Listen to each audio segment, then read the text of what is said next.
Pleasantville by Attica Locke. Narrated by J.D. Jackson. Per te sarò ci vediamo lì. Any politician worth his salt knows the road to elected office passes through Pleasantville. James Campbell, Houston Chronicle. Election Night. Texas, 1996. They partied in Pleasantville that night, from Laurenti to Demery Lane. They unscrewed bottle tops, set the needle on a few records, left dinner dishes soaking in the sink.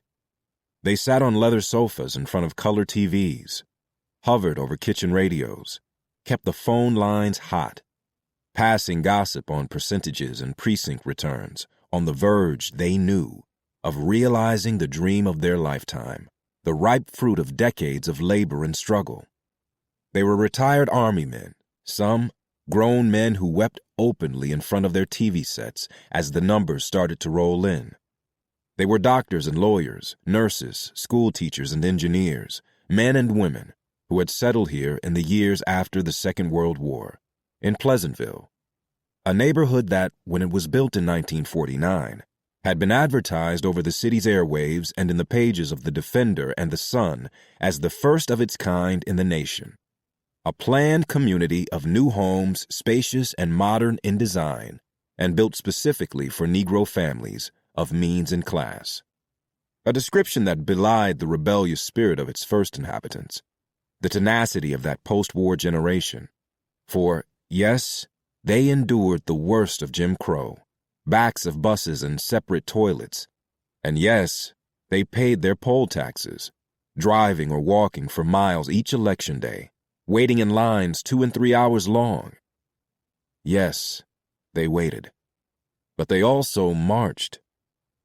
In wingtips and patent leather pumps, crisp fedoras and pinstripe suits, belted dresses and silk stockings, they marched on City Hall, the school board, even the Department of Public Works, holding out the collective votes of a brand new bloc as a bargaining chip to politicians previously reluctant to consider the needs of the new Negro middle class, and sealing, in the process, the neighborhood's unexpected political power, which would become legend over the next 4 decades. And it was hard not to believe it had all been leading to this. Channels 13 and 11 were already calling the local race, putting Sandy Walcott and Axel Hawthorne, a Pleasantville native, in next month's runoff for the mayor's seat, and Houston, Texas, that much closer to getting its first black mayor in its 160-year history. Channel 2 was running a concession speech by Councilman Lewis Acton, who looked to finish a distant third, and word was now spreading down the wide oak and elm-lined streets of Pleasantville that the man himself, their one-time neighbor, Axel Hawthorne, his father, Sammy Sonny Hawthorne, patriarch of one of Pleasantville's founding families, and key members of the Hawthorne campaign staff were all coming home to celebrate. From Gellhorn Drive to Silverdale, folks freshened up coffee pots, pulled the good gin from under the sink. They set out ice, punch, and cookies and waited for the doorbell to ring, as they'd been told Axel wanted to knock on doors personally, shake a few hands, just as Fred Hofheinz did the night Pleasantville helped put him in the mayor's office, and Oscar Holcomb before him, celebrations that wouldn't come close to tonight's. The girl? She wasn't invited. But she didn't expect to be. She had played her small part, put in hours on the ground, knocked on some doors, and now what she wanted, more than anything, was to go home. At the appointed place, the corner of Guinevere and Ledwig, she waited for her ride, her blue cotton T-shirt a thin shell against the damp night air. It was well above 70 degrees when she'd left home this afternoon, and she'd never meant to be gone this long. But she was due a bonus, a little extra cash in her pocket, if she unloaded all the leaflets she'd been given to distribute. She was too smart, or proud, to toss the lot of them into a trash can at the neighborhood community center, as others before her had tried, only to be fired the second the ploy was discovered by the campaign staff. This job meant more to her than to the others. She knew that. She was 6 months out of high school with no brighter prospect on her horizon, then moving up to the cash register at the Wendy's on OST, where she worked part-time. So she'd pushed herself a little harder, made a show of her unmatched fortitude and productivity, pointedly staying past nightfall, a plan she hadn't thought all the way through, as evidenced by her lack of a decent coat or even a cotton sweater, and the fact that she was flat broke after spending what little money she had at a payphone at the truck stop on Market Street. Once more, she checked to make sure the last leaflet, the one she'd saved and carefully folded into a neat square, was still inside the front pocket of her leather purse. Rooting around inside, she checked the time on her pager, the one Kenny had bought her when he left for college, promising they'd make it work somehow. Had he called? She scrolled through the phone numbers stored in the tiny machine. How long would she have to wait out here? It was already coming on 9 o'clock, and she knew her mother would worry. She could picture her right now, smoking a Newport out the kitchen window, still in her pink nurse's scrubs, and listening to KTSU, All the Blues You Can Use, glancing every few minutes at the yellow sunflower clock above the stove, wondering why her daughter wasn't home yet. The girl crossed her skinny arms across her chest, a defense against the night air, which seemed cooler here at the southernmost edge of the neighborhood, where the base of Ledwick ended abruptly, running smack into the lip of a wide, untamed plot of scrub oak and weeds and tall, claw-like trees. This far to the south, the street lamps in Pleasantville gave out, and she was all too aware that she was standing alone on a dim street corner, miles from home, with nothing but the low, insistent hum of an idling engine as unwelcome company. He'd been watching her for a few minutes now, the nose of his vehicle pointed east on Guinevere, the body tucked under the low-hanging branches of a willow tree so that she could make out no more than a man's rough silhouette behind the windshield, sharp angles outlined by a faint yellow light coming from a window on the side of a house across Ledwick from where she was standing. His headlights were dark, which is why she hadn't seen him at first. But he was facing in her direction, his engine running, his features wearing an expression she couldn't read in the dark. She couldn't tell the make or model of the vehicle, but it was the height and width of a van, or a truck of some sort. Run. Just run. It was a whisper inside her own skull. Her mother's voice, actually, calling her home. But she should wait for her ride, shouldn't she? She felt a stab of uncertainty, a panic so sharp it made her eyes water. Everything hinged on this one choice. I should wait for my way out, she thought, still wanting to believe a way out was possible, but already knowing, with a creeping certainty, that this night had turned on her, that her disappearing had already begun. She knew she'd made a mistake, knew even before she heard the van's door open. Just run. Jay Porter stood on his own lonely street corner clear across town. It was late that same night, a little after 11, when he got the call that someone had broken into his office on Brazos Street, just south of downtown, about half a mile from the Hyatt Regency. He could see the twinkling white lights of the high-rise luxury hotel from the corner of Brazos and Anita, where he was waiting on the squad car that ADT had assured him was on its way.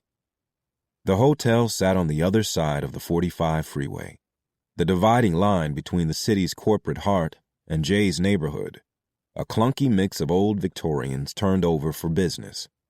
Glass and brick storefronts, record shops, barbecue stands, liquidation centers, and the shell of an old Montgomery ward. He'd hung out a shingle here last year, finally moving out of the cramped office in the strip mall on W. Gray, paying cash for this place, which was falling apart when he found it, a foreclosure that had been sitting empty for years. The house was a modest Victorian with good bones, and an open floor plan and a room upstairs for his law library, a place where he could write his briefs away from the phones and the noise on the street. It was the kind of house Bernie would have liked to call her own. even more than the rambling suburban 3-bedroom ranch they'd settled in a few years after their youngest, Ben, was born. A fine house, sure, but one he could hardly distinguish from half a dozen others on their block. Rows and rows of beige brick and lacquered wood. Their subdivision was the real estate equivalent of a box of drugstore chocolates. Pretty, but dull. Jay had refurbished the 87-year-old Victorian himself, as if his wife might yet have the chance to spend slow afternoons on its wraparound porch, as if they might still have a shot at starting over.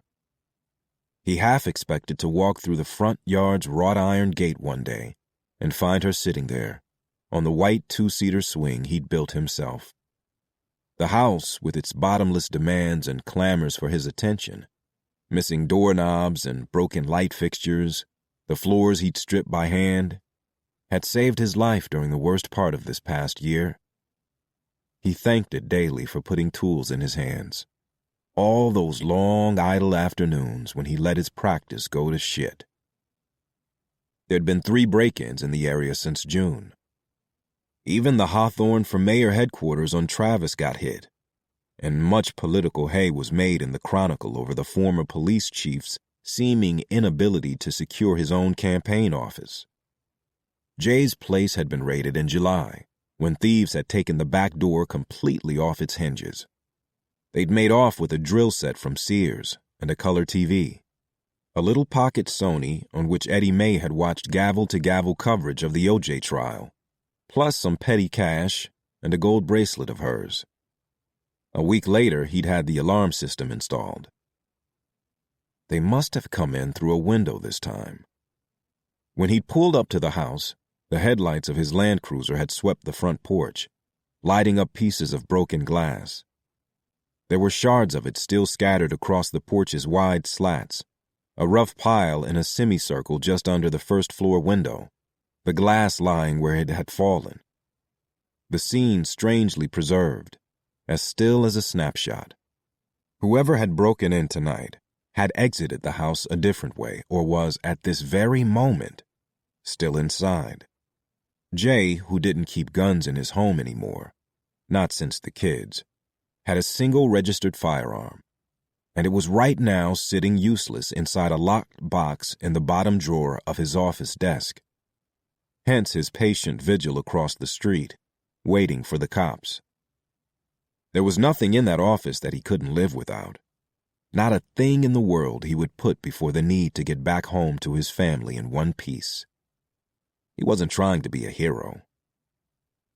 The Crown Victoria came riding low, with its light bar off, its tires crunching loose gravel in the street. The officers pulled to a stop at an angle that brought the front end of their cruiser to rest nearly at Jay's feet at the curb, its headlights hitting him square in the chest. He instinctively raised his hands. "Porter," he said loud and clear. "This is my place." The woman was youngish and short. Her hair was slicked back into a tiny nub of a bun, and her lips were full and pink, a dime store rose that most women abandon in their 20s. She came out of the car first, one hand on the handle of her service weapon, already en route to the front door. She nodded at the sound of his name, but otherwise said nothing as Jay unlocked the front gate. "You been inside?" Jay shook his head, stepping aside to let her pass. He handed her the key to the front door. The woman's partner was taking his time. He was slow getting out of the car, slow coming up the front steps, not the least bit of tension in his stride. For all Jay knew, this might have been the 50th break-in they'd handled tonight. He was older than the woman, but not by much. Jay didn't believe he'd set foot into his 4th decade. He wore a mustache and a hard part on the left side of his head, and he smelled heavily of cologne as Jay let him pass. Crossing the threshold, he too put a hand on the handle of his pistol. Jay followed them into the house, the soft creak of the pine floors beneath their feet the only sound in the dark. He felt along the wall for the light switch, the one between the front door and Eddie May's desk. It cut a shaft of light through the center of the waiting room, shadows scattering like startled mice. The younger cop was in motion, down the main hall toward the back of the house, the storage closet, and the kitchen. Her partner was walking up the stairs. There was the law library up there, plus the conference room. Downstairs, Jay inspected Eddie May's desk, opening and closing drawers. Then he walked down the hall to his own office in the rear left corner of the house, the room closest to the back door, which was standing wide open. "Must have been the way they got out," he heard behind him. It was the cop with the mustache. "I didn't see anything upstairs." His partner likewise had nothing to report from the kitchen. She had already holstered her weapon and was reaching for an ink pen. Within 10 minutes, they filled out a full incident report. Jay could see nothing that was missing. Not his checkbook or the sterling letter opener he hardly ever used. Not his collection of LPs and 45s, obscure R&B pressings from Arhoolie and Peacock Records, including a mint-condition copy of H.G. Hatt's Belle Blue. It was the Texas blues of his childhood, music that can't be replaced on CD. He had a turntable in here too, an old Magnavox he kept behind the door, also untouched. He checked both the petty cash and the metal lockbox with his .38 revolver, which was right where he'd last left it, stowed away since the very morning he'd moved into this office. It took the officers more time to inspect his gun license than it did to fill out their paperwork. Whoever it was, they guessed, maybe the alarm had scared him off. It looked as if someone had simply opened the back door and walked out. The cops did a cursory search of the backyard. It was a tiny blank square of grass, and a single glance was more than sufficient to wrap up their entire investigation. "Okay," Jay said, shoving his hands into the pockets of his slacks. He walked the cops to the front steps, zipping his windbreaker. Another dispatch call was coming in. Something about a 2211 over on Crawford Street just off Wheeler. The one with the mustache lifted his radio first, and then the two of them were off.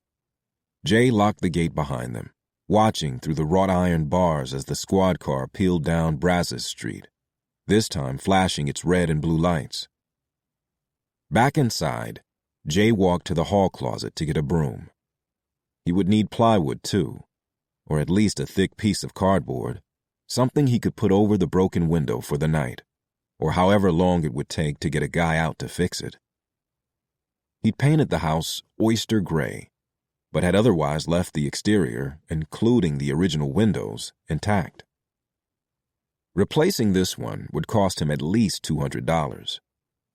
The broken window sat just to the side of Eddie May's desk, and if tomorrow's temperature was within even 10 degrees of what it was now, Jay's entire day would consist of listening to a long recitation of the ingredients she would need to buy for a home remedy to fight the bug that was inevitably setting up shop in her throat and lungs. He could picture her shivering, clearing her throat every 15 minutes, and eventually asking for a long lunch so she could hunt down some chicken soup. The thought at this hour, as he stood broom in hand, actually made him smile. It had been nearly 20 years now, the two of them working together. He'd put her through school, set up a trust fund for her grandkids, from the portion of the civil settlements that was Eddie May's cut. Back when the money was still rolling in, of course, when Jay still had more than one client. She was now a certified paralegal, shopped exclusively at Casual Corner, and had narrowed her choices of coiffure down to 2 wigs, both of a color that occurs in nature. But Eddie May was still Eddie May, and there wasn't a day she didn't think could be better passed over a few beers and an early dominoes game. She was nearing 70 now, stuck in a house full of kids, and, aside from one grandson at TSU who worked part-time at Radio Shack, the only one with steady employment. She weakly cursed Jay for setting up that dang trust, giving her progeny an excuse to perfect the art of waiting, and forcing her to work out of the house 30 hours a week just to get some peace and quiet. She was one of the few constants in Jay's life, and he'd come to love her for it. The parts of their daily life that he could set his watch by. Jay held the metal dustpan in his left hand. He felt his 46-year-old knees creak as he squatted beside Eddie Mae's desk, aiming the bristles of the wooden broom at the spot where dozens of pieces of broken glass should have been. And that's, of course, when he saw the thief's mistake. There wasn't a single shard of glass inside the house. The floor beside Eddie Mae's desk was bare, covered only by the corner of a hand-woven Indian rug he'd bought at Foley's. The glass is on the wrong side, he thought. It was so obvious to him now that he couldn't believe he hadn't realized it before. He couldn't believe the two officers hadn't noticed it either. But hell, they'd given the incident no more than 10 minutes of their time, and Jay knew if he weren't paying a monthly service fee to the alarm company, HPD wouldn't have sent anyone at all. Not with the pressures on the department being what they were. Houston's crime problem was as much a part of its cultural identity as its love of football and line dancing, barbecue, and big hair. A permanent fixture no matter the state of the local economy or the face in the mayor's office. Two law and order candidates, Axel Hawthorne, former chief of police, and Sandy Walcott, the current district attorney of Harris County, were running to change that. There was probably no greater evidence of the electorate's singular focus, the widespread fear that Houston would never pull out of the shadow of the oil bust that had devastated its economy in the 80s, wounding its diamond-crusted pride until it got its crime situation under control. Jay pulled himself upright. He rested one hand on the tip of the broom's handle, taking in the staged scene. If someone had broken in through this window, as Jay had originally thought, the intruder would have kicked the window in, raining glass exactly where Jay was standing now, still holding the empty dustpan. But someone had actually kicked this window from inside the house, pushing the glass out and onto the front porch where Jay had first seen it. Someone wanted Jay to think he had come through the front window, when all the while the back door had been opened with as much ease as if Jay had unlocked it himself. Someone either picked the lock, he thought, or had a key. The window and broken glass were just for show. It was a pointed, if unsophisticated, sleight of hand, and more effort than he imagined the average two-bit crook looking for tools or jewelry or cash for drugs would bother with. It suggested that Jay had walked in on something he didn't as yet understand. The phone on Eddie Mae's desk rang. The sound so startled Jay that he dropped the dustpan from his hand.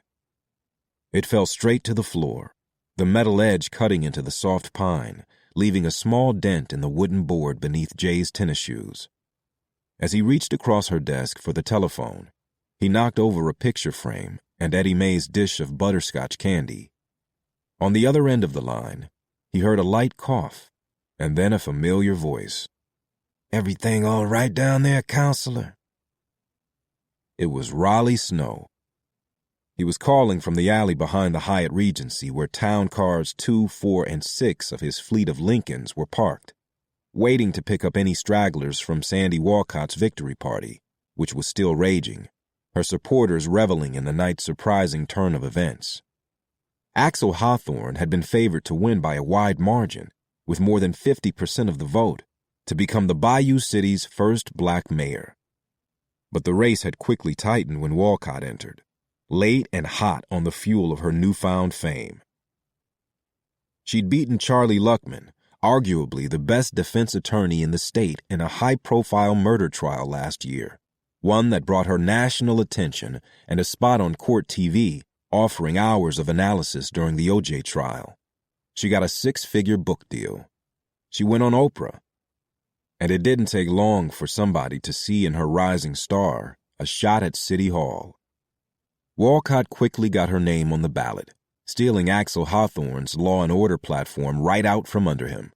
And now the two of them were heading into a runoff in 30 days. The party at the Hyatt showed no signs of slowing. If Raleigh was lucky, some drunk potentate or campaign official would forget which car he'd arrived in and slide into the back of one of Raleigh's rolling elegance town cars instead. In a black suit and his Stacey Adams, a black braid tucked beneath the starched collar of his shirt, He had been catching a smoke with two of his drivers, sharing a plate of shrimp they'd paid a busboy $20 to hand deliver, when ADT called. Raleigh's was the second name on the alarm company's contact sheet. He called Jay's house first. It was Ellie who told him her dad wasn't home. "She's still up?" "Was when I called." Jay sighed. He told that girl to get off the phone. It was the last thing he'd said before he walked out the door. She had a trigonometry test in the morning, and he told her in no uncertain terms to hang up the phone and go to bed. This was almost becoming a nightly thing with them, this tug-of-war over the telephone. It wasn't boys yet, that he knew of. Just a couple of girlfriends, Lori King being the closest, who had a near cannibalistic attraction to each other, gobbling up every word, every breath swirling between them, as they talked and talked for hours on end. The same girls who looked at Jay blankly if he asked them so much as what they had for lunch that day, the classes they were taking this fall, or even the names of their siblings. They were a species of which he had no field knowledge, sly and chameleon-like. In the presence of an adult, and especially one who was asking too many questions, they went as stiff and dull as tree bark. Tonight was the first time he'd let Ellie stay alone with Ben. There was no way to get a sitter this late, and Raleigh, he knew, was working, and uninterested, frankly, in meeting two cops at Jay's office. He'd had no choice but to leave, to lock the front door and promise he'd be back in an hour. "I can swing by the office if you need me, after this wraps up." "Yeah, why don't you, man?" Jay said. For whatever reason, he didn't mention the odd details of the break-in, the degree to which the stage scene made him uncomfortable. Instead, he asked Raleigh to drive by the place a few times through the night to make sure nothing funny was going on. "I can give you a couple $100 for it," he said, offering something close to Raleigh's old hourly rate, back when he still did pickup work for Jay as a private investigator. They'd worked together off and on for years, Raleigh running a one-man operation out of his bar, Lula's, and when that closed down, meeting clients at the garage where he kept his fleet of town cars. Looking into stuff, as Raleigh liked to call it, had never been more than a sideline gig, a source of income, sure, but also his own personal gift to the world, like perfect pitch or a throwing arm like Joe Montana's, a talent that would shame God to waste. He made bank on the car service company and had plans to buy his first limousine next year. These days, he only ever looked into stuff for old friends. "On the house, counselor," he said. Jay hung up the line and bent down to pick up the dustpan. He started for the hall closet, but then stopped himself a moment later, pausing long enough to write the picture frame on Eddie Mae's desk. It was a snapshot of her first great-grandchild, a pigtailed girl named Angel. The butterscotch candies had scattered across the desktop. Jay was picking up the pieces one by one when he heard a faint thump overhead, the sound of a heavy footfall, like the heel of a boot landing on a wood floor. He looked up at the tin-ceiling tiles, rows of beveled bronze, and he swore he heard it again. The gas lamp in the ceiling was swaying slightly from the weight of whatever was going on upstairs, the light pushing shadows this way and that. Jay felt his breath stop. Someone, he thought, is still in this house. He started for the phone first, but his mind went blank. He couldn't for the life of him remember even two of the numbers for Raleigh's mobile phone, his pager either. An emergency call to 911 would waste time he didn't have. It had taken the beat cops nearly 15 minutes to get here, and it would take a hell of a lot less time than that for Jay to end up on the losing side of a confrontation with whoever was locked inside this dark house with him. He went for the .38 next. It was in the lockbox, still sitting on top of his desk. He couldn't remember the last time he'd held a pistol like this, but this one seemed to remember him, the metal warming to his touch. He gripped the gun at his side as he stepped from his office into the center hallway, glancing at the ceiling, wondering what it was that awaited him on the other side.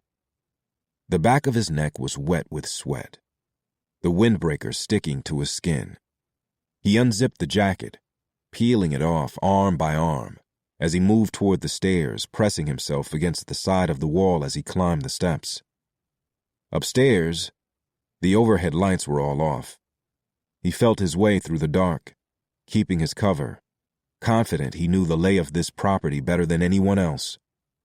There was the law library up here, plus the conference room, which he used for makeshift storage, filled with stacks of boxes he hadn't bothered to unpack after the move last year, files going all the way back to the Ainsley case, his first big civil verdict, against Coal Oil Industries. He heard a crash, glass breaking, coming from that direction. He ran to the conference room, which sat right above Eddie Mae's desk downstairs, stepping inside just in time to see a silhouette standing by a newly broken window. He smelled hair grease and alcohol, plus something else coming off human skin. The sour punch of marijuana, curling the hairs in his nostrils. He reached for the light switch and raised the .38 at the same time. The kid froze, and so did Jay. He had a clean shot, but he couldn't move, pierced through the heart by the kid's eyes, red-rimmed and black. He was 19 or 20, baby-faced but tall and lanky like a ball player. He wore a flat-top fade that had seen better days, and his pants came up short of his ankles, details Jay was storing without even realizing he was doing it. The kid didn't raise his hands, but neither did he run, and Jay wondered if he had a knife or, worse, a gun. They were in a standoff of sorts, he and Jay, which, as the seconds ticked away, began to feel almost like a dare. Jay had his shot, which the state of Texas said he was well within his rights to take. Shoot. Just shoot. It was a whisper inside his skull, a reckless impulse he didn't know was still there. Slowly, the kid raised his hands. "Come on, Mr. Cosby," he said, eyeing the middle-aged black man standing in front of him. "Let's keep it light, old man." Jay felt his grip on the gun slip. He glanced toward the telephone on the conference room table, judging its distance versus his speed. He took his eyes off the scene only for a second, but it was long enough for the kid to make his move. He kicked at the remaining glass along the bottom of the window frame and pushed his lean frame through, moving as fast as a rat through a tunnel. Jay had a line on him, had the .38 still in his hand, but he couldn't do it. He couldn't shoot this kid in the back. The kid looked over his shoulder once and inexplicably flashed Jay a smile. And then he jumped. Jay ran to the open window, careful not to cut himself on the glass. Down below, the kid landed in the grass with a grunt, scrambling to his feet in one ceaseless motion. He scaled the low-lying gate and took off on foot to the south, running toward Wheeler Avenue, the border between Jay's neighborhood and 3rd Ward. Jay stood in front of the window, his chest heaving.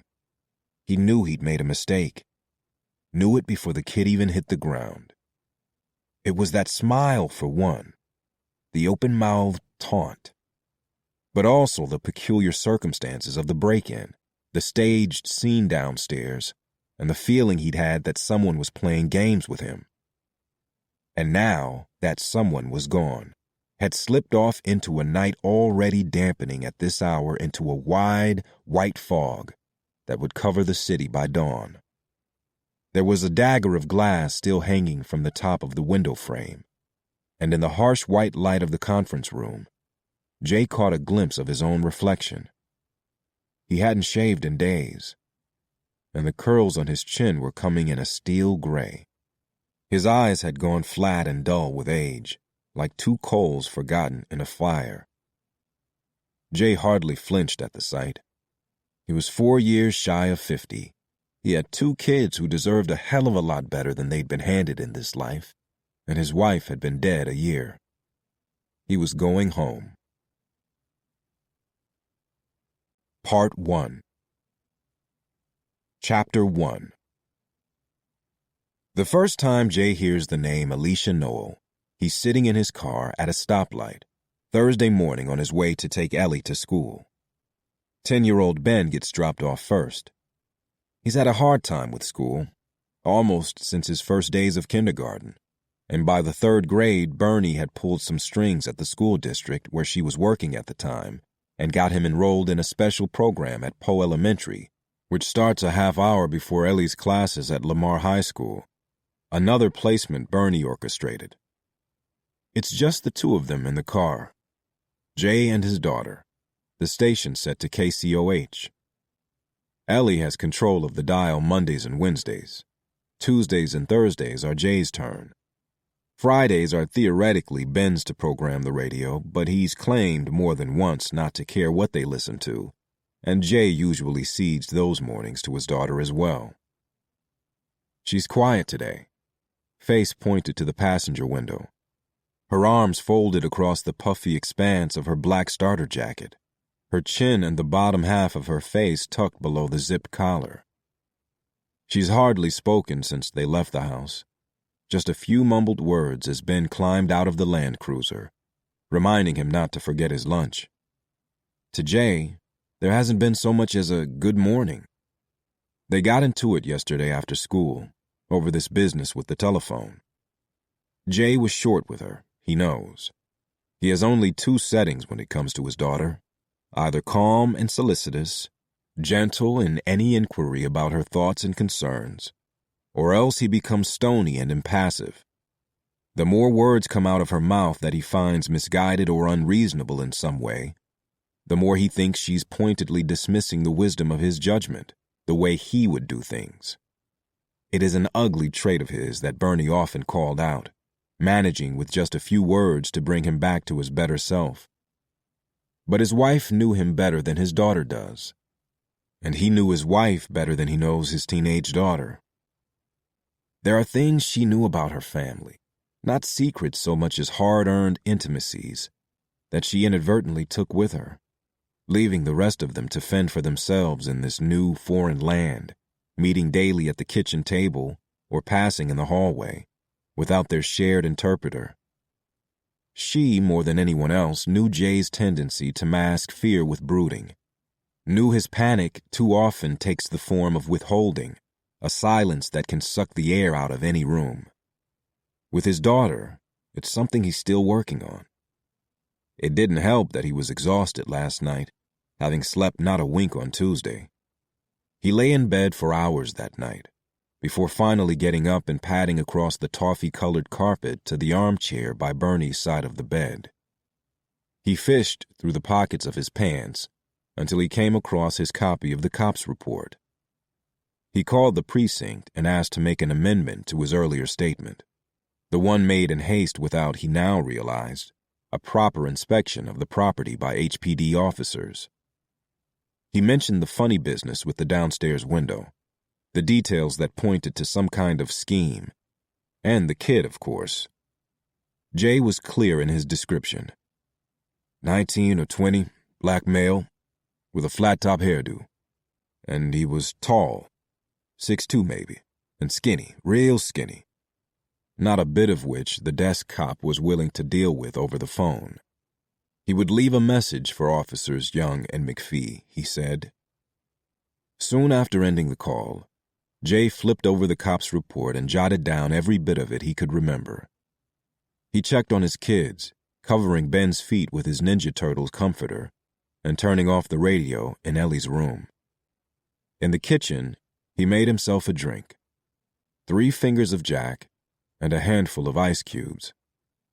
Sipping in the dark, he tried to make sense of the break-in. Why the stage scene, and why, of all places, did he find the intruder, a 19-year-old kid, in the very room where Jay's files are kept? The whole thing left a bad taste in his mouth, one that kept him drinking. Time was he would have sat hunched over his kitchen table all night, trying to piece together a conspiracy out of the broken bits and pieces of a night like this. He'd passed whole decades that way, in the dark, guided only by the sound of his panicked heartbeat. But that felt like a lifetime ago. Jay had, for the most part, made peace with himself and the facts of his early life. The movement, his arrest and criminal trial in 1970, when he'd been indicted on conspiracy charges and had come within a juror's breath of going to prison for the rest of his life. They were less a plague on his psyche now than a distant source of pride.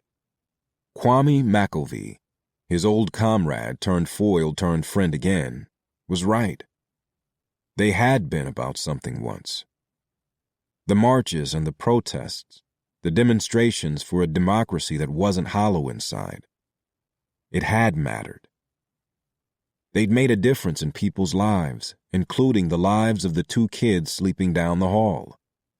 And Jay had tried to do the same with his law practice, first with Coal Oil, winning $56 million for Ermin Ainsley and the remaining residents by the salt mines, where the petrochemical giant was illegally storing and hoarding crude oil, black, greasy globs of which were coming up through the grass in his clients' backyards. More than the money, for Jay the real win had been a trip to D.C. the following year, helping Ainsley pick out a suit for his testimony before a congressional hearing on the coal's business practices, charges of price gouging and wreaking environmental havoc. It was here that Jay thought the oil company would really be made to pay. But the investigation never made it out of committee. The fever for justice was lost somewhere in the turnover of congressional seats in '84, when nearly every candidate out of Texas and Louisiana got donations from Coal Oil or its executive officers. The judgment itself has gone unpaid, held up on countless appeals for well over 10 years now. Neither Jay nor his clients has seen a penny. Ainsley is dead now. It's Dot, his elderly wife, to whom Jay speaks about the case, and one of her grandkids, a dentist in Clear Lake who demands updates on a monthly basis. Still, the Cole case was a turning point for Jay. It was only a month after the verdict that Jay took a call from a local official in Trinity County, not even 10 miles from the town where Jay was born. The woman spoke so softly, it seemed she was whispering into the telephone. A lumber company out of Diboll, she said, was driving across the county line and dumping wood waste in a makeshift and wholly illegal landfill just outside the town of Groveton. The arsenic the company used to pressure wash and treat the wood was leaching into the soil, seeping into the groundwater. There were calls coming in from local residents. One woman had 12 dead chickens on her hands. Another swore she could smell death in her ice water. Jay had driven up Highway 59 that afternoon, stopping in Diboll first, and then tracing the back route he imagined the lumber mill was using. Sure enough, just off Farm Road 355, within plain view of a neighborhood of chain-link fences and chicken coops, home to a majority of Groveton's black population, Jay was able to take pictures of a massive pile of rust-colored, rotting wood chips and pulp, steaming poison after a cold winter rain. 2 days later, he met with Groveton's beleaguered mayor and walked out as the city's official counsel in the matter of City of Groveton v. Sullivan Lumber Company. A week after that, he filed the papers at the courthouse in Lufkin, stopping on his way to have a tense lunch of chicken salad and boiled peanuts with his mother at his childhood home in Nickton, the two avoiding so many topics that they'd hardly said anything at all. There were many others after that. DDT residue found in a neighborhood of trailers and mobile homes near a plant in Nacogdoches, a hazardous waste site contaminating the well water in the town of Douglas, a chemical plant illegally dumping its runoff in a Latino neighborhood in Corpus Christi, the out-of-court settlements growing in proportion to his reputation. The coal deal is still his biggest payout to date, money he has yet to see. He sends Thomas Cole a Christmas card every year, and he waits. He's a more patient man now, more measured and wise, he hopes, and less paranoid than his younger self, less quick to see the whole world as a personal attack on him, liars and spies at his back. There are no more pistols under his pillow, an argument his wife won years ago. Most days, he holds his head up for her, keeping a promise he made long ago, to get right in his mind, for her and for their kids, the two of them more beautiful than he feels he deserves. The radio station is still running a post-game analysis of the general election when Jay turns onto Westheimer, about a block from Lamar High School, pulling into the parking lot of the dry cleaner across the street. He let his daughter walk the rest of the way on her own. KCOH is heated up this morning, taking calls in the run-up to Person, its daytime talk show. Phil Donahue for black folks. There's no shock about Clinton heading back to the White House, so today's topic on 1430 AM is closer to home. The runoff next month between Axel Hawthorne and Sandy Walcott. The question: how the hell did Dallas get a black mayor before Houston? It's 1996, people, the host, Mike Harris, says before the station cuts to a wrap-up of the morning's big news. The story of the missing girl has already played twice. By the 7:30 segment, she has a name: Alicia Ann Noel. Jay reaches for the volume. Ellie has her books in her lap. She reaches for the door handle but doesn't move right away, pulled in by the story as well. According to the radio, the girl, a Houston native, did not come home Tuesday night. Early reports indicate she was last seen in the neighborhood of Pleasantville, at the corner of Ledwick and Guinevere, a few miles from her home in Sunnyside. At the mention of Pleasantville, Ellie turns and looks at her dad. Jay is tapping his fingers on the steering wheel, his brow creasing deeply. The story ends with an emotional plea from the family for information. Jay can hardly make out the mother's words. So choked and garbled are they with panic and tears. It's already been 2 days. My name is Maxine Robichaud. Alicia Noel is my daughter. Please, please, if you have seen my child, please call your local police station. Tell somebody something. Please. The news reporter goes on to describe Alicia as 18 and black. She was last seen in a long-sleeved t-shirt, blue. Her ears are triple pierced on both sides. I have to go, Ellie says, opening the car door. Jay turns off the radio, watching as she starts toward the school. She stops suddenly and runs back to the car, her hair springing loose from the collar of her jacket. She favors Evelyn, Bernie's sister, more than her mother. But more than anyone else, she looks like Jay's sister, Penny, who lives in Dallas. Ellie is fairer than either of her parents. Redbone, they used to call it in the country. She has freckles across her nose and forehead, and her eyes are the very color of her aunt's nickname, copper and full of fire when she laughs or sings, which she does when she thinks no one is listening. It's Ben who is the spitting image of his mother, down to the dimple in his left cheek.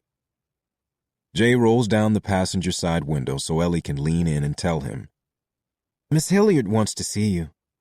Which one is that? The principal? What's that about? She shrugs and then waves, saying she'll get a ride home with Lori's mom, adding that Mrs. King said she could pick up Ben too. Bye, Daddy. Elena, he calls after her. But she's already gone, swallowed up by the crowd of teenagers moving across the street. It's mild outside, but bright and sunny. Across Westheimer Road, Jay can hear the snap of the halyard against the school's metal flagpole. He traces his daughter's movements as long as he can, but eventually loses sight of her in the crush of students, at least a dozen of them wearing nearly identical puffy starter jackets, girls tucked inside their private cocoons, trapped somewhere between childhood and the coming chrysalis. Jay can still remember the day Ellie was born. can still remember holding Bernie's father, Reverend Boykins, who wept openly in the hospital parking lot, Jay saving his own tears for the moment he brought his daughter home. A fall day like this one. Officers Young and McPhee keep their 3:30 appointment, stopping by Jay's office at the tail end of their shift. They are day cops usually, 7 to 4. Tuesday night they'd been picking up overtime. By sunlight, McPhee looks a little older than Jay originally thought, and she's Latina, no matter the last name. She has her hair slicked back into the same tight little bun. In the entryway to Jay's office, she hovers, barely filling half the doorframe. She's letting her partner take the lead. Young, to Jay's dismay, hasn't written down a single word. He's holding a notepad and is clicking the top of his ink pen. "He was in the room where my files are kept," Jay says. "Wouldn't figure a kid like that to be interested in anything he couldn't trade or pawn before the sun came up." Young nods, a gesture more of appeasement than agreement.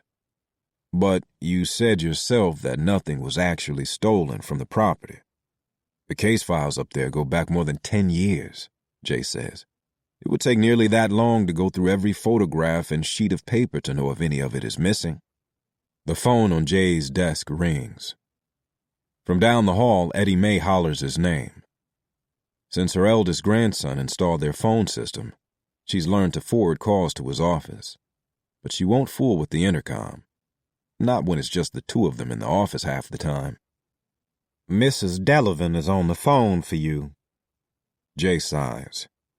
He has to take this call. "Did you see him take anything?" "Well, no." "He have anything in his hands?"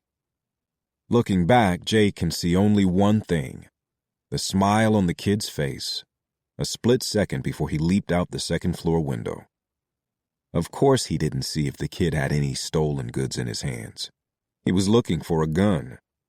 If you hadn't walked out of here without doing a proper search, you might have actually found the kid upstairs, had a chance to pat him down yourself. "One more time, Mr. Porter," Young says, his thick jaw brick-like and unyielding. "There was no one upstairs. I checked the place myself. I didn't see any sign of a suspect downstairs either," McPhee says. A suspect, Jay thinks, not the. Suddenly, the very existence of a perpetrator is under suspicion, as if Jay imagined the whole thing or made it up, or maybe broke into the office himself, which for all he knows is what the cops are really thinking. The two of them on the verge of opening a separate investigation into a potential insurance scam. He resents the two cops for making him feel crazy, for making him feel that he can't trust his own eyes. The phone on Jay's desk rings again. "That's the Delavan woman, Jay."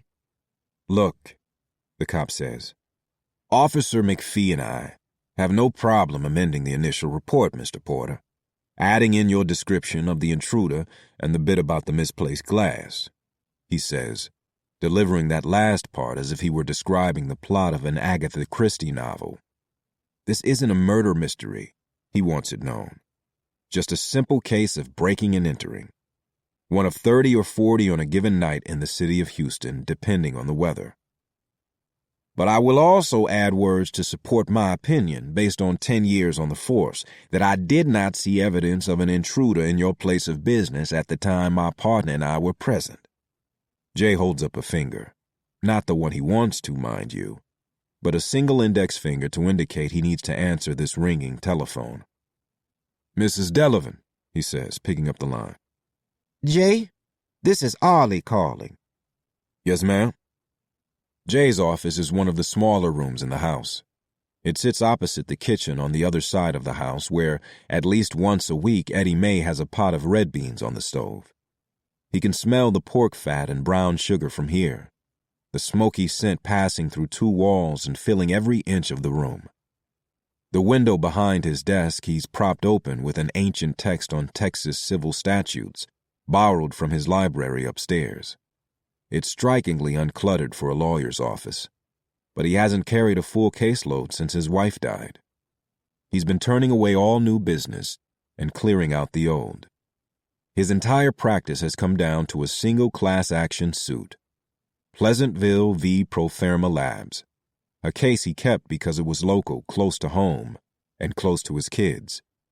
He wouldn't have to travel, and there would be no trial, that much he was sure of.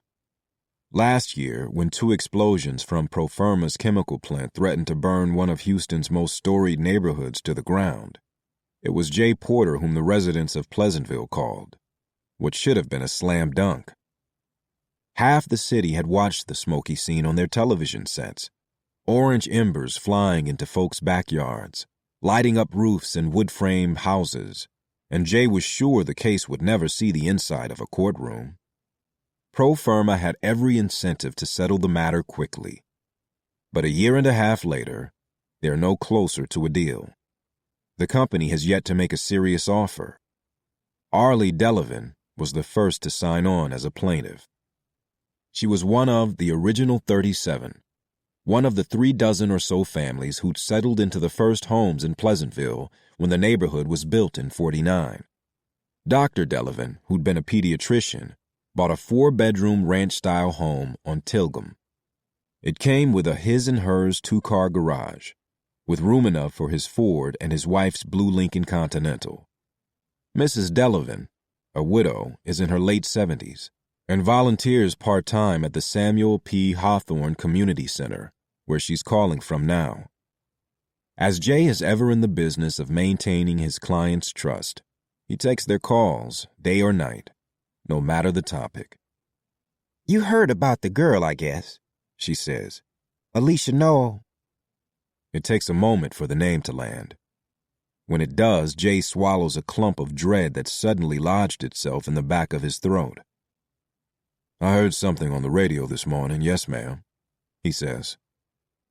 They're saying somebody might have grabbed her out here. That's what I heard. Well? She waits for him to say more, to put 2 and 2 together, or in this case, 2 plus 1. Alicia Noel makes 3 girls now who have gone missing in and around Pleasantville. The first one in '94, the second last year. 2 girls more than a year apart is a mean coincidence. 3 girls is officially a problem. Jay puts his client on hold and tells Officers Young and McPhee that he wants a look at the amended incident report whenever it's ready. He has Eddie May see them to the door. Then, sitting down in the rolling slat-back chair behind his desk, he again picks up the line. Mrs. Delavan sounds heated, her voice hushed but stern. Nobody, anyone on the radio, not the newspaper, no one has mentioned a word about the other girls, both of them local, raised in Pleasantville, their families about to pass another Christmas with no answers. This one was from south of here, Sunnyside, Arlie says, spitting out the word like an unwanted seed. But a child is a child. And here's another one who seems to have just disappeared off our streets. She sighs heavily into the phone. Her parents have been calling here nonstop. I'm afraid I don't know much more than they do, what little I've heard on my street. It was Alma Johnson who saw the girl, standing at the corner of Ledwick and Guinevere. Alma was at her kitchen sink rinsing a head of cabbage when she looked out her window and saw this Noel girl. Same description her parents gave the police, standing alone at the corner. She had a purse in her hands, but nothing else, and looked to Alma like she was waiting for someone. She kept looking up the north side of the street, watching cars coming from that direction. Arlie added that Clarence Watson and another woman over on Pleasantville Drive both believed they'd seen the Noel girl before, or at least a girl who looked a lot like her, passing out Hawthorne campaign leaflets. But that's impossible, Jay. The Voters League, we made our endorsement on Sunday, she says, speaking of Pleasantville's voting organization, the most important and influential community institution of its kind in the city, a group almost as old as the neighborhood itself. Pleasantville's home precinct, number 259 in Harris County, Texas, is known as one of the most vote-rich in the state, and the Voters League, therefore, holds a lot of sway. It's a level of political power the people of Pleasantville cherish because they built it out of thin air back in the early 1950s, when they fought the city and the all-white school board to get an elementary school for their new neighborhood, a school that wasn't overcrowded and underfunded, like those in Denver Harbor and Fifth Ward.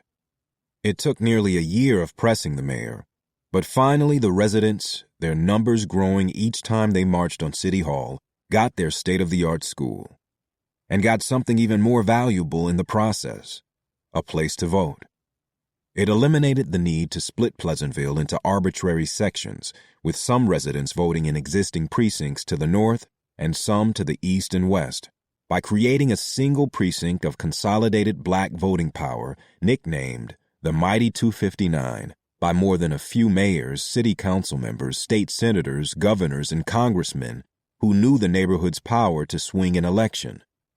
There is and always has been a culture of civic engagement that defines the neighborhood as much as its wide, clean streets with pink and white crepe myrtles lining each side, its legendary Christmas banquets and Sunday barbecues, the gin and whist parties on Saturday nights. Bottom line, folks in Pleasantville vote, always have, and in numbers unmatched almost anywhere else in the state of Texas. It's no secret we're pushing for Hawthorne, the hometown boy, Mrs. Delavan says. But we made it official on Sunday. Pleasantville is going for Hawthorne all the way. By Sunday night, his campaign pulled out of here, instead putting their folks on the ground out near Memorial, places like Tanglewood and South Post Oak, parts of the city that were still up for grabs. Sunday till the polls closed on Tuesday night, there wasn't a soul from the Hawthorne campaign working these streets. We were expecting Axel, sure, some high-level staffers and family members. But I don't know what that girl was doing out here. You talked to Axel? I left a message with his nephew, Neil, the one running his campaign. What about Sam? Jay says, meaning Axel's father. I'm told he's aware of the situation, she says. But it's been 2 days. Right, Jay says, hearing the hint of desperation in her voice, the drumbeat at the edge of this entire conversation. The first girls, Deanne Duchamp and Tina Wells, were found exactly 6 days after they went missing, their broken bodies discovered a year apart, but no more than 100 yards from the same creek, and rumors ran rampant across northeast Houston that each of the girls had been alive up until a few hours before she was found in the field of brush. Around Pleasantville, there has always been a sense that if the police department had acted sooner, if the girls had been from River Oaks or Southampton Place, one or both lives might have been saved. There's still time, Jay. She might be out there somewhere, Harley says, making clear her belief that the cases are most certainly connected. Jay believes it too. The thought crossed his mind the second he heard the news. You know the Duchamps still got that girl's room closed off? Every last thing in it just the way she left it. Her car still sitting right there in the garage. A little yellow Mustang Betty bought her when she turned 16, a month before she went missing. Jay slides his hands into his pockets, looking out his office window. He still has Bernie's car. With Evelyn's help, he was able to pack up most of her clothes on a day when the kids were at school. But her Camry is, like Deanne Duchamp's yellow Mustang, still parked in his garage. He still sits inside it some nights, after the kids have gone to bed. Elma, Ruby, Joe Wainwright, and me, Harley says, we called a meeting on the issue to see if we can't put pressure on law enforcement, let them know that Pleasantville takes the lives of these girls seriously. Jay would have expected no less from them. They are a group of people who believe there isn't a single problem that can't be solved with a meeting, a neighborhood that believes deeply in the power of its number, and Jay respects them for it. Their activism preceded his by more than a decade, and he is, at 46, ever aware that he walks daily in their debt. We think you ought to come tonight, Jay. He reaches across his desk for his Rolodex, looking for the number for Alice King, Lori's mother, knowing he will not be picking his kids up before dinner. "What time?" he says. Ruby will set out the coffee around 6. "Yes, ma'am." He changes into a fresh shirt. In the back bathroom, he gives himself a good shave, his first in a week. Next, he calls Mrs. King to make sure it's all right if the kids stay a little late. Ellie's upstairs with Lori, she says. Ben is right there with her in the kitchen. I want to go home, he says, as soon as he comes on the line. Of all the after-school help Jay regularly relies on, the King household is Ben's least favorite. Lori's 2 older sisters are in college, and there isn't anyone in the house anywhere near his age. He spends most of his time in the King's kitchen, teaching Mrs. King to use her computer, while she asks him at least 5 times an hour if he's hungry. Ben's version, of course. "You guys okay?" Yes, sir. "You minding Mrs. King?" Yes, sir. "Okay, I'll be there as soon as I can." Yes, sir. "Love you, son." I love you too, Dad. Ben makes it easy. Their affection for each other is pure and unguarded, nearly elegant in its simplicity. Ben always says exactly what he means, or else he hardly speaks at all. It's a trait that Jay respects, mainly because he recognizes it in himself. It's not fair, really, the ease with which he and Ben get along, or that Ellie got stuck with the parent least equipped to raise her. Jay reaches for his suit jacket and tie and heads down the main hall, telling Eddie Mae he'll be out for a while. She's on the computer fiddling with her AOL account. Raleigh called, she says, motioning toward the broken window, still covered in cardboard. He mentioned something about Tuesday night. Jay sighs. "You know I have to ask." I ain't give nobody a key and you know it. "I know you wouldn't give it, Eddie Mae, but I'm thinking more about the number of people in and out of your house and whether one of them might have made a copy, might have got some idea in his mind that this was an easy target." You wondering if my family tried to steal from you? I said I had to ask. Them boys ain't half right, but they ain't all wrong, neither. Jay fishes for his keys in his pocket. "Don't hold it against me, huh?" Eddie Mae waves off the thought. You want to take some beans? It's some rice in there, too, and beer, she says, which Jay guesses she might have already cracked into, judging by her plump, flushed cheeks and the nearness of 5 o'clock. "Do me a favor," he says on his way out. "Take another look around and make sure no one took anything, would you? Tomorrow I'll poke through the files upstairs, just to make sure we didn't overlook something that may be missing." He turns and walks through the front door, down the steps, and through the wrought iron gate, heading toward his car. On impulse, he drives past the Hawthorne campaign headquarters a block over on Travis. The windows of the brick storefront are papered with red, white, and blue posters featuring both the campaign slogan, Hawthorne for Houston, and photos of the man himself, Axel Hawthorne, in his late 50s now, tall and hook-nosed, like a hawk, nicknamed the Axe when Jay first met him nearly 30 years ago, back when Jay was a student and activist at the University of Houston. Despite the name and his reputation as a ball-buster, especially when he was a beat cop patrolling the streets of Fifth Ward and Kashmere Gardens, baton in hand, Jay always found Axe to be one of the better men to wear the uniform. To his comrades in Cobra and AABL, his few buddies in SNCC, he frequently spread the word. If an arrest was coming, better to turn yourself in to a man like Mr. Hawthorne than risk an arrest at the hands of a beat cop with no interest in or understanding of the racial justice movement. Axel had said publicly that he'd rather see black men marching in the streets than climbing through back windows, words that had pissed off both sides of the racial divide when he was first appointed to run the police department by none other than Cynthia Maddox, the city's first woman mayor, and the first woman to break Jay's heart. It's odd, he thinks, that Hawthorne hasn't gotten out ahead of the story of the missing girl. Axel grew up in Pleasantville, after all. Jay would have thought a former police chief with an eye on the mayor's office would have lined the streets of Pleasantville with men in blue, had cops knocking on doors and checking every field and creek within a 5-mile radius. The door to his campaign headquarters is propped open by a cardboard box, out of which a young staffer is distributing campaign T-shirts to a line of volunteers that stretches all the way to the kosher bakery next door.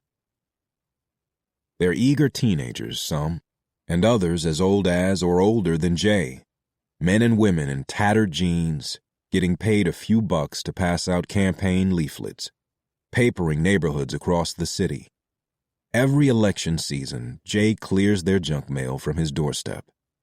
For the marginally employed, it isn't a bad gig. From the front seat of his car, Jay watches the line of volunteers as each is handed a clipboard, a stack of pamphlets, and a campaign T-shirt, blue with long sleeves, just like the one Alicia Knoll was last seen wearing. Chapter 2. Raleigh spent Tuesday night in the back seat of his car, a '92 Lincoln with gold detailing on the hood, the only one in his fleet of 10 that his regular crew is not allowed to drive.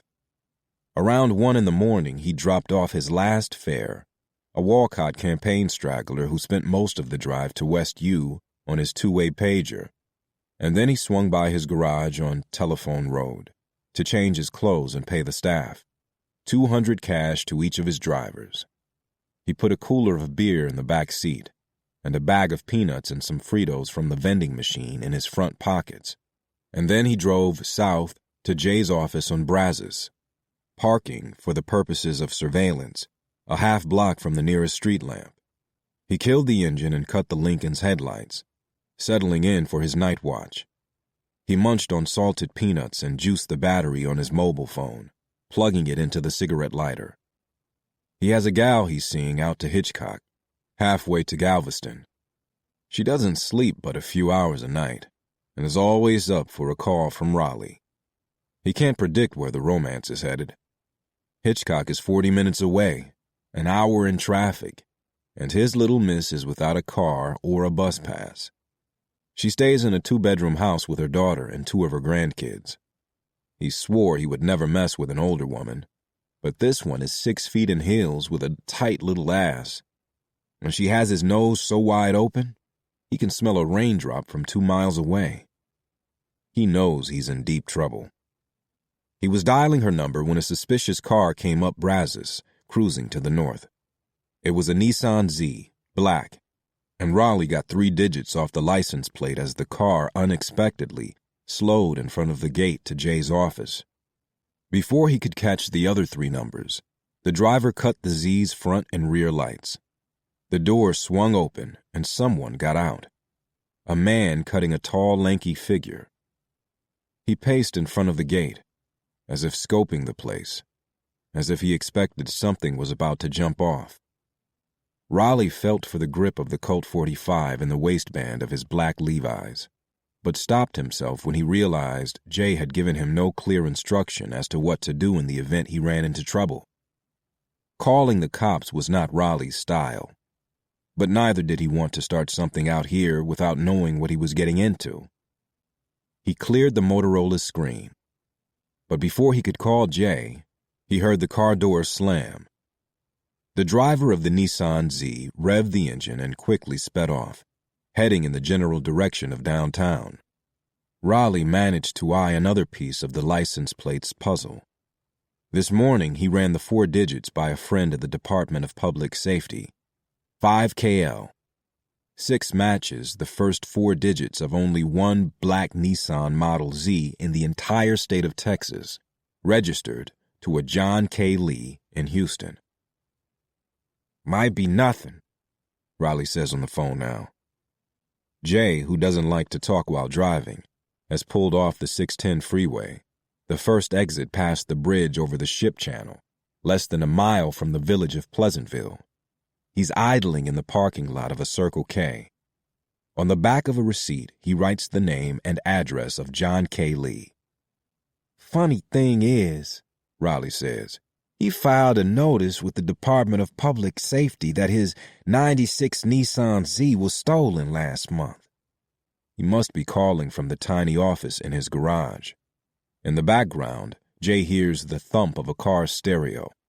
When not on a call, his drivers play cards mostly, smoke and drink. The garage has the feel of a barber shop or a fraternity house, a place where men and boys go to willfully lose track of time. Jay makes a note about the stolen car. "Appreciate it, man," he says. Not a problem, counselor. Jay turns off his car phone, stowing it and its long cord in the compartment beneath the Land Cruiser's armrest. He goes into the convenience store and buys himself a Coke. The place has already put up Christmas decorations, cheap tinsel, and paper wreaths hanging from the ceiling. It's still 3 weeks from Thanksgiving, on its own a rough current to cross for 2 kids who lost their mother, but nothing like the emotional shitstorm that's waiting for all of them come December. Last year they rented a house in Corpus, unplugged the TV and went fishing every day. Evelyn stopped speaking to Jay for a week.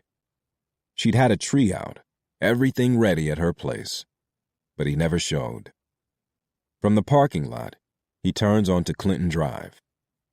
At the Gethsemane Baptist Church, he turns left on Flagship, coming into Pleasantville at one of its southern borders, arriving within a few turns at the corner of Guinevere and Ledwick, the spot where, as far as anyone knows, Alicia Noel was last seen. Jay slows at the intersection.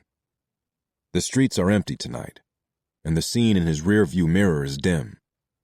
Behind him, Ledwick, the neighborhood's major north-south connector that leads to the Samuel P. Hawthorne Community Center, the pool, and the football field, ends at the edge of a wide area of wild woods.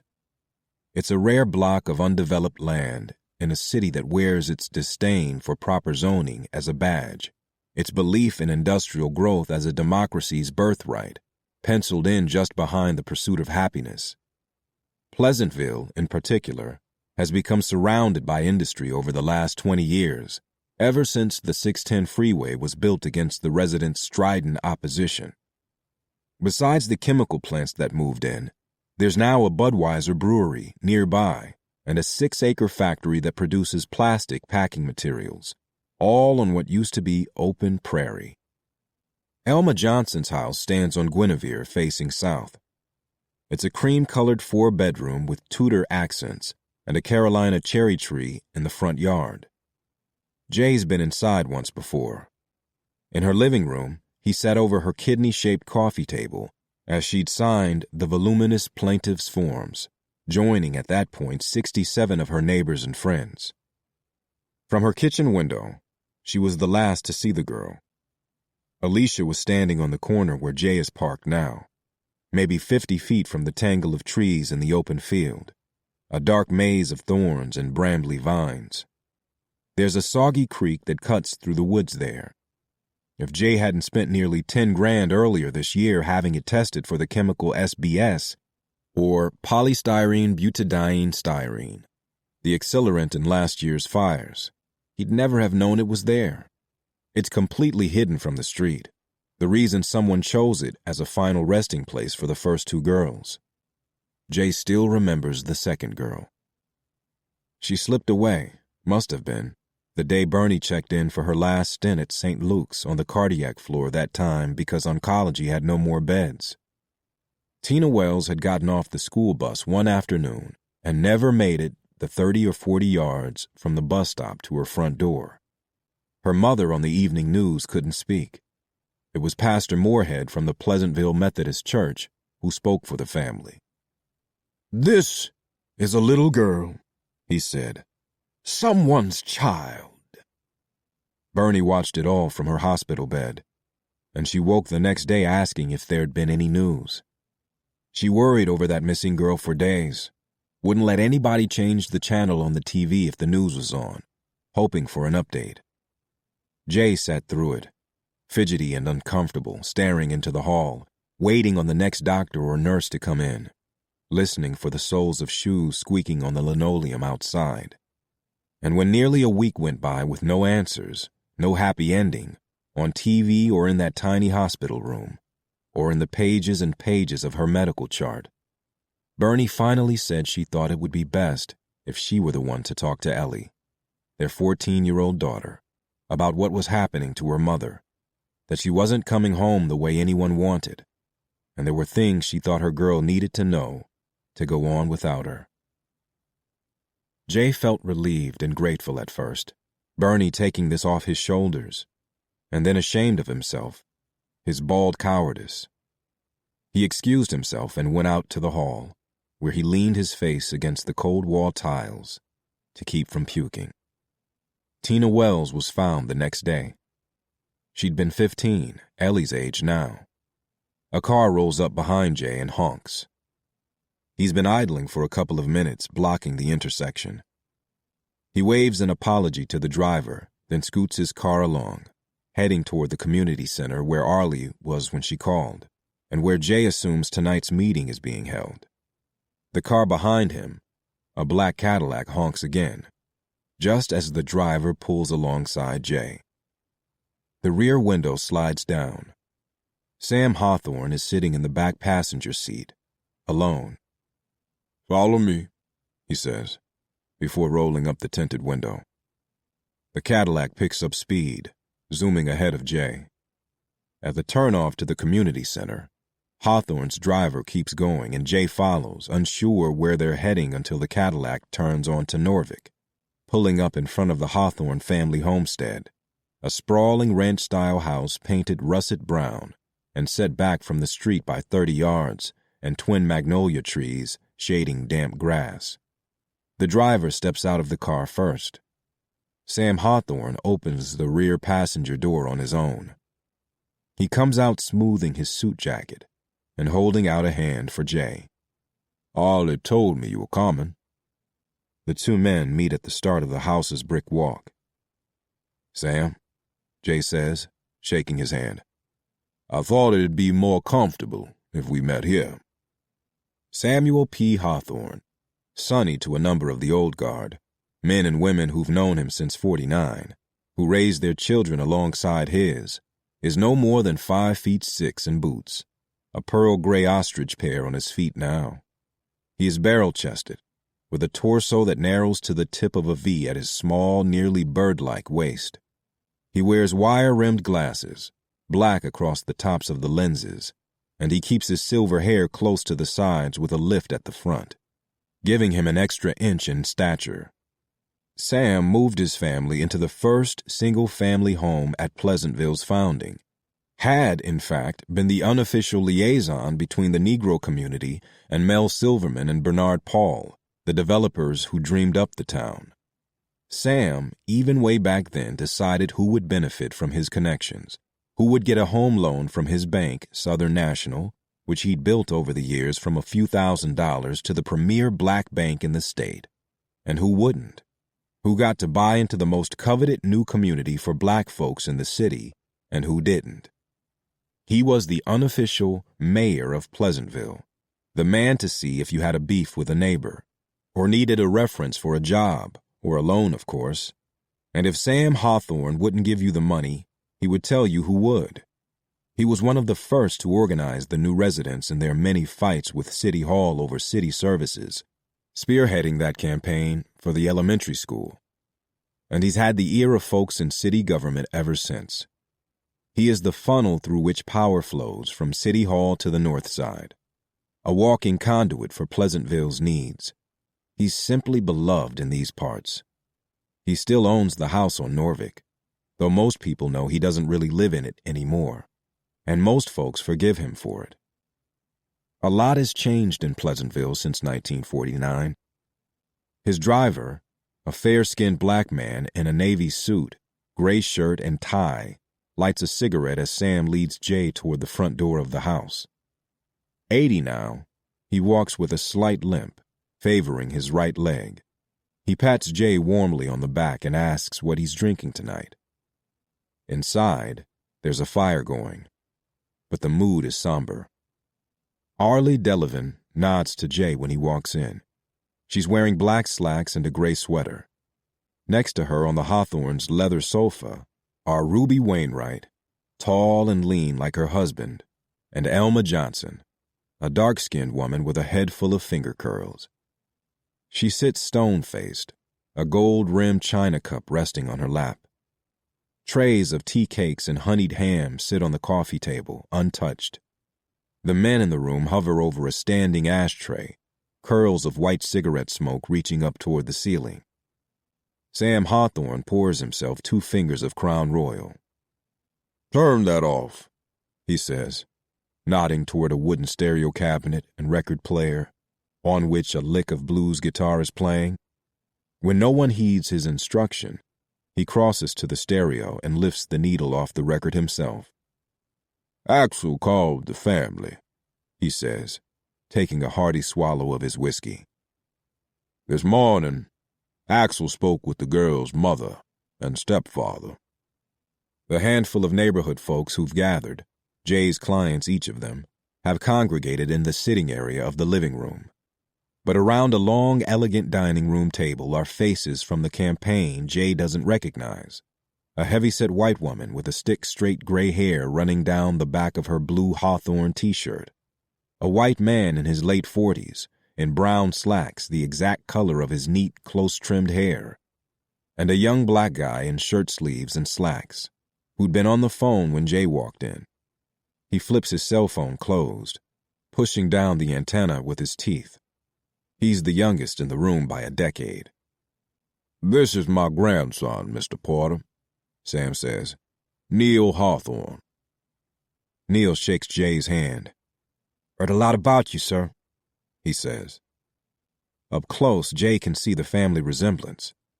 He's on the short side like his grandfather, but he has the same caramel-colored skin as every Hawthorne Jay has ever laid eyes on. The same diamond-sharp features that tell the legend of distant Cherokee blood running through the entire brood.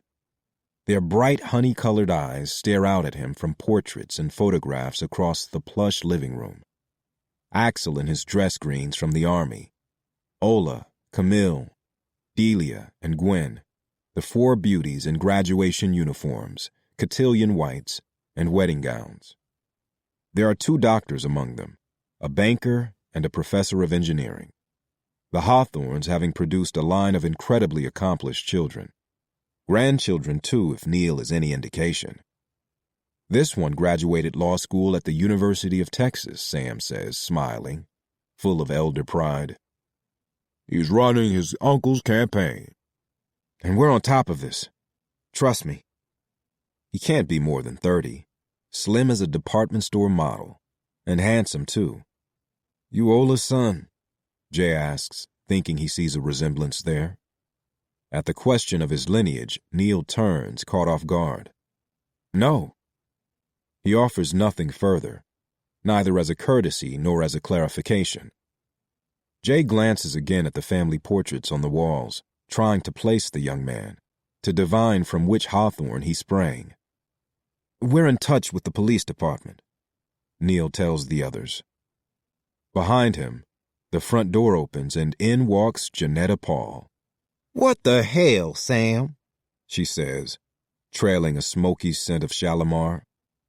She's wearing a custom pantsuit in fuchsia, her signature color, her braids woven into a rather large box-like structure on her head. She is the incumbent councilwoman for District B, which includes parts of 5th Ward and all of Pleasantville. Like Axel Hawthorne, she is heading into a runoff on December 10th, having been ill-prepared for a challenge from a political upstart out of Clinton Park. "I'm getting calls, Sam. 1 month before the goddamn runoff, I'm getting calls from people wanting to know how scared they should be," she says. She's a woman in her 50s, but carries herself like an impatient, overly made-up teenager, flitting restlessly. "Where is Axel?" she demands. "At the Chronicle's offices downtown." "Well, tell him to get his bony ass down here." "He's meeting with the editorial board at the paper, making another pitch," Neil says. "We barely secured their endorsement in the General." And that's only because the Chronicle couldn't figure out a way to sell the papers in this city if the editors didn't endorse the first viable black mayoral candidate in memory, especially against a Pop-Tart like Walcott, the white woman says. But we can't necessarily count on support again. Behind the scenes, everything I'm hearing on the ground is that the paper is pushing for Walcott. Then, remembering herself, she turns to the room, as if meeting new members of the campaign's team. Marcy Hall, Communications Director. Arlie and Ruby Wainwright exchange a glance, but say nothing. Jim, Ruby's husband, frowns. We did well on Tuesday, Sam says, but some of the numbers were troubling. Bob Stein at Rice is polling the new landscape, tracking where Acton's votes are going. We've got 29 days to push this thing our way. Our way exactly, Janetta says. I was the first one on the council to come out for Axel. The Pleasantville ticket, you called it. And I don't intend to be dragged down because Axe is too slow to get on top of this thing. Sit down, Netta, Sam says, the pet name only fueling the long-standing rumor about the real nature of their relationship. Unless you've already forgotten who put you in that council seat in the first place, he says, not bothering to look her in the eye, not needing so much as a glance to shut her up. What are the police saying? Jay asks, getting back to the girl. They've opened a case, Neil says. That's it, Janetta says. That's a start, Neil says. And not as easy as you might imagine. The girl was 18. She was living at home, but as far as HPD is concerned, Alicia Noel is an adult female. For all they know, she doesn't want to be found. What about the others, Sam? Arlie says. Mr. Wainwright clears his throat. He's a retired engineer, and he speaks in a deep baritone, hands clasped behind his back. Did the police, detectives, indicate a belief that the cases are connected? This girl and the others? We didn't really get that far. Well, what did they say? Janetta says. Neil sighs. We've left several messages at the precinct. Axel left word with the chief downtown. We'll let you know as soon as we hear back. Arlie is stunned. You haven't even talked to them? Good Lord, Janetta says. Sam, what is going on here? Arlie says. Keith Moorhead, youth pastor at the Pleasantville Methodist Church, one of the youngest clergymen in the community, is in jeans and sneakers. Why aren't we meeting at the community center? There's a number of families who've expressed their concern to me personally. I'm sure they'd like to be heard on the issue. Why aren't the Welleses here, or Deanne's parents? I wanted us to be able to speak freely, Sam says. He pours himself another bump of whiskey. Grief and guilt cloud things, he says, leaving Jay to wonder to whose guilt he's referring, why that word would enter this room. We have a young woman missing in my neighborhood, Axel's old stomping ground, a story that will get out of our hands if we let it, and at the worst possible time. Neil opens his mouth to speak, but Sam shakes his head, hushing him. I thought a gathering here among friends, people we trust, was the more prudent approach, Sam says. Arlie, Ruby, you know as well as anyone how meetings at the center can easily get off track, veering into arguments over deed restrictions and what kind of punch to serve at the next PTA meeting, especially in the last few years, with the newer folks coming in. There are nods of recognition around the room. These are some of the oldest families in Pleasantville. What was once a segregated oasis, a black Levittown where flowers grew and families thrived, now seems hardly worth the gas money for young black professionals. Not for a daily commute 10 miles past downtown. Not when they can buy property anywhere these days. No matter the best efforts of the old-timers to keep the neighborhood as it's always been, to secure its borders, keep the money in and the newcomers out, there are every year new families who are buying their way in. Working-class blacks from places like Fifth Ward and South Park, and Latino families from the North Side, who see in its quaint tree-lined streets their chance at the American dream. You can't put up fences on change. It's been 2 days, Arlie says. 3 when the sun comes up. We're losing time every hour that passes. Every hour there's a killer still out there. We don't know that's what this is, Arlie, Sam says. We'd be fools to think otherwise, Mr. Wainwright says ruefully. It's been 2 days, Arlie says again. Deanne, Tina, whether HPD wants to say so publicly or not, those girls were still alive at this point. You all saw the reports. If HPD had made a bigger push to find them, who knows how things might have turned out for them, for their families.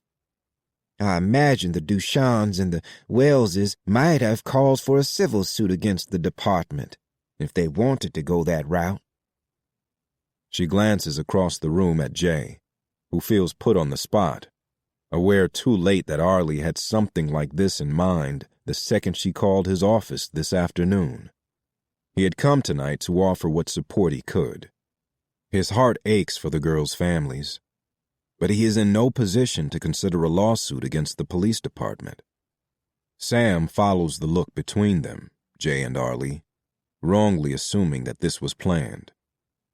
You can't be serious, Marcy says. I'm in the middle of the biggest fundraising push of the campaign, the man in the dark brown slack says. We're waiting on a dozen 5-figure checks right now. Any word about this would be a disaster. We're on top of it, Stan, Neil says. Stan the money man, Jay thinks. I love you, Sam. I do, Arlie says, looking at him, one of her oldest friends. But I am not putting your campaign ahead of these girls. Suing the police department won't do a thing for Alicia Noel right now, Sam says, and Jay is inclined to agree. Elma, he says, you saw her Tuesday? Tuesday night, about 8:45. She was just standing by herself. Vivian Hawthorne, Sam's wife, emerges from the kitchen. She leans against the doorframe, cupping a tumbler filled with a clear liquid she's sipping too slowly for it to be anything other than vodka. She's wearing a navy skirt, a lace apron tied around her waist. She was a schoolteacher once, back before Sam's bank set them up in comfort and style. Viv is taller than her husband, and round in every place he is stick straight, her hips opening like a rose beneath her narrow gold-plated belt. She wears her hair in a thick braid streaked with pewter. It rests dramatically across the front of her left shoulder. She is, even in her late 70s, utterly striking. Janetta, at the sight of her, rolls her eyes. What's her name? Viv asks, her voice soft and bell-like. The girl. No, Arlie says. She wasn't from around here. What was she doing in Pleasantville? She work for your uncle's campaign? Jay asks. He remembers the description of the blue long-sleeve T-shirt she'd been wearing, and the reports from at least 2 residents in the area that Alicia was leaving leaflets on doorsteps in the hours before she went missing. She wasn't on the payroll, no, Neil says. Which means what exactly? She wasn't employed by the campaign. That much we know.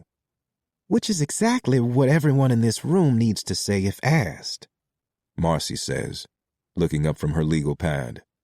Her upper lip is sweating. Was she a volunteer? Jay asks. Was she? Vivian says, alarmed.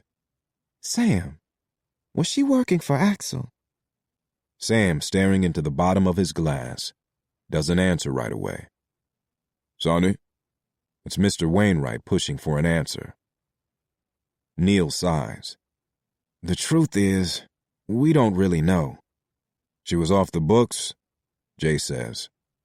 He makes a gesture with his right hand, rubbing his fingers together, to suggest the untraceable cash that might have landed in Alicia Noel's hands, street money to get out the vote. Every campaign does it, Neil says. True, Jay thinks. But if the missing girl was indeed volunteering for Axel's campaign, it will mean nothing but trouble for the former police chief. Janetta, sensing the political danger of being in this room for even another second, tucks her purse under her arm. I wasn't here, she tells Sam. Until you fix this, I wasn't here. She makes a quick survey of the room, eyes lingering on Jay Porter, probably wondering if she's already hit him up for a contribution to her re-election campaign, before deciding now probably isn't the time. She turns to Mr. Wainwright. Lend me a smoke, would you, Jim? She waits for him to light it, then turns on her black heels and walks out. At her exit, Vivian says, Don't let that woman in my house again. We don't keep records of all our volunteers, Sam says. Not the ones paid under the table, Jay thinks. Now, more than ever, he understands why the meeting was moved from the community center at the last minute. The building may have Sam's name over the door, but it's city property, open to any resident or any member of the press for that matter. This room, with its curtains drawn, is Sam's domain. You have to disclose the possibility, Jay says, looking at Sam first, then Neil. You can't play coy with the cops. Not about this. We're working in-house to look into it, Neil says. He pulls his phone from his pocket, checks a missed call on the screen, then flips it closed again. As of right now, none of our staffers remember her, nor does Tanya Hardaway, our field director, remember assigning her to Pleasantville. But if she was working for us, we have every intention of cooperating fully with the investigation. Last reports had Alicia in a blue shirt, long sleeves, Jay says. Sam nods, but is unmoved. Her mother said she never heard anything about her daughter working for a campaign. She didn't follow politics. The color might have confused some people, Neil says. Clarence and them, Jim says, looking at Arlie in particular. They may have seen a blue shirt and just assumed she was walking for the campaign. So you didn't have anybody in the field Tuesday? Jay asks. In Pleasantville? Neil says, glancing at his grandfather. No. She wasn't one of ours, Sam says, as if willing it so. You guys were out here celebrating, though, weren't you? Axel and the campaign going door to door? Jay says, repeating the rumors he heard. Ruby set out a pound cake, Jim says, looking at his wife. It's still sitting on my kitchen counter, she says, crossing her arms in irritation. We weren't able to make it to every house that night, Sam says, glancing from his grandson to Marcy, the communications director. But the bottom line is, the campaign has no knowledge of the girl or what happened to her. We've put together a search, first light tomorrow, Arlie says. From a leather tote at her feet, she pulls out a roll of paper weathered at the edges. She unfurls the map across the coffee table. It's Pleasantville, each block broken into tiny squares, pencil marks scribbled on each plot of land, notes about the residents in every house in the entire neighborhood. It's the Voters League map. We'll attack this like any other canvas, like every outreach we've ever done, on any and every issue that affects this community. House by house, we'll find out who saw what on Tuesday. We'll start to piece together her last hours. Pastor Jennings at Gethsemane and Pastor Williams at Hopewell Baptist, Moorhead says. We're all planning to make statements during this Sunday's services, warning our congregations about the threat. I'm advising folks to meet their school children at the bus stop if they're able. Students, the girls especially, should walk in groups of 2 or 3, everybody in before nightfall. The Blue Hawks, he says, speaking of the boys' basketball team he coaches at the rec center, we're thinking of starting a patrol group for the neighborhood. We're asking folks to be on the lookout for any strange faces hanging around. You still having problems with the trucks? Jay asks. Arlie nods, and Jay makes a note to call Sterling and Company trucks first thing in the morning. It isn't a part of his official duty as Pleasantville's civil attorney on record. Has nothing, in fact, to do with the chemical fire. But for years, Sterling has been allowing its commercial drivers to cut through the neighborhood on their way to the port of Houston, and a while back Jay agreed to intervene. He sent a few strongly worded missives on his letterhead, but apparently these aren't doing the trick because 2-3 times a week, Sterling's drivers will tear through in 18-wheelers and oversized box trucks, men who have no business in Pleasantville. I'll get on it tomorrow, he says. It would give him something to do. Chapter 3. By Friday morning, her picture's in the paper. The Houston Chronicle runs a small piece in the city section, page 2. When she first sees the girl's face, Lynette K. Phillips is sitting in the front room of her duplex on Marshall Street in Montrose, in a rundown red-brick colonial that rests directly behind the West Alabama Ice House, where Lonnie passed a good amount of time the previous night, drinking her way through the world's weirdest blind date. It's a high school graduation picture, black gown and fingers cupping her chin. The whole deal, surrounded by 3 inches of copy, more than Lonnie would have thought the Chronicle would spare for the occasion. Back when its rival, the Houston Post, was still alive, the Chronicle had ignored the stories of the 2 girls who had disappeared off the streets of Pleasantville. Their bodies found less than a city block from where Alicia Knoll was last seen. Lonnie, who had a Shiner Bock and 2 arsenic white Hostess donuts for breakfast, wipes the powdered sugar from her fingers onto the thighs of her jeans and lights a Parliament, staring at the Knoll girl's face. She's pretty, but they all are at that age. 17, 18, God don't make much ugly, not for girls like these, with mothers and fathers who check their beds at night, make sure the front and back doors are locked. In Lonnie's experience, it's time and circumstance that sully a complexion. She must have aged 10 years the first time her daddy let her walk out of the house and into the car of some boy who couldn't be bothered with more than a hunk from the driveway, the dented tail end of his Le Mans already pulling out into the street. She looks like the others, she says, exhaling smoke.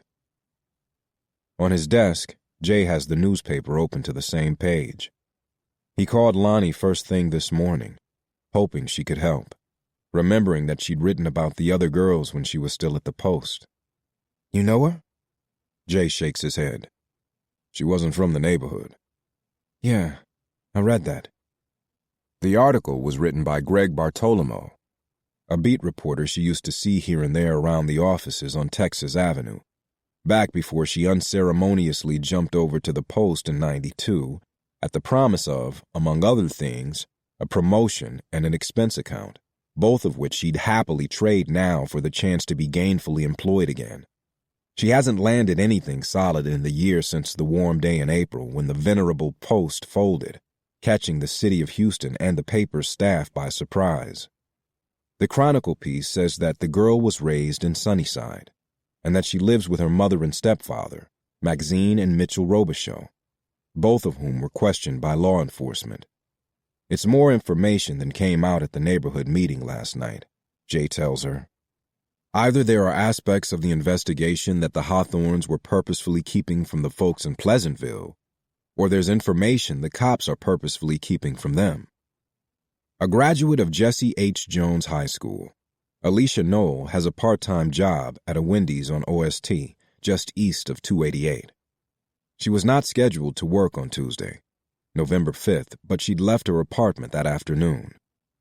The information about her clothing is repeated here, that she was last seen in a long-sleeved blue t-shirt and jeans. There is no mention of the Hawthorne campaign or whether the missing girl has any connection to its staff. The cops are treating this as a missing person case, but because the girl is 18, it's suggested that she could have simply walked off somewhere of her own volition, A boyfriend is mentioned, a young man who was a student at Lamar University in Beaumont, some 90 miles away. Sad, Lonnie says. Folks in Pleasantville think it's starting up again. You talked to Arlie Delavan? Last night. She took it hard, Arlie. They're scared. Ought to be. Through the phone line, Jay hears her exhale, working up to something. Look, I was going to call you, she says. One of these days. How are the kids? Fine, he says. He never knows how to answer that question. Maybe I'll come by sometime. You should. There is a pocket of silence between them, deep enough to hold regrets for both of them, their relationship having thinned over the past year or so. Jay is unable to remember who stopped calling whom first. She came to the funeral, of course, but they'd barely spoken. Jay sitting with Ben and Ellie all the way up front by the cherry wood casket, a few feet from where Jay had recited his wedding vows. It was the first eulogy Bernie's father, Reverend Boykins, had declined to deliver in his own church. He'd woken that morning barely able to stand. Jay wouldn't wish this life on anyone. The nights he sits in his backyard staring up at the sky, wanting, stars and all, to pull the whole thing back like the lid of a tin can, anything to see his wife again. It's the reason he drove to Pleasantville last night. The reason he called Lonnie this morning. How much do you remember about the story? Deanne Ducharme, Lon says, starting with the first girl. Jay scribbles the name on a legal pad, taking notes. She was walking home from a friend's house, 4 blocks after sunset. But she never made it. Her dad had told her not to drive. She had a brand new Mustang, but he told her it was a waste of gas to drive it just 4 blocks. He must have told me that story 10 times. They have a suspect? There was a name. I'd have to look through my notes. She glances across the hardwood floors of her apartment past the ratty futon, where there's a narrow built-in bookshelf near the front door and, below it, a sagging cardboard box, which she carried out of the post's offices 18 months ago, loading it into her VW Golf before heading home, lugging it into her apartment and dropping it by the door, where it's sat every day since, a dusty reminder that she was once a writer, a real one. She has often prided herself on being less openly sentimental than her colleagues. That April morning last year, when news came that the paper's owner was pulling the plug, Lonnie had not hung around for the post-mortem. While her co-workers stood dumbfounded, so blindsided that they had still been working on stories when their desk phones started ringing, Lonnie grabbed every piece of paper she'd ever scribbled on, combing the corners of her cubicle for anything she might have missed. Short of swiping the desktop Mac she wrote on, she got everything. By the time security started ushering folks out of the building, Lonnie was already a mile up the Southwest Freeway. She would cry later, she told herself. Only, the thing is, she never did. No tears, just beer and cigarettes for breakfast. Whole days watching Sally Jesse and Montel. The box was meant as a kind of insurance policy, a way to start over when the time was right. There are at least 100 stories inside, pieces she'd researched, bits of knowledge trying to find their way to the light of day. She's pitched a few, tried to sell herself to the Statesman in Austin, the Morning News in Dallas, the Star-Telegram, Texas Monthly, even Texas Highways. But no one local is hiring, and the Chronicle won't have her back, a feeling that's mutual.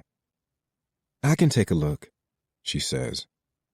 I had started a bit on the second girl last year. The same name came up, I remember, almost from the beginning.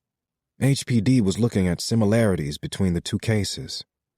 Maybe you and this Bartolomeo guy could compare notes. Ha. In the old days, it would have been unthinkable, reporters from rival papers sharing information. The whole system was set up for one to keep a competitive distance from the other. However they duked it out on the front pages, chasing scoops and stories, There was an understanding that they made each other better. But Houston is a one-paper town now, the first major city in the country to try to run a democracy with a single journalistic checkpoint, a single voice guiding 4 million people through a maze of complex issues. They organized a search, Arlie and the Wainwrights, Jay says. They're block-walking to gather any other information on who might have seen what. If this is what they think it is, then there's not a lot of time. No, there isn't. I'll give Bartolomeo a call, see where they're at with this. Mike Resner, the detective on the first cases, I think he's still over in the Northeast Division. Might be worth a call there, too. It might put folks at ease out there, if they had a better sense of what's going on with the investigation, Jay says. I think there's a hope that finding this girl might lead to answers about the other two, offer some peace for the families. Between the fires and this, Pleasantville could use some good news. Hey, Lon says softly. I'm glad you called. Me too, he says, hanging up. When he looks up, Addie Mae is standing over his desk. She must have come in sometime while he was on the phone. She's still wearing her overcoat and she's holding a stack of pink message slips in one hand and a Jack-in-the-Box cup in the other. The bank called, she says right off. Some problem with the line of credit for the Pleasantville case, and the Arkansas folks are at it again. The Pritchards, plaintiffs 10 through 17 in the class action suit Jay filed against Chemline Industries in Little Rock, Jay's last time in a courtroom, have been at each other's throats since they took a deal, 2 days before Jay's closing arguments, and against his strident counsel. The ones with any money left are constantly fighting with the ones who have long since gone back to being broke, albeit with shiny cars in their driveways and pounds of tenderloin in the deep freeze. B.J. Pritchard wants to sue his brother Carl for defamation, Addie Mae says. Something about a collection of Nancy Wilson records. B.J. said he would buy off Carl and never did, and Carl going around town calling his brother a cheap son of a bitch. B.J. wants you to handle the matter in court. He's got a $500 check already made out to you as a retainer. She rolls her eyes. Jay sighs. He curses the day he ever set foot in Arkansas. Looking down at the desktop, where the newspaper is still open to the story of the missing girl, Addie Mae cocks her head, staring, slantways, at the black and white photo of Alicia Noel. What's it been now? She says. 3 days. I'll pray for her. Was there something else? Jay says, folding the newspaper in half. That lady from the trailer park called again, the one out to Baytown. She and her neighbors, they're still having problems with their water. She's convinced something's leaking out of the oil refinery down there, some runoff that's tainting everything. It's got so she won't even cook with it no more. Give her the list of referrals. You won't even meet with her? Not taking clients, Addie Mae, you know that. She presses her lips together, quietly weighing whether this is the time to get into it with him. The one time she brought up losing a girlfriend to cancer, he'd quickly shut her down, not wanting to hear other people's ideas of what they thought he was living through, or to turn grief into a contest, one he would always win. He could never bring himself to shame someone's good intentions. That it? No, she says. Reaching into the pocket of her peacoat, she pulls out a small rectangle of paper, frayed at the edges. I did like you said. Look this place up and down, everywhere except the conference room upstairs, which you said you'd go through. Jay nods. I didn't notice anything missing, Addie Mae says. But I did find this. She holds out a business card. Jay takes it into his hands. On the blank side, he sees his own name scribbled in pencil, followed by the address of his law office. 3106 Brazos. You think he dropped it? Addie Mae says, meaning the young man who broke into the office on Tuesday night. Where did you find it? Onto the couch in the waiting room, just a few feet from my desk, she says. Wind must have blown it there. It was just a piece of it sticking out. Jay flips the card over. He leans back in his chair, staring at it. Weird, ain't it? Eddie May says. Yes, ma'am, it is. Jay says. If whoever broke into his office inadvertently left this behind, it seems the intruder purposefully sought him out. And that doesn't make up even half the weird part. The name on the front of the professionally printed business card in clean block letters is John K. Lee, the man with the stolen Z, Jay remembers. A car that matches the exact description of the one idling outside this very building late Tuesday night. According to his business card, Mr. Lee is an executive in the legal department of Coal Oil Industries. Son of a bitch, Jay mutters. He feels a lick of heat across his forehead as he reaches across his desk for the telephone. Anticipating a show, Eddie May takes a front row seat, setting herself down in one of the chairs across from Jay's desk, sipping her watery Pepsi as Jay dials the number on Mr. Lee's business card. It rings 3 times before his secretary picks up. Mr. Lee's office? Jay Porter calling for him. Oh. There's a note of surprise in the woman's voice. He imagines his name is familiar enough in the halls of the Coal Oil Industries legal department, considering the nearly 15 years he's been after coal and its money. He's never heard of John K. Lee. There was a Darrell Whitaker in legal, he remembers. He was first chair in '83 when Ainsley's case first went to trial. But Whitaker left years ago to work for a lobbying firm in D.C. Since then, there's been a revolving door of young attorneys working the endless appeals, offering every 6 months or so to settle with Ainsley's family and the other plaintiffs, always for a small fraction of what Jay had won for them in court. One moment, Mr. Porter. Jay hears the line click. Then a man's voice. This is John Lee. What can I help you with? He sounds young enough to drive a Z, Jay thinks. Either it's all he can afford, or he's still chasing the kinds of women who are impressed by that sort of thing. Another 10 years at the coal trough, and he'll be in a Mercedes for sure. Jay wonders how long he's been paying bar dues. I'm trying to understand why I found your business card in my office. I'm sorry, who is this? You work in the Ainsley case now? He wouldn't have figured Thomas Cole to pull a dirty stunt like this, breaking into his office, but how else to explain the coincidence? I think you've got the wrong number. You had a car stolen a few weeks back, right? A Nissan? How do you... Lee stops suddenly. Lisa, can you get off the line for a second? He says, waiting for the departure of his secretary. A second later, there's another click, and then the line goes dead completely. Jay pulls the phone from his ear, staring at the receiver. He dials Lee's number again, but the call goes straight to voicemail. 2, 3 more times. Jay hangs up, feeling the rush of heat again. Downright panic about what this means. Get upstairs, he says to Eddie May. There's an inventory sheet inside the front of every box, every file we ever started for the coal case from Ainsley on down. Eddie May nods. She filed most of that paperwork herself. Go back to the beginning. The first briefs, Ainsley's deposition, all the way back to 1981, and make sure every piece of paper, every videotape, everything is accounted for. He reaches for his car keys. Where are you going? Can you also pull our billing records for 81, 82? Accounts payable.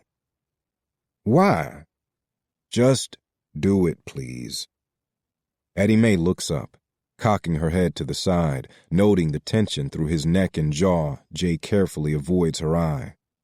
There's no way she could know what he's thinking. There's only one person who knows what he did years ago, which didn't win him the biggest case of his life, so much as ensure he wouldn't lose it. And his wife is gone. Pull the records, he says. Chapter 4.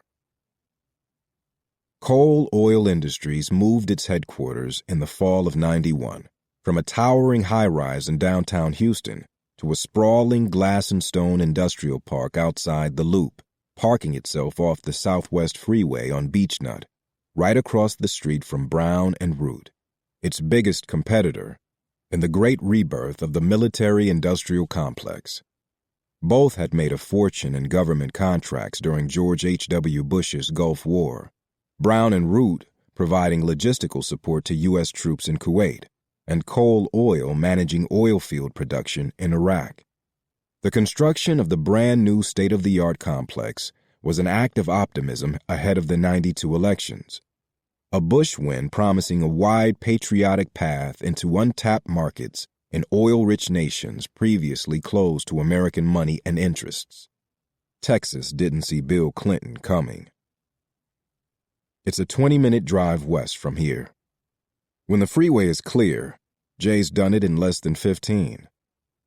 Tucking John K. Lee's business card into his front pocket, he starts down the front steps of his office, stopping short when he sees Jim Wainwright coming up the paved walk, the front gate swinging closed behind him.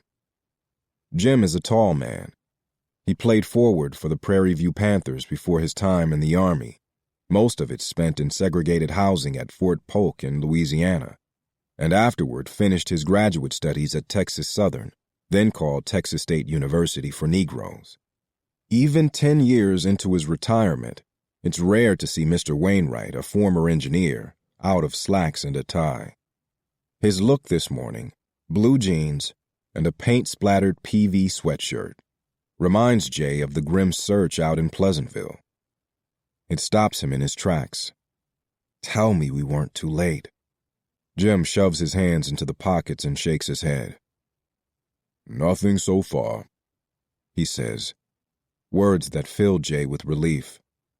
Jim stands quiet a moment, his brow tensed into a deep wrinkle. I need to talk to you, Jay. You want to come inside?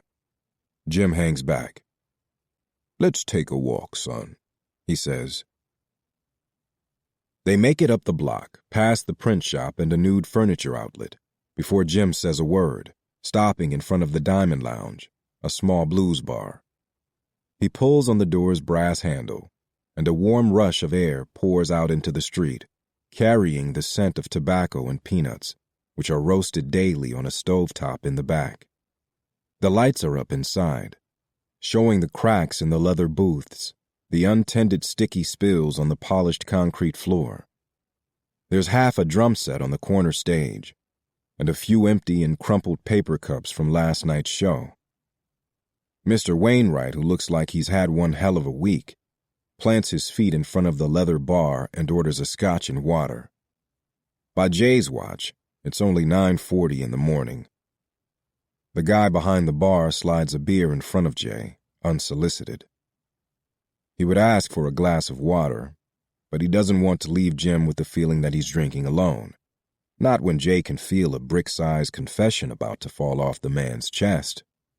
Mr. Wainwright takes a sip of his scotch, sucking air through his teeth as it goes down. You're in trouble, son, he says. Excuse me? I like you, Jay, I do. And when the tragedy hit last year, when the fires were still burning, I was one of the main ones said you were the man to call. Thank you, Jay says cautiously. Jim finishes the rest of the scotch in one gulp. His hand shakes as he sets his glass on the bar top. But it's a lot of us involved in this thing. What, 300 plaintiffs or something like that? 487, Jay says. He finds himself reaching for the beer, taking a swallow without thinking, anything to wet the back of his suddenly dry throat. It's a Michelob, ice cold. Well, there's some out there, Jay, who ain't happy with the way things are going. I think a lot of folks, myself included, thought we'd be further along in the process by now. Ruby and I, we've been lucky, least as it goes with the doctors and stuff. There's some up to the north side of the neighborhood got their kids on inhalers now, in and out of clinics. And I know you know this stuff too. But my house, others on my street, the money we paid to fix things, my roof, resodding the lawn, the repaint on my wife's car and mine, that's money we're not seeing back. Mr. Wainwright picks up his glass, as if he forgot it was empty, and then sets it down again. Under the bare bulbs of the Diamond Lounge's main room, the white hair against his deep brown skin makes a halo effect. I put my faith in you, and that's good enough for me. But there's some out there that are feeling strung along. They're not the only ones, Jay thinks. He's put out his own money, too. Nearly $30,000 to test the soil and the water out there. Another $50,000 to 2 researchers at Baylor to study the long-term medical effects of the chemical burn on adults and children. And over 1,000 hours at $45 a pop for an investigator to take plaintiff and witness statements. The same woman he used in Arkansas for the Kimline trial. Not to mention money he's loaned to more than a dozen families in Pleasantville. Newcomers, ones who bought in late to the neighborhood, who still have young kids, college to pay for, braces, school trips and summer camps, piano lessons and new shoes every 6 months. The ones who can't easily afford to cover what insurance won't. While they wait for settlement checks to start rolling in, Jay has paid out of his own pocket to patch their roofs, redo drywall damaged by the fire hoses, or pad out the rent money needed for a temporary apartment while repairs are done on their homes. Pleasantville is his entire practice now, and he'll go broke if he can't settle it soon. The truth is, he's planning to retire after this. Ellie's college and Ben's pay off the house, the whole bit. And then he's going to sit down somewhere for a few years, take as long as he wants to figure out what the point of any of this has been, what grace he's meant to make of his flesh and bone, the breath that won't stop, even if his wife has none. He's going to lie down somewhere and wait. Jay is 46 now, which might as well be 60 in black man years. Kwame McElvey had a heart attack last year, was in the hospital for a week afterward, scared out of his mind. Jay took him peanut brittle and copies of The Nation and Jet, shook the man's hand when he left, and said they'd get together real soon. Kwame, still Lloyd to Jay, his old running buddy, he'd hung on long enough to get released from the hospital, only to drop dead in his front yard 2 days later. Bernie's dad had a prostate scare this summer. Penny, Jay's baby sister, is on 3 different medications to lower her blood pressure. It's hard some days not to view life as little more than the space between diagnoses, the rest between twin notes of tragedy and catastrophe. And Jay doesn't want to spend his knee-deep in other people's problems. He hasn't told Eddie May yet, hasn't said the words out loud to himself, but he's through practicing law. He reminds Jim, we got pro forma up to 7.5 in just the last few months. It's another bullshit number, he knows, and one that had taken at least 10 meetings to get to. He is actually trying to reach 50 million, to come close to what he did with the Cole case, what he still, for personal reasons, considers his proudest moment as an attorney. 50 million would mean over $70,000 for each family. It isn't enough, but nothing ever would be. And 70 grand could patch a house, pay off medical bills, even get a kid to college. The trick is to arrive at that number without a trial. A trial he can't do. He just doesn't have it in him anymore. He never really got over Arkansas, his last big case.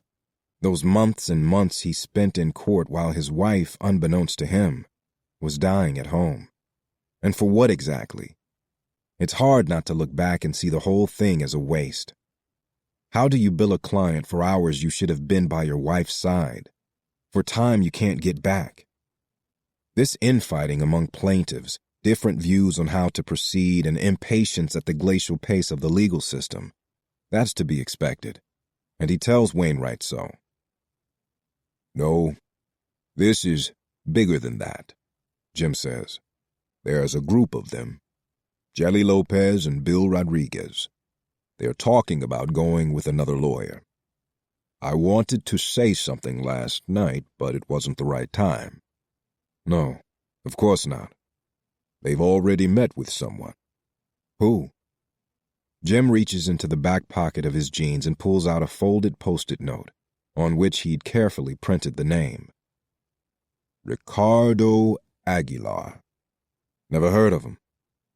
But it explains something strange Pro Firma's lawyer said during their last meeting, a lunch at Irma's downtown.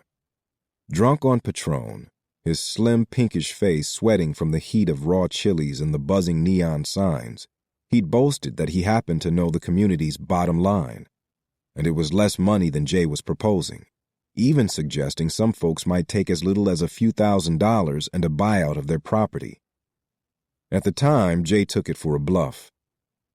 But now he wonders if Pro Firma has been illegally talking to someone behind his back. Mr. Wainwright nods to the gentleman behind the bar, raising his glass for a refill. Jay takes a second pull on his Michelob. Jelly Lopez, jewels to his employers at ConocoPhillips, where he works as a drilling supervisor, was one of the last to sign on as Jay's client, filling out the plaintiff's forms in Jay's office, his wife clutching her purse in her lap while he asked 5 questions for every 2 on a page. Why did Jay need to know this about him? Why did Jay need to know that? What did his annual income, his medical history, or his wife's family's educational background have to do with the fires or getting Pro Firma to pay to replace the air ducts in his house, to clean the water his kids drink? He's high maintenance, to put it mildly, but certainly not the worst Jay's ever seen. He was in a hurry to see somebody pay for what was done, and Jay understood. Jelly and Bill Rodriguez are neighbors. They share a fence on Burndale, and their kids are in the same preschool class. Bill's son was diagnosed with asthma in April. I wouldn't have put much stock in it. Some of the new folks just wanting a say in how things are done, Jim says. Not wanting to feel hemmed in by all our voices, the old guard, folks who've been in Pleasantville for some 40 years, since we were younger than them. You know, we vote on any and everything out there, even what color to paint the trim on the community center. But majority rule don't feel much like a democracy if you're always sweating from underneath it. He gives a nod of thanks as the bartender pours another glass of Ezra Brooks. Overhead, the music coming through the speakers slows. They're playing a Texas favorite now, A.G. Hatch, the first track off his album, Belle Blue, the only one he ever recorded. A run of black keys followed by the familiar voice, thick and slow as honey. See, dream's the only thing I got, the onliest way I know how to live. But this thing is gaining a little steam, Jim says, and not just with folks like Jelly and Bill. From his other back pocket, he pulls a letter-sized piece of paper folded in thirds. He holds it out for Jay. This has been making the rounds since before the election. Might have come out of Acton's campaign, or more likely something Walcott had her people send out. It's a flyer, printed on a mimeograph machine, the kind that used to reside in every school and church office in the country, making loads of smudged copies. There is probably one collecting dust in a back room at the Pleasantville Community Center right now. And it occurs to Jay that the author of this flyer must have known that too, as this leaflet was clearly designed to appear as if it originated within the community, as if a group of concerned citizens were reaching out to their own. The words are in black and white, but fuzzy around the edges. There are exclamation points going all the way down the page, starting with the heading across the top. Who is really looking out for the citizen of Pleasantville? Before you cast your vote, demand an answer from Axel Hawthorne about his support for the Buffalo Bayou Development Project and what it means for our future. This could be the most important vote in Pleasantville's future. What's the Buffalo Bayou Development Project? Jay asks. It's another stab at the Riverwalk thing, turning the banks of Buffalo Bayou into a city showcase with restaurants and shops, boat rides up and down the bayou. Jay cringes at the memory of his own boat ride on Buffalo Bayou 15 years ago. The late-night leap to save a drowning woman, an act of chivalry that nearly got him killed. But he doesn't know how a development deal miles up the bayou would affect the neighborhood of Pleasantville. Who knows, Jim continues, but folks are skittish. They told us the freeway would modernize things, he says, speaking of 610, the loop that circles the city's center. But that only boxed us in on all sides. All these plants and factories moving to the area, in our backyard. Who knows if pro firma would have set up shop here without the highway being built? Development in this city is like a cancer, spread every which way, eating everything in its path. They start talking hotels, restaurants, tourist pools, all up and down the bayou and out to the ship channel, and who's to say they won't tear right through the backside of Pleasantville? The bayou's not even a mile from us. He stares into his glass. We should never have let those factories in. Should have laid down in the streets against it, like we did with the freeway. We should have fought it. And you asked Axel about it? The bayou thing? Yes, we did. At the candidate forum last weekend. And, Jim says, sighing. I hate to say, but he sounded like the rest of them. Like any other politician coming out to court our vote. The flyers got folks jumpy, worried. Like maybe Axe isn't telling everything. Not until the runoff. You really think that of him? Not before this, Jim says, tapping the flyer with his index finger. We all want this lawsuit wrapped up before our property values go down any further. Jelly and them too. That's what I'm trying to tell you, Jay, while you're vulnerable in this thing. There's some out there want to settle and then sell and get out of Pleasantville for good. It ain't me. But Jelly and them are putting real pressure on the rest of us to reach a resolution sooner rather than later. Apparently, this Aguilar thinks he can walk us for $10 million right now. Jay does the math in his head, frowning to himself. What's Bill Rodriguez going to do with $13,000 10, 20 years from now when his kid's asthma turns into something worse? For Jay, it's always about the kids. The main ones who suffer from our choices long after we're gone. Any deal that doesn't look 2 generations ahead is useless. It might put a Cadillac in the driveway, but it won't secure a future. More like 16,000, Jim says. He's done his own math, too. How's that? Aguilar says he'll drop his commission to 20%. Who is this guy?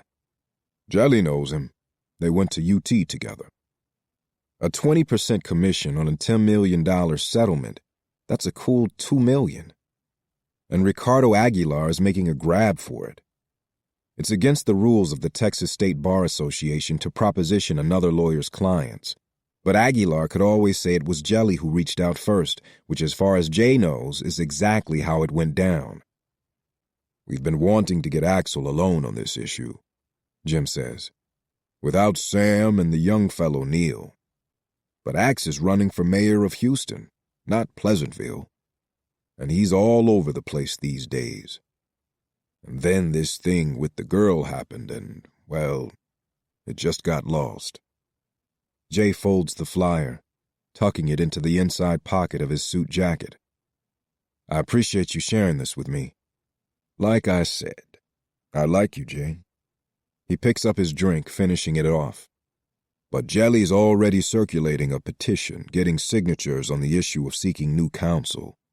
There's only so much I can do to slow this down. He looks at Jay under the harsh white lights of the club. It's Jay, he suggests, who will have to save his own ass. My next scheduled sit-down with Pro Firma's lead counsel isn't for another month, Jay says.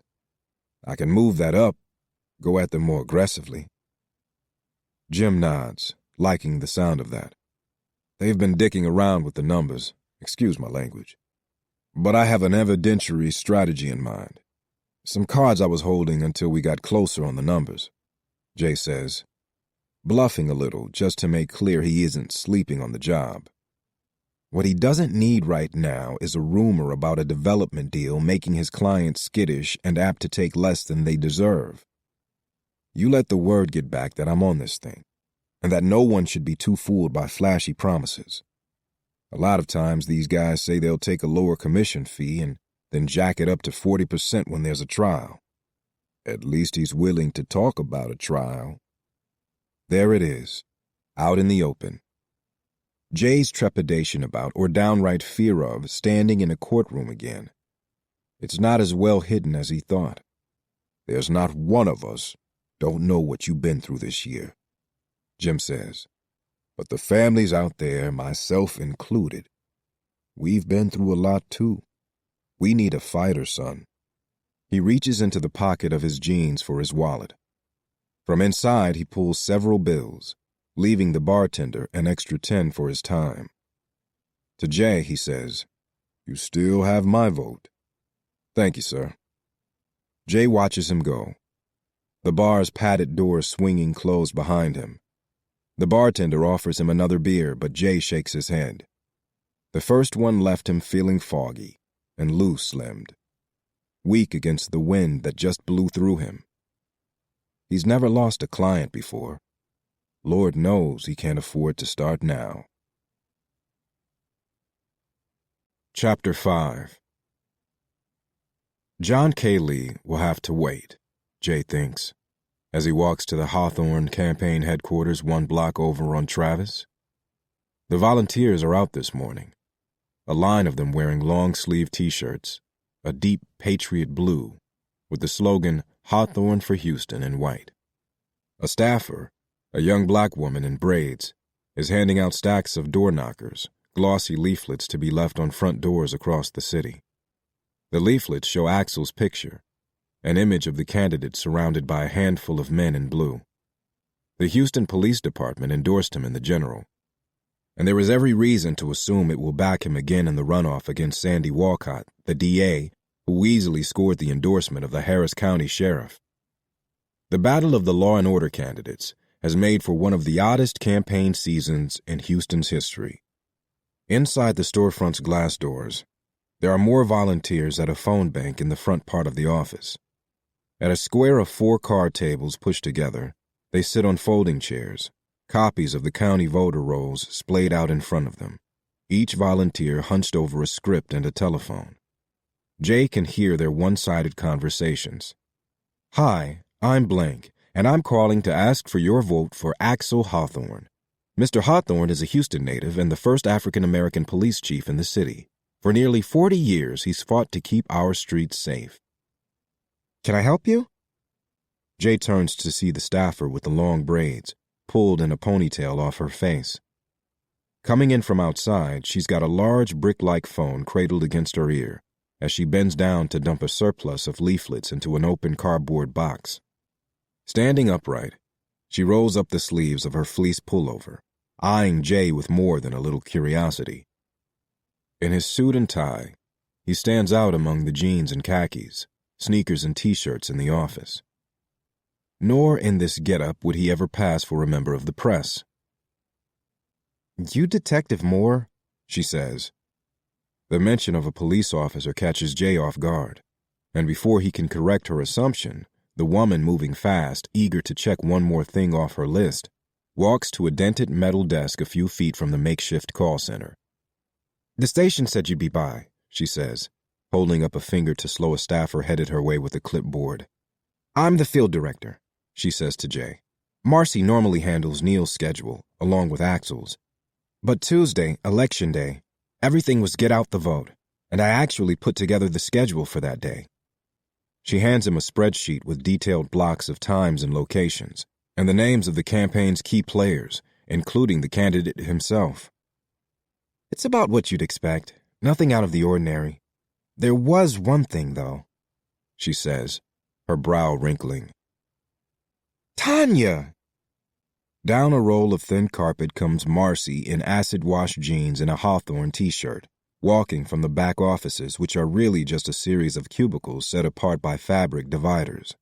She's breathless, damp with sweat. Melanie Lawson at Channel 13 wants to tape a segment with Axel, history in the making, maybe some stuff with his dad, that sort of thing, to air after the debate tomorrow night, but they have to get a crew over here today to tape. They're at the Hyatt all day doing debate prep. Neil on his mobile. Yes? Marcy turns, noticing Jay. You were at Sam's last night. What? Tanya says, looking confused at first and then panicked. She smiles tightly, eyeing the campaign schedule in Jay's hand, but too timid to ask for it back in front of Marcy, her superior for all Jay knows. In fact, the more anxious she seems, the more curious Jay is to know what exactly is on that schedule. He folds it and tucks it into the inside pocket of his jacket. Just came for a bumper sticker, he says, grabbing a blue Hawthorne for Houston decal from the corner of a call center desk before walking out and heading for the Hyatt. Raleigh has a connection at the hotel, a guy behind the front desk who, for an ounce of hash every 2 weeks, provides any guest needing a ride the phone number for Raleigh's car company. For the same deal, he's more than happy to get Jay a room number, sending him to a 2-story suite on the 7th floor. The Hawthorne campaign has had it for the past 2 nights, leading up to tomorrow's debate on Channel 13. It's one of the few on the floor that use a bolt lock instead of a key card. Through the door, Jay can hear the steel lock turn, just moments before Vivian Hawthorne answers the door. She's in a black sweater, something silky and wine-colored peeking from underneath. Below, there are black slacks and slippers on her feet. She is, as he last saw her, holding a glass in one hand. They haven't found her, have they? That my fish? A voice behind her calls out. Vivian opens the door wider, giving Sam Hawthorne a view of their visitor. Down the short hallway that leads to the suite's main room, Jay's and Sam's eyes meet. Sam smiles stiffly. Come in, Vivian says. Jay follows her down the hallway into the suite, passing a guest bathroom and a kitchenette before entering the main room. The suite is bigger than his first apartment, the 1-bedroom in 3rd Ward where he and Bernie started a family, Ellie sharing a room with them for the first 2 years of her life. There's a private bedroom on the suite's lower floor, and a short, curved staircase leading to another upstairs. In the living room, furniture has been pushed off to the sides. The TV has been turned to face a back corner of the room. There's a mess of wires coming out of the back of it, one of them leading to a video camera set up on a tripod in the middle of the room, facing a mock debate setup. Axel Hawthorne, all 6 feet of him, stands behind the lectern on the left. He's in a Rice University sweatshirt, a bib of paper towels around the neck, and 2 different shades of brown powder and foundation on each cheek. Behind the second lectern, Russell Weingate, a University of Texas political science professor and campaign consultant, is playing the part of Axel's rival. The wall of glass behind them offers a postcard picture of Houston's glittering skyline. Across the room, a young white guy wearing a Blues Travelers t-shirt sits in front of a television screen, a pair of headphones resting on his neck, next to a young woman wearing a nose ring and a tool belt filled with cosmetics. She's checking her work on screen. Neil stands behind her, his arms crossed tightly. "Let's go through that last bit again," he says. Russell Weingate is wearing a sweater vest over his button-down shirt, jeans, and black sneakers. He takes off his glasses, wiping them with the untucked tail of his shirt. "The projections for tax revenue from Kingwood in the next year alone have changed even the hardest hardliners on this issue," he says. "Walcott has always supported pulling the town of Kingwood into Houston, which is on message for her. Smart, low-risk growth. You're weak here, Axe. I still say It's spreading the city's infrastructure too thin. Can I get you a drink, Mr. Porter? Vivian says. No, that's fine. Sam takes a last pull on the cigarette in his hand. He grinds it out in a crystal ashtray resting on a nearby table. Bring me a Coke, would you, Viv? Axel? No, I'm fine, Mama. Neil turns from the TV screen and sees Jay for the first time. Axel is already walking from behind the lectern, yanking the paper towels from his collar. Jay Porter, he says. He pats Jay on the back, shaking his hand. He's got a good 3 inches on Jay, but never seems to tower. His manner is affable and open, a practiced demeanor meant to mitigate the power of his height. He's relaxed in his later years, a long way from the stern and unforgiving cop with the cutting nickname. He seems happy to be away from the lectern. Nice to see you, Ax, Jay says. He, after all these years, remembers the man fondly. Remembers when Hawthorne was the only name he trusted on a police force filled with good old boys. Ax went easy on Jay a few times, and on Bumpy Williams and Lloyd McElvey, even one time declining to arrest them during an anti-police brutality march through Fifth Ward, despite pressure from higher-ups to come down hard. They're just walking, he'd said to his superiors. You too, man, Axel says to Jay. How are your kids? Neil sighs. Guess this means we're taking a break. Vivian returns from the small kitchen. She hands a can of Coke to Sam and presents Jay with a glass of water he never asked for. Resting a thin hand on his forearm, she again asks if they've found the girl. Sam shakes his head matter-of-factly. Jim would have called. Frankie, Sam's driver, enters the hotel suite next, cradling 2 greasy takeout bags. Sam clears a space to set down the food. Styrofoam containers of catfish and slices of white bread, damp with steam. Viv, honey, check if they got some hot sauce in the kitchen. She didn't work for us, by the way, Neil says to Jay. It's true, Axel says. Neil and Tanya did a top-to-bottom search, and there's no paper, no eyewitnesses that put her anywhere near our offices or our campaign. No one in the organization remembers her. The description of her clothing on the day in question? It's likely just a coincidence. Axe is on top of it, Neil says. We've talked to the lead detective. Detective Moore, Jay says offhand. That's right, Axel says, a little surprised to hear the name coming out of Jay's mouth. He's heading the case out of the Northeast Division. We're cooperating fully. We turned over records, answered all their questions, Neil says. And yet, Jay thinks, Detective Moore is this morning on his way back to campaign headquarters, hunting that schedule, a copy of which rests in Jay's pocket right now. They know about the planned search. We made them aware of the residents' concerns, to say nothing of Alicia Knowles' family. Axel sighs heavily. I told her parents to call night or day. I still don't know why we can't put this on the current police chief somehow, Neil says. The other girls went missing on his watch, too. Sam shakes his head.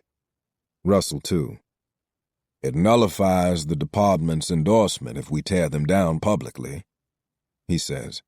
It's a fine line to walk, but HPD is key for us. Plus, I don't want to go negative, Axel says. Well, the chief's not the one running, Neil says, glancing at his grandfather. He has the same nut-brown coloring as Neil, but the Hawthorne similarity stops there. For the life of him, Jay still can't tell where the boy came from. Don't think Walcott's not storing up a reserve on you. I'm telling you, it's a mistake not to strike her first. We've got her affair. Just say the word. Walcott? Viv says. With a married cop during her first trial, a witness no less. Sam shakes his head.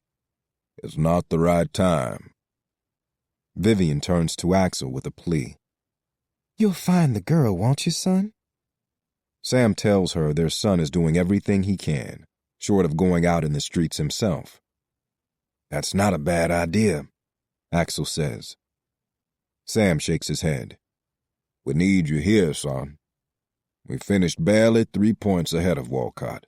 You need to go to sleep and wake up thinking about how to widen that gap before December 10th. The runoff is... It's been 4 days, Jay says. She's been missing for 4 days. Sam looks across the room at Neil, who nods once and then quickly turns to the makeup artist and the tech guy in the ratty t-shirt. Can you excuse us a moment? As the two shuffle out of the room, they all watch in silence. Jay, Axel, Sam, and Vivian Russell Weingate, and Neil, of course, who waits until the door catches before speaking again. Look, the campaign is going to release a statement today, outlining our assistance on the case. Axel's ties to the area, his concern for the family of the missing girl. Marcy is drafting it now. But we'd like to keep Axel as far away from this as possible, Sam says. Campaign statements, interviews with the cops, we're handling it all. We don't ever want him to have to lie about Tuesday night. Lie? Jay says, staring at Axel. The candidate shrugs. It's nothing. Really. Lie is probably too strong a word, Neil says. Sam sighs. There were plans made for Tuesday night. Big stroll down Pleasantville streets, knocking on doors, folks wanting a handshake, the way things have always been done. But the night got past us, and in the end... You never showed, Jay says, realizing. He remembers Ruby Wainwright's description of the celebratory pound cake that sat untouched on her kitchen counter. So you were never in Pleasantville Tuesday night? He asks Axel. No one from the campaign was, which we'd rather not have advertised, Sam says. We've had the precinct in our column since Axel filed papers to run, Neil says. We can't afford to lose our core support over a few hurt feelings. Where were you then? Jay asks Axel. Dinner with a few donors downtown. Eyes on the prize, Sam says, dabbing at the grease on his chin. Neil turns to Jay. We appreciate you checking on the situation. It was good of you to come last night, but we've got this handled. He puts a hand on Jay's shoulder, the gesture a naked attempt to usher Jay out of the hotel suite. Actually, there's something else. From his coat pocket, Jay pulls out the folded-up copy of the flyer, the printed accusations against Axel and his campaign over the Buffalo Bayou Development Project. You got some folks in your old precinct worried. Axel takes the paper from Jay, unfolding it. His lips move slightly as he reads the words. What is this? We're tracking it down right now, Neil says. He and Sam exchange a look. It's clear they knew about the flyer already, and their candidate did not. What is the Buffalo Bayou Development Project? Jay asks. Nothing that anybody in Pleasantville ought to worry about, Sam says. Axel is still holding the flyer. Where did this come from? It's Acton or Walcott, Neil says. It came out a few days before the general. It's a dirty trick is what it is. Sam pushes away the leftover bits of food, reaching into his pockets to light a cigarette. He's on his good leg mostly, his left hip swung out to the side, boot dug into the carpet. You see, they made it look local, like someone in my neighborhood has a problem with Axel, as if anyone in Pleasantville would put out anything like this without coming to me first. He insists, coming dangerously close to saying, without asking me first. Through a helix of smoke, Sam studies Jay, doing the math in his head, how a flyer distributed to the residents of Pleasantville made it into Jay Porter's hands. Who gave it to you? He asks, even though he knows Jay better than that. He trusts Jay. That's always been clear. Hell, Jay wouldn't have signed his first client in Pleasantville without Sam saying it was okay, that Jay was the best out there. especially for a case like theirs. But early on, Sam discovered that being mayor of Pleasantville wouldn't grant him special access to Jay's process or progress, which he had on more than one occasion insinuated was his due. No, the case was Jay's, and his clients were entitled to his discretion, even now. Doesn't matter. The point is, there are some folks out there worried about what this means, whether this is another threat to the neighborhood. There's a group out there talking about selling and getting out of Pleasantville before the next blow comes, Jay says, pointing to the Bayou development flyer. The same ones pushing for a cheap settlement in the civil lawsuit, just to wrap it up quickly. So you can see why this would present a problem for me. The mobile phone in his pocket rings. He checks the screen, but doesn't recognize the number. He lets it go to voicemail. Axel shakes his head. This isn't even a part of my platform. It's not in any of the campaign literature. How would anybody think to put this out there? It's Walcott, Neil says. This has Reese Parker's name written all over it. Mailers, that's her thing. When she ran Blanchard's campaign in Dallas, she was sending out letters all over the city. Letters from black preachers hinting that Blanchard's unmarried opponent, Dale Ackerman, was living outside the laws of the Bible, taking care to point out his close friendship with one of his male aides. It was a week after the election before anyone realized nobody'd ever heard of a single name signed to those letters. The preachers, the church names, she just made it up whole cloth. Rove in Austin was so impressed he hired her to work George W.'s race for the governor's seat. I would have thought she'd have hopped on to a national race by now, especially with rumors about Bush making a run for the White House. I don't know what she's doing fucking around with a mayor's race in Houston. He plops down in a nearby chair, seemingly exhausted by the force he's up against. We've been negotiating a price for Acton's endorsement. We're working on a number. He's a greedy bastard and an asshole, frankly. But I don't think he'd stoop to this. In Jay's pocket, the Motorola trills again. You planning something along the bayou?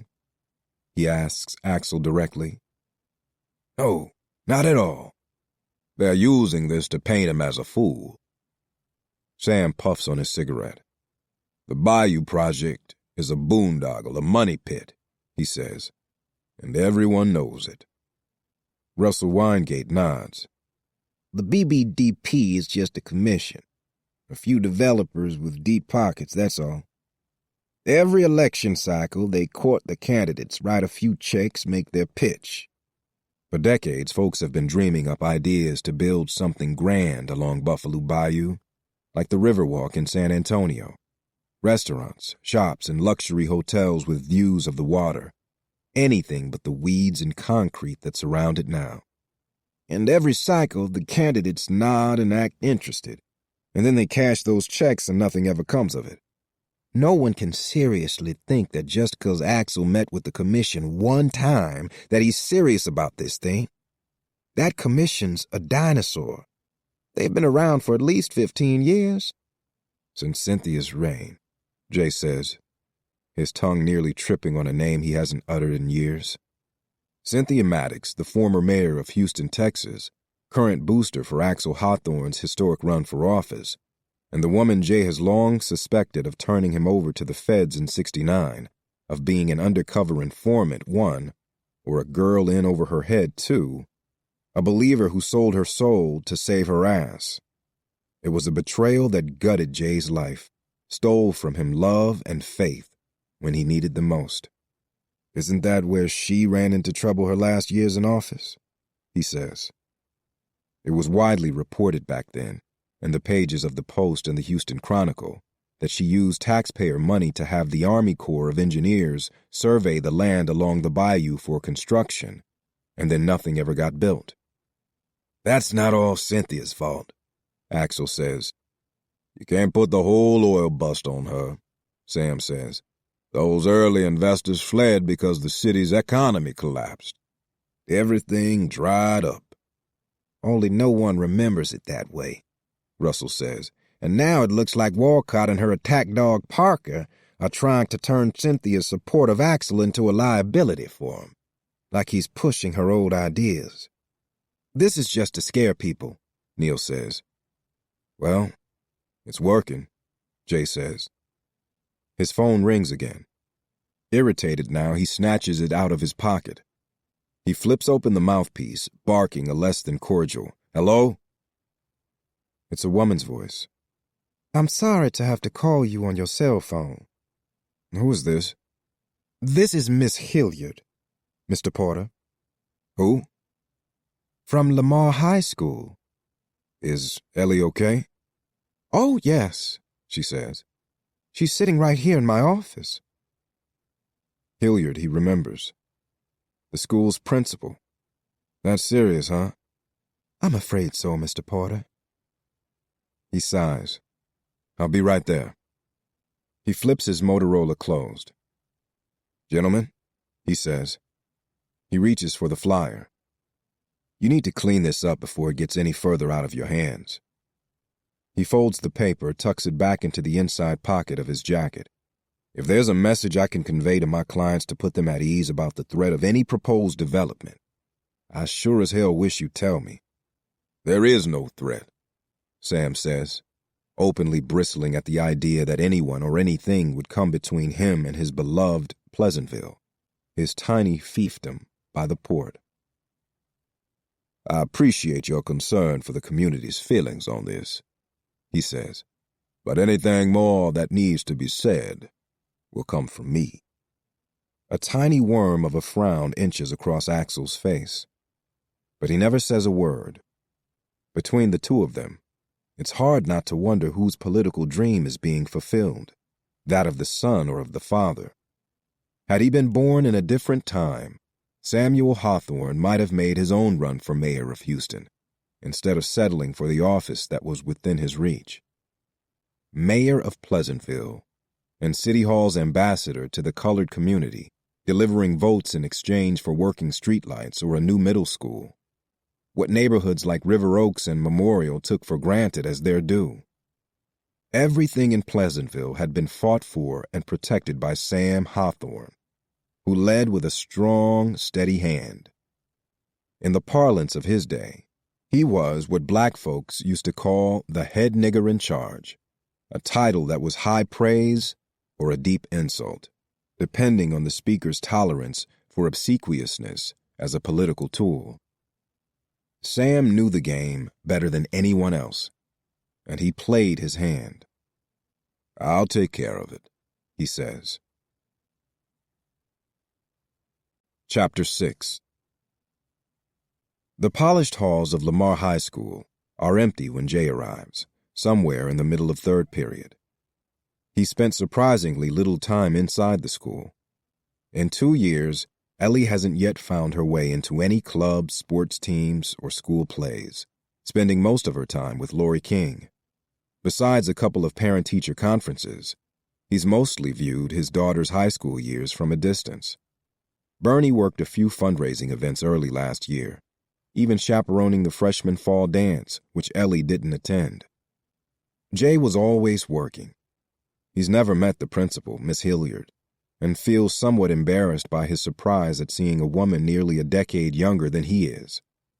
Somewhere in his mind, he must have been carrying an image of his own principal, Mr. Cleveland Sims, as the colored high school in Lufkin, a 30-minute bus ride from his boyhood home in Nigton. Deborah Hilliard is in her late 30s, soft-spoken, and no taller than her students. From behind her desk, she smiles at Jay. Ellie is sitting in the chair to his right. She looked at him once when he walked in and gave a small shrug. He's made himself a promise not to get upset until he hears her side of the story, whatever this is about. Innocent until proven guilty and all that. He's been in a hot seat before and believes his daughter deserves no less than what he got. This isn't a courtroom, of course. Ellie is certainly not up against the kinds of serious charges he was in 1970, when he was hard to believe only 4 years older than she is now. Still, he feels a strict allegiance to his kid. He is very nearly tired of the pity thrown on his family. Every tough conversation couched in professed understanding of the Porters' difficult situation, the pain they must be in, all of it just a run-up to whatever criticism they were going to lob anyway. Miss Hilliard, as far as Jay is concerned, can skip the big speech. What did she do? I like Ellie, she says. I do too. She's smart, incredibly conscientious with her peers, and dedicated, I would have said a week ago, to her schoolwork. She shoots a glance at Ellie. And I know it's been a hell of a year for your family. Excuse my language. What did she do? Okay, Mr. Porter, she says dryly.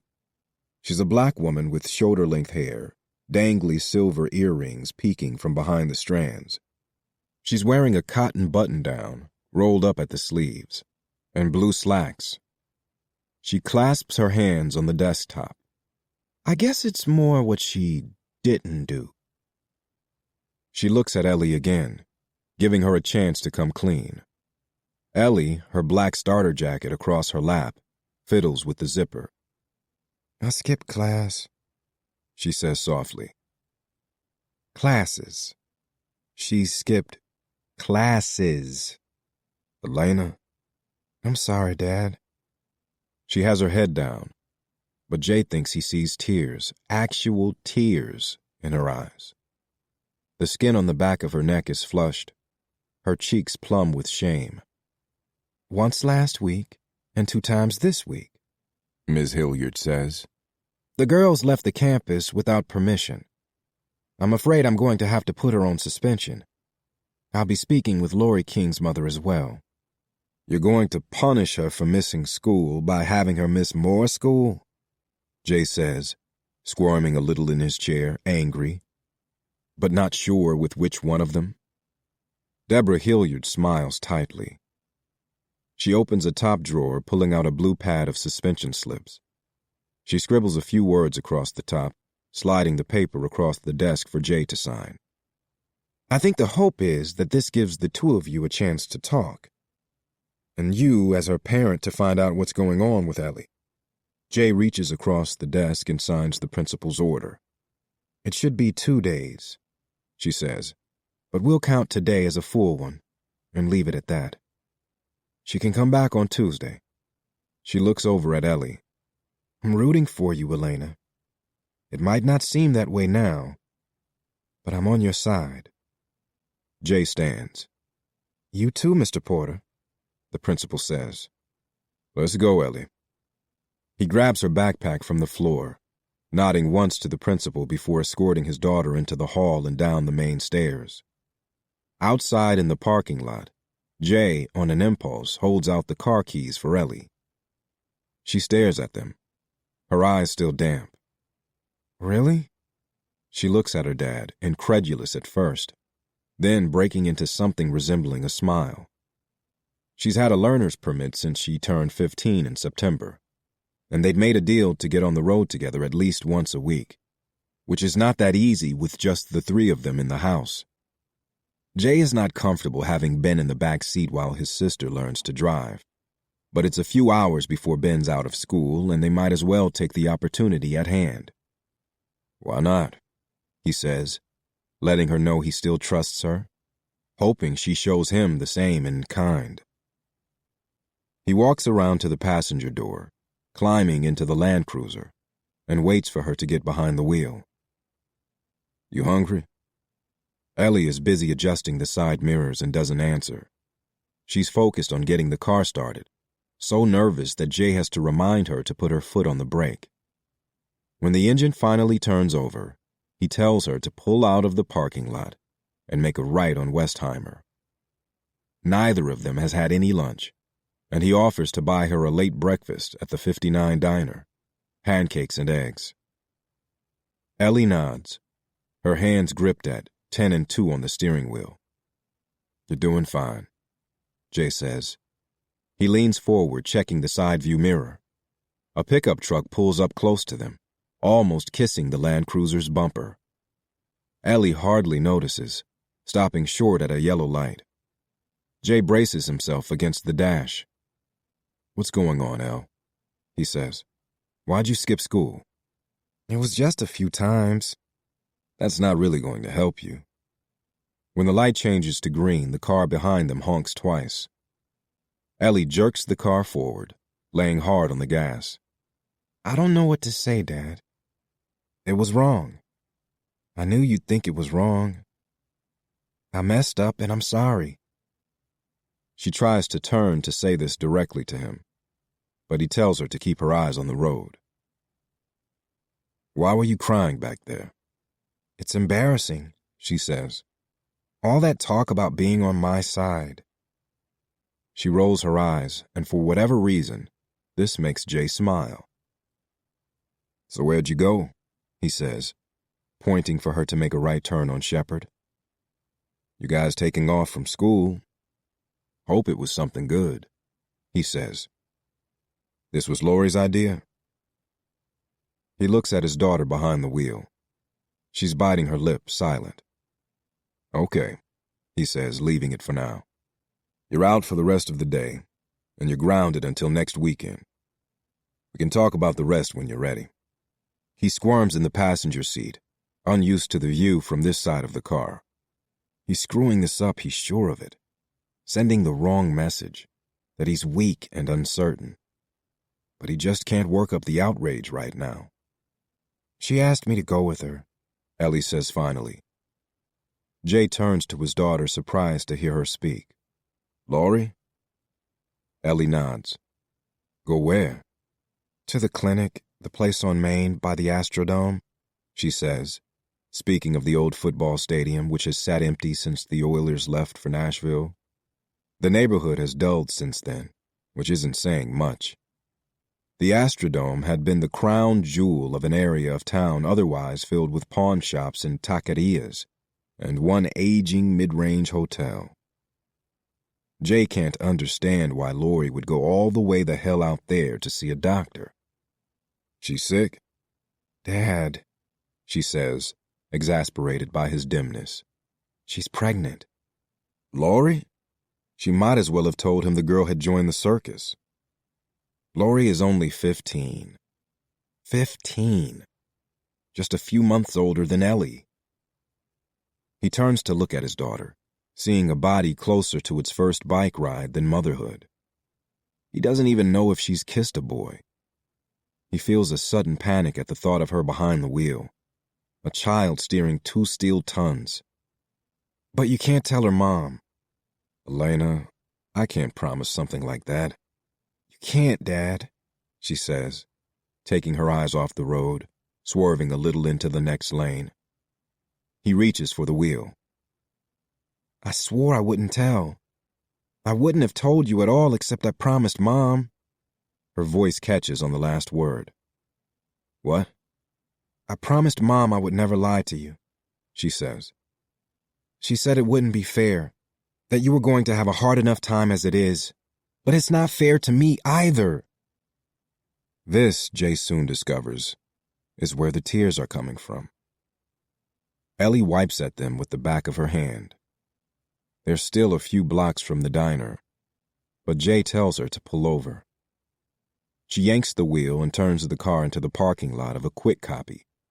Jay pulls up the handbrake. He reaches for his daughter, who is shaking now.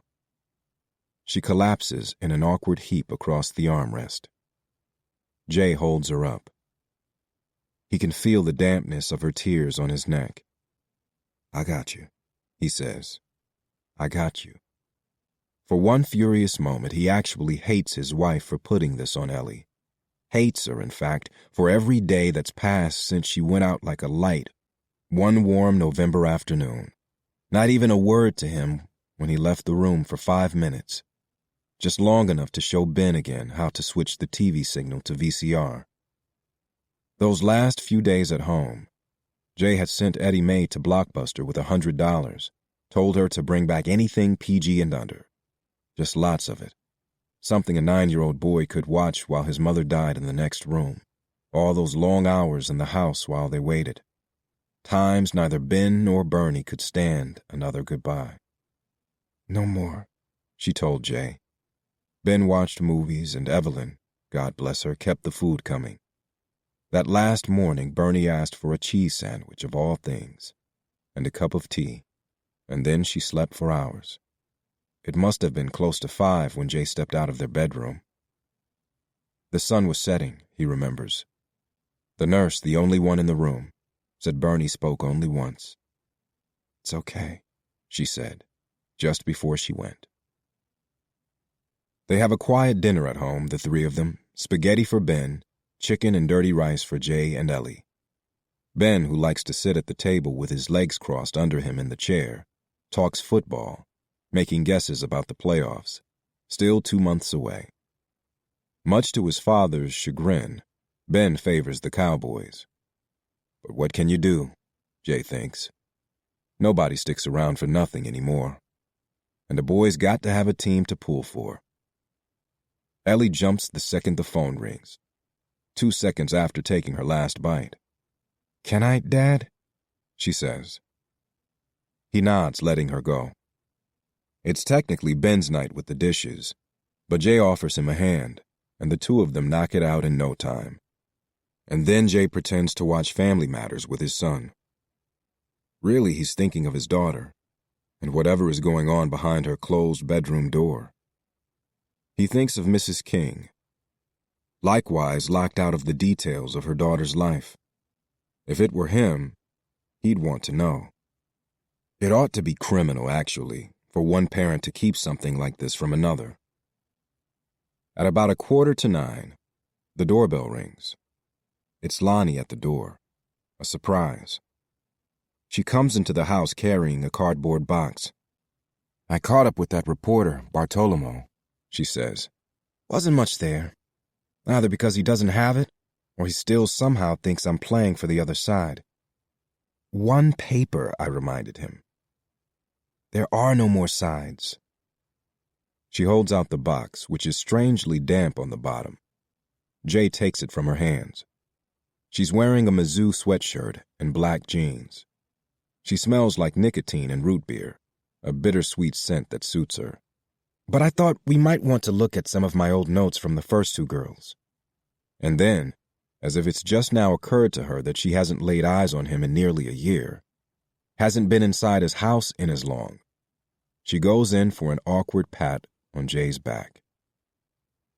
"Where are the kids?" Jay nods toward the den, a wide room with exposed ceiling beams, just past the formal living room and the kitchen. He follows Lonnie, the sagging cardboard box pressed against his chest, setting it down beside the leather sectional where Ben is lying flat on his stomach. "Lonnie!" he says when he sees her. She opens her arms as he jumps toward them. There used to be a time, after the Cole story broke, Lonnie getting her byline on the front page of her old employer, the Houston Chronicle, when she spent a great deal of time with Jay's family, coming over to dinner at least a couple of times a month. Ben grew up around her, in fact. She left the Chronicle in '92, met a girl she liked and bought a little house in the Heights, and waited for her star to rise at the Post, careful to keep her private life private this time, convinced it had caused her problems at the Chronicle. And then from out of nowhere, the shit all fell apart. First the Post went, then the girl, then the house. The losses hit Lonnie hard, and depression made her scarce. And then Bernie got sick, and they kind of lost the thread of their unlikely friendship. Jay and the kids, they haven't seen her in months. She gives the little one a hug, asks him how his gin rummy game is going. She taught him to play when he was 6. Jay offers her a beer, leftovers from the fridge. She shakes her head, peeling off her sweatshirt and reaching into her back pocket for a pack of Parliaments. "Not in the house," he says. She nods, remembering, and slides the sweatshirt right back on. "Let's take this party outside, then," she says. She hefts the cardboard box against her hip, heading for the patio. Jay opens the sliding glass door for her. "Where's Elle?" she says, as they settle on opposite sides of a wrought iron table, the weight of the cardboard box listing it to one side. The house is a 1-story ranch, more wide than deep. The rest of the lot is all yard, a cool green expanse stretching 1/4 of an acre to a wooden fence. "Appreciate you doing this," he says, nodding toward the box. "Please," she says, "do you have any idea what I've been doing for the past 2 months?" She pulls the cigarettes from her pocket again, fishing out a book of matches, too. "You ever heard of something called online dating?" "No." "Good," she says, lighting a Parliament. "That's part of my pitch. Old shits like you who read magazines to keep up with what the young folks are doing, even if just to shake your heads at their foolishness. AOL, that internet company, they've got these chat rooms. And there's something called Match.com. Apparently it's a thing, meeting people on your computer," she says, shaking her head at the sheer absurdity of it. "You tell people what you like, what you're into, and see if they'll write you back. The same personal shit that paid half our salaries at the Post. Only now you can lie about your height in the privacy of your own home." She blows a line of smoke into the dark, and Jay smiles. He's missed her, he realizes. "In the past 6 weeks, I've put on my best straight girl jeans and been on a dozen of these blind dates, each guy a bigger asshole than the last. Actually, the assholes I prefer. It's the ones that look like they're going to take my purse when I go to the bathroom that scare the shit out of me. The last one ate his fingernails at the table. He actually called me Ma twice." The amber-colored deck lights are on a timer, and they went out a few moments ago. Jay waves a hand, and they snap back on. He wishes he'd grabbed a beer for himself. "Anyway, I'm thinking of writing a feature about it, hoping it's something a major monthly might be interested in." "How's your money?" "It ain't great. You need a little something I can—" She waves him off at first, but then thinking it over, she says, "Yeah, maybe." She sucks the Parliament to the filter. "It might come to that." She stubs out the cigarette with the heel of her leather boot. "Where's Elle?" she asks again. "On the phone," he sighs. "She's always on the phone." 15, Lonnie says. "I remember." She lifts the flap of the box, revealing a mound of loose paper. "This is it, by the way. Everything I walked out with last year. I pulled some of my notes on Deanne Ducharme and Tina Wells this afternoon. No news on the search, huh?" "I don't think so." From the box, Lonnie pulls out a crinkled batch of notebook paper. "I'm thinking about going out there tomorrow, see what's what." Jay can see his inquiry this morning has stirred something in her, stoking a reporter's curiosity. "What did Bartolomeo say?" "Well, the girl was definitely working on a campaign. The search is on for which one." Neil Hawthorne was adamant. She wasn't working for them. Lon shrugs. "The information is sketchy, all of it coming from her boyfriend, this kid out in Beaumont. I personally don't understand why they're taking his word on every goddamn thing. But that's all I got out of Bartolomeo. I don't know if that's the Chronicle's angle or the cops, but that's the current line of pursuit. It's a hot story right in the middle of a runoff campaign. The boyfriend, they were in high school together at Jones. He says the school had a candidate for him in the spring for their government classes. Acton was the only one who came in person. The others sent reps from their campaigns, but there was definitely some amount of recruiting going on, you know? Come work for us, see the process from the inside, that sort of thing.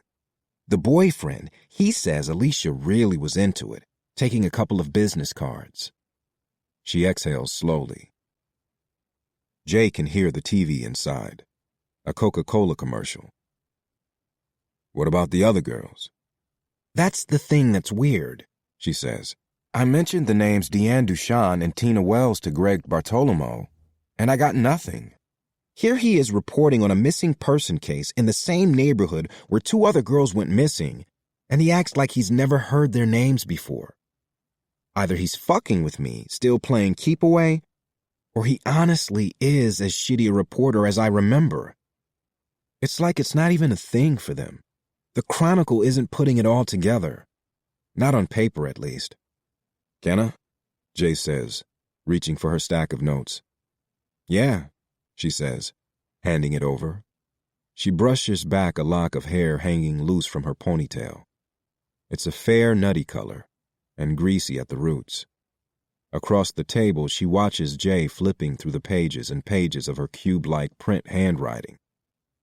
He pauses over a couple of crude drawings, each showing the bare outline of a human form. Resner, in the Northeast Division. He wouldn't give me a copy of the autopsy reports, but he was kind enough to leave me alone with them, long enough for me to make my own rough copy. It's a Detective Moore working this one. That's what I heard, she says. Rez and I, we spoke this morning. He was cagey about the whole thing, telling me to direct any questions to Moore. Looking down, Jay cringes at the crudely drawn silhouettes of Deanne Duchan and Tina Wells. Here on paper, they are mirror images of each other. Each finger has an X marked across the throat, and the following notation in Lonnie's handwriting. Fractured hyoid bone. Strangulation. Down the arms and legs, there are more notes. Little to no bruising. No defensive wounds. Followed by a question mark. And the worst of it, the word scribbled near the tight V between their legs. Semen on the inner thighs. No sign of vaginal penetration. Jay feels a sour heat at the back of his throat. His dinner threatening to come back up. Jesus, he mumbles. He messed with them, using their little bodies to get off. But they weren't raped, not according to any legal definition of the word, Lonnie says, stubbing out her second cigarette. Tina Wells's hymen was still intact. 15, Jay thinks. But check out the time of death, Lon says, both girls. According to the autopsy report, Deanne Duchan was alive as little as 8 hours before she was found in the creek. With Tina Wells, it was estimated at as little as 5 hours before she was discovered. He didn't kill them right away. They were alive somewhere for 5 days, Lon says, and found on the 6th. You mentioned there was a suspect? Yes. A guy by the name of Alonzo Hollis. The patio lights go out. Jay waves a hand overhead, and the lights come on again. He should go inside and switch the setting, he thinks, and maybe pour a whiskey. He could use a drink right now. How'd the cops come to Hollis? Eyewitness statements, Lon says. Mike Resner, when he was working the cases, he walked the streets of Pleasantville. HPD was slow to react to the abductions, I'll give you that. But I'll never say Rez didn't take the case seriously. He talked to everybody out there, trying to put together any last sightings. The girls' families, their friends, the whole heart of their lives was in Pleasantville. So he worked it out there. And one thing came up in both cases. What was that? A trucker. A trucker, Jay says. Was it one of Sterling and Company's? Lonnie was just searching for the name in her notes. You know it? Jay sighs. The visit from Jim Wainwright, the talk with the Hawthorns picking up his daughter from the principal's office. Amid all that, he forgot to call the trucking company. They've been a problem for a while. Their drivers speed through Pleasantville as a shortcut to the port. They pick up goods coming off those ships and move them out onto the highways, the rail yards to the south. Well, back in '94 it wasn't a truck driving, but rather idling on Guinevere on the backside of Gethsemane Baptist Church the very day Deanne went missing.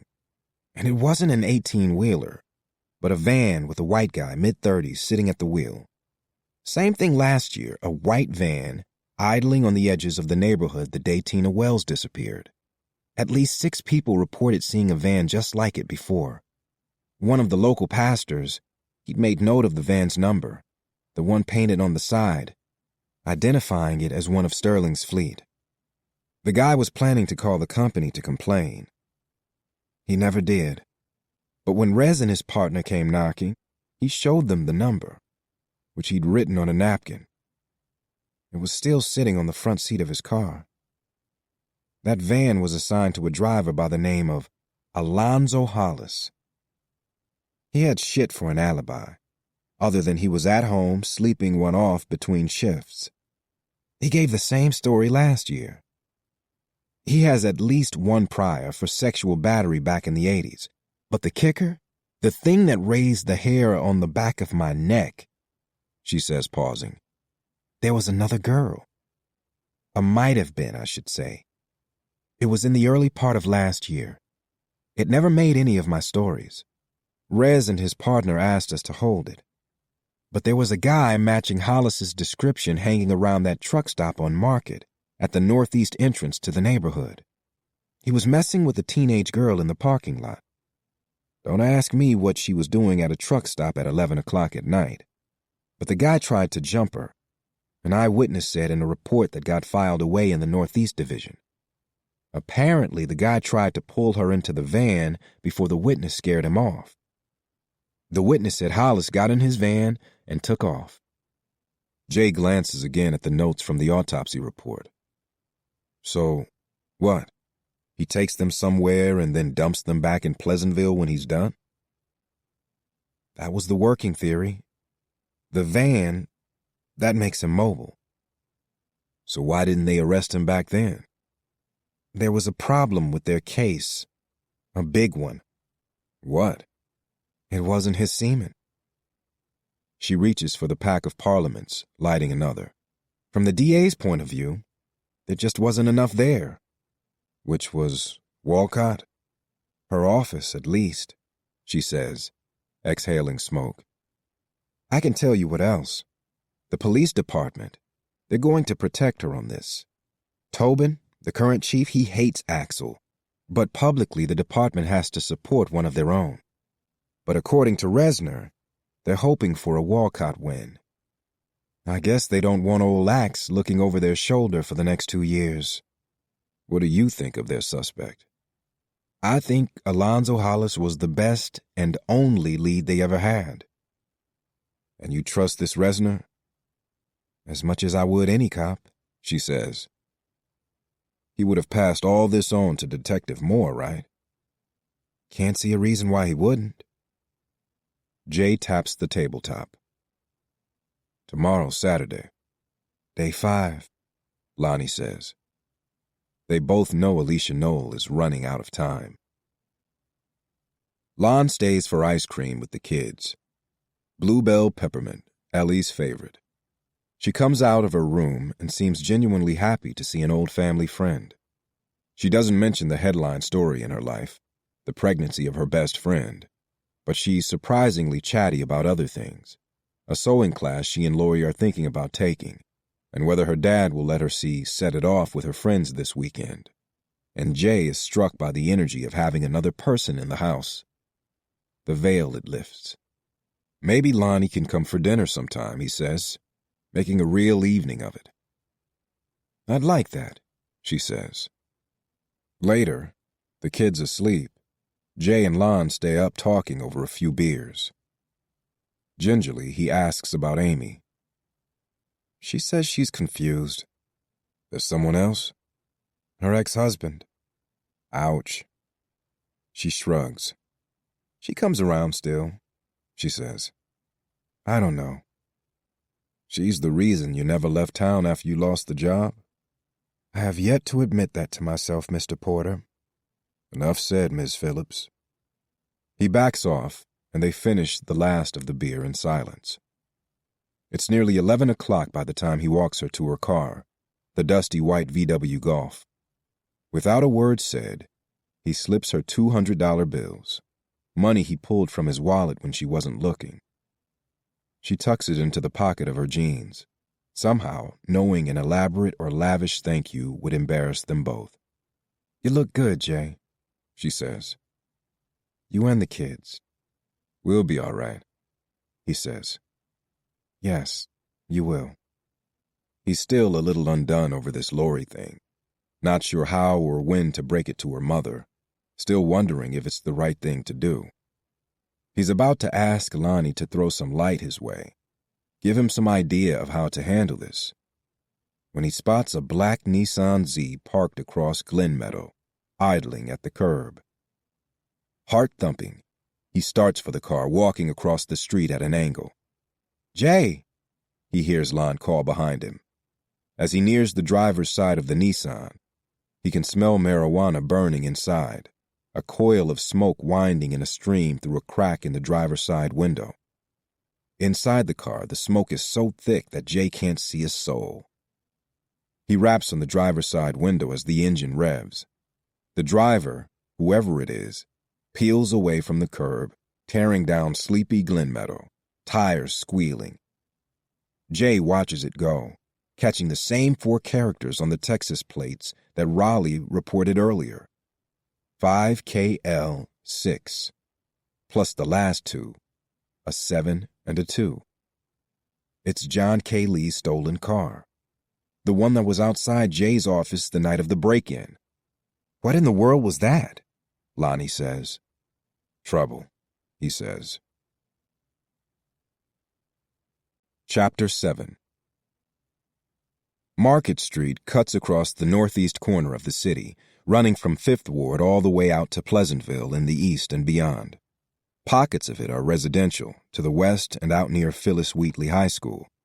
But the piece Jay is driving on now, past Wayside and the railroad tracks, is all warehouses and manufacturing outfits. Before the fire, Profirma Labs had its plant on Market. Pete Washington, plaintiff number 223, used to watch the smoke from its stacks from his living room window. Profirma was homebrewing polyvinyl chloride, or PVC, with the permission of the EPA, of course. It was the illegal storing of polystyrene butadiene styrene that made Jay's case. Whether it was human error that caused the explosion, a careless cigarette maybe, or a freak accident, a lone spark in the atmosphere looking to start something, it didn't matter. Profirma was never supposed to be storing that shit in the first place. If people had known about it, they could have sued the company years ago, and maybe prevented millions of dollars in property damage, medical bills, and physical trauma. Not to mention the tens of thousands of dollars the city's fire department spent on overtime, putting out a fire that burned for days. The company is long gone. It left behind the burned shell of its manufacturing plant and warehouses and set up shop in Duncan, Oklahoma. Men driving from as far as Little Rock when they heard the company was hiring. Sterling and Company trucks had been its neighbor. Jay pulls into the parking lot, about 10:15 Saturday morning, the earliest he could get out of the house. Evelyn had agreed to watch the kids, but she does not stir before 8 on weekends. He steps out of the Land Cruiser, dew still on the edges of the tinted windshield. He put on a suit for this, gave himself a fresh shave, all to walk businesslike through Sterling and Company's doors. The general manager is a man by the name of Bob Christie. He's thick through the waist and neck, with naval tattoos ringing his right forearm. "Our sales team doesn't work Saturdays," he says as he leads Jay into his office. It's square and sterile, flat carpet under cheap bookshelves lined with plastic binders, and thin rows of fluorescent lights overhead. There are no windows, just pictures of trucks and vans. The entire Sterling fleet photographed as lovingly as a flotilla of spectacular ships. There are drivers in almost every framed photo, all of them in black Sterling and Company trucks t-shirts, standing in neat rows around the gleaming trucks. Jay wonders which one is Alonzo Hollis. White guy, mid-30s, Lon had said. He scans the faces in the pictures, just as Christie sits, picking up a small pad on his desk. "If I can get some information from you about your trucking needs, then I can have someone call you first thing Monday with a proposal. What kind of company did you say you run?" He looks up, taking in Jay's suit, seemingly making a personal thread count and factoring that into his bottom line. Outside, Jay can hear the roar of engines rolling, 18-wheelers pulling out of the company's lot, making a slow crawl onto Market Street. "I didn't," he says. Confused, Christie leans back in his chair a little. It squeaks beneath his heavy weight. He taps the tip of his pen on top of the white pad on his desk. "I'm actually here about one of your employees, Alonzo Hollis. What is this? Christie says, eyes narrowing. My name is Jay Porter, Mr. Christie. You're that lawyer. Among other things. What in the world is this shit? He rocks back and forth in his desk chair, which squeaks like he's suffocating a mouse. You want to see the memo I sent out to my staff? At this point, even the secretaries know better than to cut through Pleasantville. I made it plain as day the hell that would rain down on anybody crossing Market Street to get to the port. I made it very clear. Alonzo Hollis, Jay says. Was he working Tuesday night? Look, we cooperated fully with the cops, so unless you got a badge inside that suit somewhere, I think we're done here, Christie says, standing. It's a simple question, and one you might save yourself a lot of trouble by answering now. Be something for the folks in Pleasantville to find out you knowingly sent a murder suspect back into the streets of their neighborhood. Hollis was never charged with anything. Yet. I told you we are cooperating fully. Jay notes his slip into the present tense. Then answer the question. Goodbye, Mr. Porter.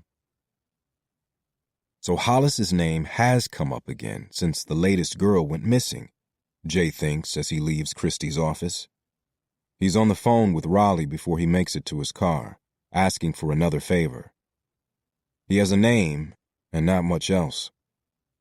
I can work with it, Raleigh says. He's out to Hitchcock with his girl and a house full of grandkids, but he'll see what he can do from there. This the one messed around with those girls? According to Lonnie, he's number one on the cops' list. That don't always mean shit.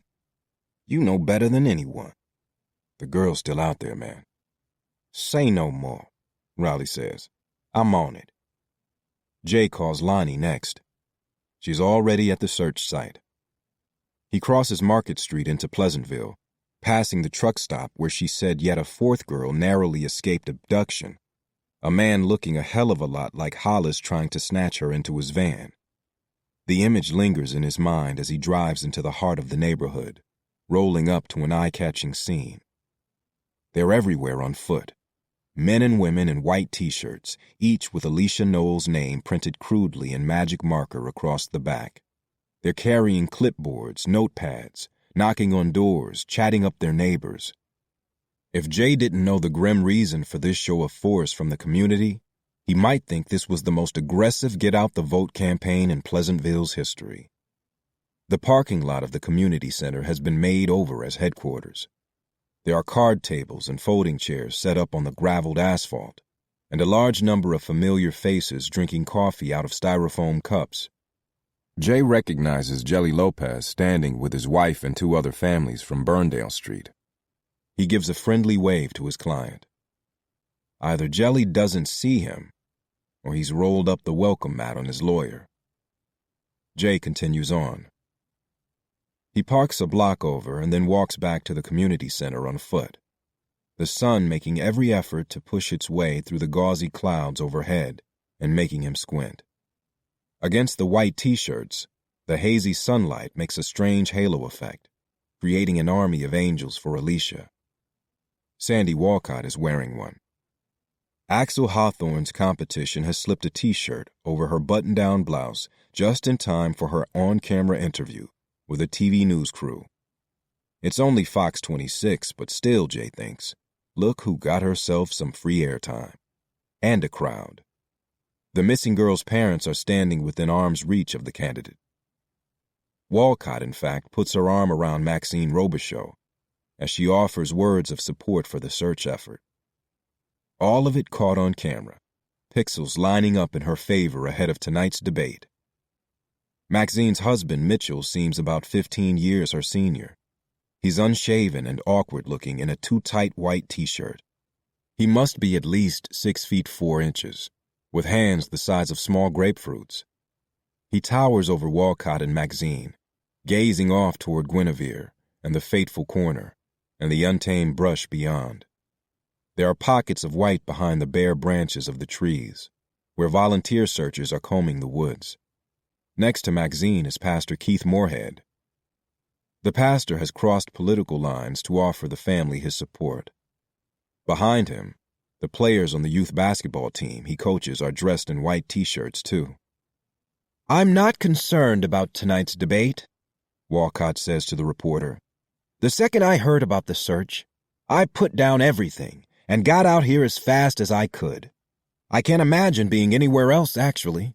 Not when one of our own is in trouble," she says, claiming Alicia as family. She gives Maxine a gentle squeeze. "Are you suggesting canceling tonight's debate?" "Not at all," Walcott says. "I think Houston needs to hear from its candidates for mayor. It's just that some of us are more prepared to answer the city's tough questions than others. I don't have any note cards to study, so I'm here to help." She offers a warm smile, pinched with an appropriate amount of concern. Jay's never met her and has no reason to believe she's being anything but sincere.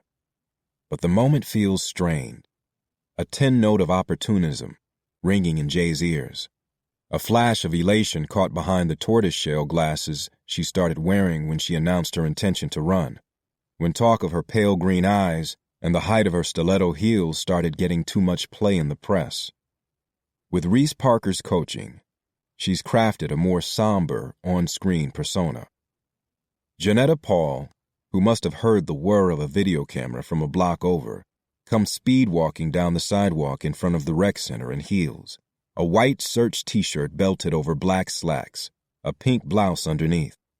She presses in on Walcott's left side, squeezing into the frame, practically reaching for the reporter's microphone to make her own statement of consolation to the family, to stress her commitment to finding the girl alive. Walcott has a number of staffers out here with her, including a middle-aged woman with acid blonde hair processed within an inch of its life. Standing back a few feet, she's watching her candidate like a proud mom witnessing her kid's first time on stage. She's drinking a big gulp and talking on a mobile phone and smoking all at the same time, her blue eyes disappearing into the peach folds of her fleshy skin. That is Reese Parker. Lonnie has sidled up beside Jay, her face pink and dewy from the sun. Walcott's campaign manager, consultant, and professional shit-stirrer. She reaches into the pocket of her denim shirt, pulling out her parliaments. $50 says Parker called Fox herself. How long have you been out here? Long enough, she says, lighting a smoke. Come on, let's walk. They move away from the crowd, walking alongside the fence that rings the basketball courts. There's a wide grass field behind it, where local kids play league sports, football in the fall and soccer in the spring. Jay can see the back of the elementary school from here. Have you seen this? Lonnie says. She pinches her cigarette between her lips and from the same shirt pocket pulls a folded-up sheet of paper. It's the flyer, the same one Jim Wainwright showed Jay yesterday morning. The anonymous complaints about the Buffalo Bayou Development Project screaming in capital letters across the top. Lonnie blows a stream of smoke into the air and taps the top corner of the flyer. I've heard from 3 different people that she was passing these out. Alicia Noel? Lonnie nods. Tuesday wasn't her first time in Pleasantville. Jay wrinkles his brow. Are you sure? Blue t-shirt. This girl, she says, pointing to a copy of the missing girl's graduation photo that's poking out of her shirt pocket. 3 different people, Jay, on 3 different streets, said she left one of these leaflets on their doorsteps. This was last week sometime.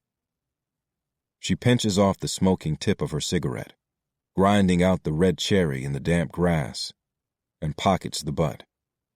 This isn't Hawthorne's, Jay says. I know. A friend of mine works op for their team. Guy who used to write for the Post, too. He says the word internally is she wasn't theirs. What do you mean, op? Opposition research, she says. He wouldn't breathe a word of the dirt they've dug up on little Miss Sandra D over there. But I sure as shit wish he'd root around in Parker's closet.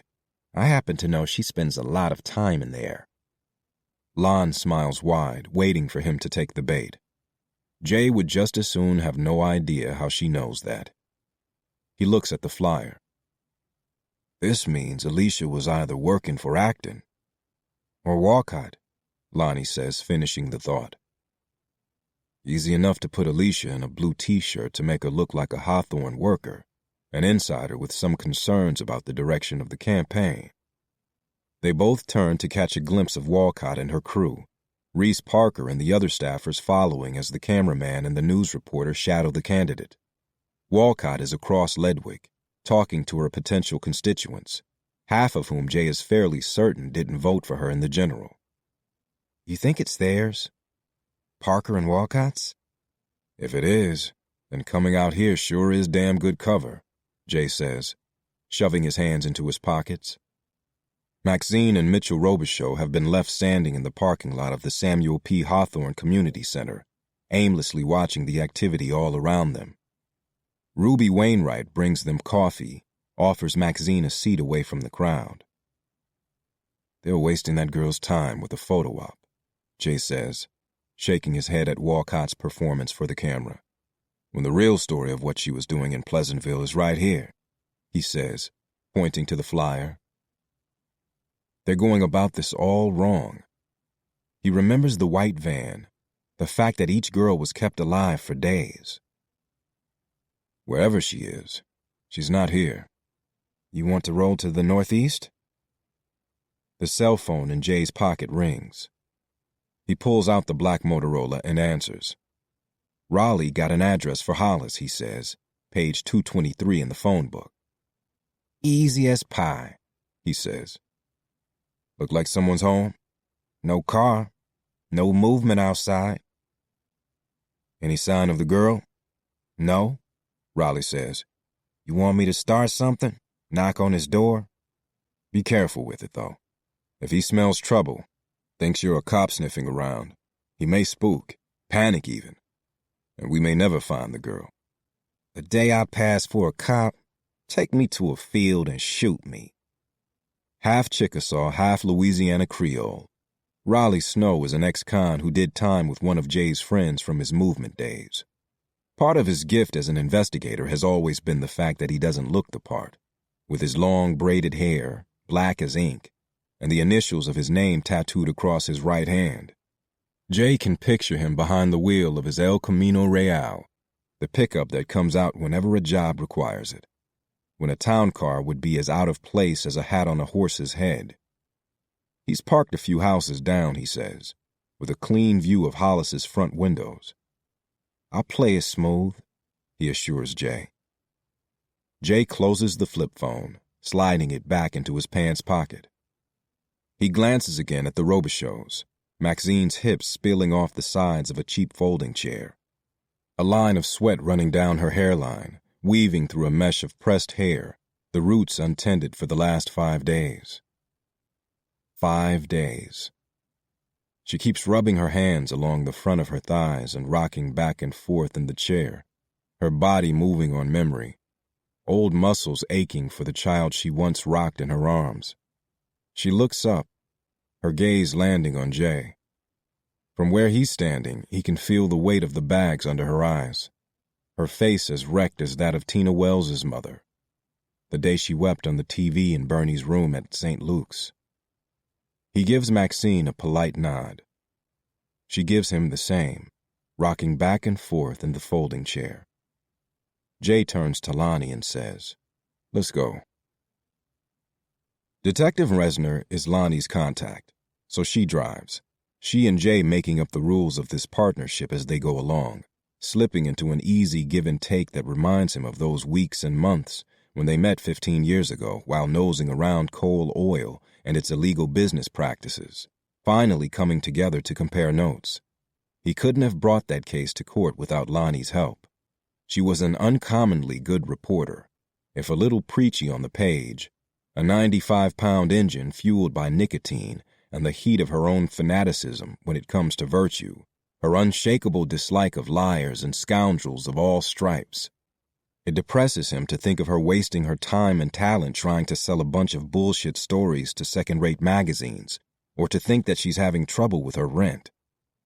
The Northeast Police Station is a one-story brick building, as flat and wide as a prison block, its image a forewarning for those led in handcuffs through its doors. Lonnie parks her hatchback in the front parking lot, pulling up the emergency brake just as she sees Greg Bartolomeo, pacing in front of the building, in one hand a slim notebook and in the other a bulky Model T cellular phone, an ancient-looking thing probably doled out by his employer. Lonnie had one just like it when she was at the post. "He's calling something in," she says, reading it in his gait, the way he pitches forward on the balls of his feet. "He's got something," she adds, reaching for the door handle. Bartolomeo sees them coming and practically runs. He's Jay's height, maybe a little smaller, with an olive complexion that settled into a deep butternut color with the onset of middle age. He presses a button on the phone, turning it off, and hops into the front seat of a red Ford Fiesta. He rolls up the window as Lon approaches, shouting through the glass, "Is it the girl?" "I should never have given you anything," he says, locking the doors. "They make a break in the case?" He guns the engine, drowning out the sound of her voice, the equivalent of sticking his fingers in her ears. "Asshole," Lonnie mumbles. Jay ignores them both and heads for the front doors of the station. Inside, there's a uniformed cop behind the front desk, an ancient white man with a case of rosacea and thinning hair, and a phone receiver cradled against his ear. There are other phones ringing in the station, and Jay hears the clang of typewriters in the distance. He can see the tops of balding heads above the divider behind the front desk, where senior officers are working, but the reception room is otherwise empty, save for a light-skinned black man sitting on a bench near the door. It's Frankie, Sam Hawthorne's driver. He stands when he sees Jay, a look of recognition and also relief shooting across his face. "Something's wrong," he says right away. "He's been in there too long. Sam is on his way. He's got Axel calling around now." "Who's in there?" "Neil." Frankie tells him he was instructed to drop Neil at the station house. The cops had a few more questions, they'd said, about the girl working for Hawthorne. "Neil thought it could wait," he says. "They got the debate tonight and everything, but Sam said it might look bad, not cooperating when the girl is still missing. I was supposed to run him out here and back to the hotel, but they took him back in one of them little rooms, and he ain't been out since." "An interrogation room?" "They won't let me in there." "I can get in there," Jay says. The words tumble out like beads let loose from a string, a surprise to him as much as anyone. Lonnie enters the station behind him. She nods at the desk officer and gives her name, an old routine from her reporter days. "They still think she was working for Hawthorne," Jay says. "I'll talk to Mike," she says, as the desk cop waves her forward. "She was working for Acton or Walcott. Tell him." Lonnie nods as she steps through the opening of a low swinging gate that's the same faux wood finish as the divider separating his desk from the rest of reception. The cop has allowed her past the threshold, opening a path to the desks and detectives behind the room divider. Jay waits for the cop to take another call, his head bent over some form, and then he turns and asks Frankie where they took Neil. Frankie points down a brightly lit tiled hall to the left of the station's front desk. Jay moves purposefully, portraying for all the world a man who knows where he's going and what he's getting himself into. Interrogation Room 1 and Interrogation Room 2 sit directly across the hall from each other. The door to Room 2 is closed tight, but unlocked, Jay finds when he walks in unannounced. The detective sitting across a table from Neil Hawthorne doesn't turn at the sound, sure in the assumption that the only folks roaming free back here are other cops. It's Neil who looks up in surprise. In a light blue shirt rolled to his elbows and black slacks, he's seated at the table facing the door. He has one foot propped on the knee of his other leg. It falls to the floor when he sees Jay. It's this thudding sound that gets the cop's attention. He glances over his shoulder and then literally does a double take. "Detective Moore?" Jay says, taking a guess. The cop stands. Who are you? I'm his lawyer. What? Neil says. He looks back and forth between Jay, a man he's met only twice, and the cop who's had him in this little room for hours. A pinch of anxiety shows on his face, in the crinkle of his brow. The detective, a black man old enough to have served in the Northeast when Axel was still stationed here, holds out two hands, blocking Jay from coming any closer. He's wearing a woven sports coat that doesn't match his pants. He didn't ask for a lawyer. Jay looks at Neil. You want a lawyer? He's not under arrest. The word sets off something in Neil. Arrest? He stands, the muscles on his slim forearms twisting as he presses his hands onto the tabletop. He's wearing glasses today, a pair of wire rims that somehow make him look younger than he is. They're just asking me a few questions, he says, presumably to Jay, but he's looking at the detective, wanting more to confirm this. The detective steps around Jay, leaning into the tiled hallway, searching for backup. But Jay knows the detective is flying solo. There's a pane of mirrored glass cut into the wall behind Neil's seat, on the other side of which, Jay guesses, sits an observation room. If there were officers monitoring this little chat with Neil Hawthorne, they would have flown into the room the second Jay stepped inside. The detective hollers down the hall for an assist.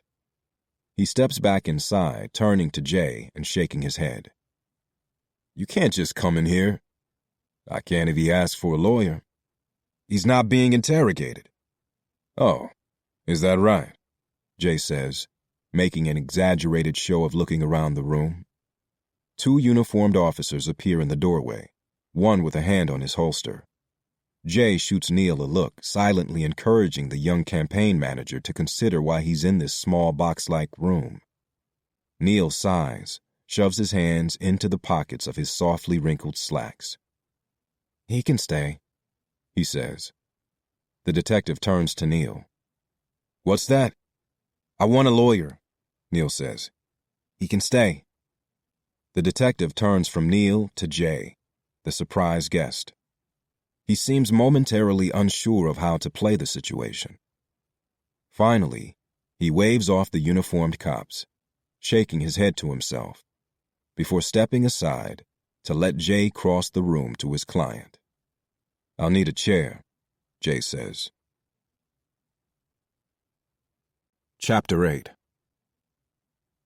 They found her purse and wallet, separated by 200 yards in a drain ditch, and the weeds along a deserted stretch of road by the port of Houston, a good quarter-mile from where the residents had been concentrating their search efforts.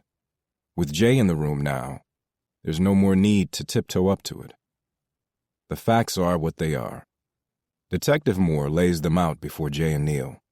A faux leather hobo bag, the stitching on the straps coming undone, and a pink nylon wallet, Velcro at the seams and open to the center.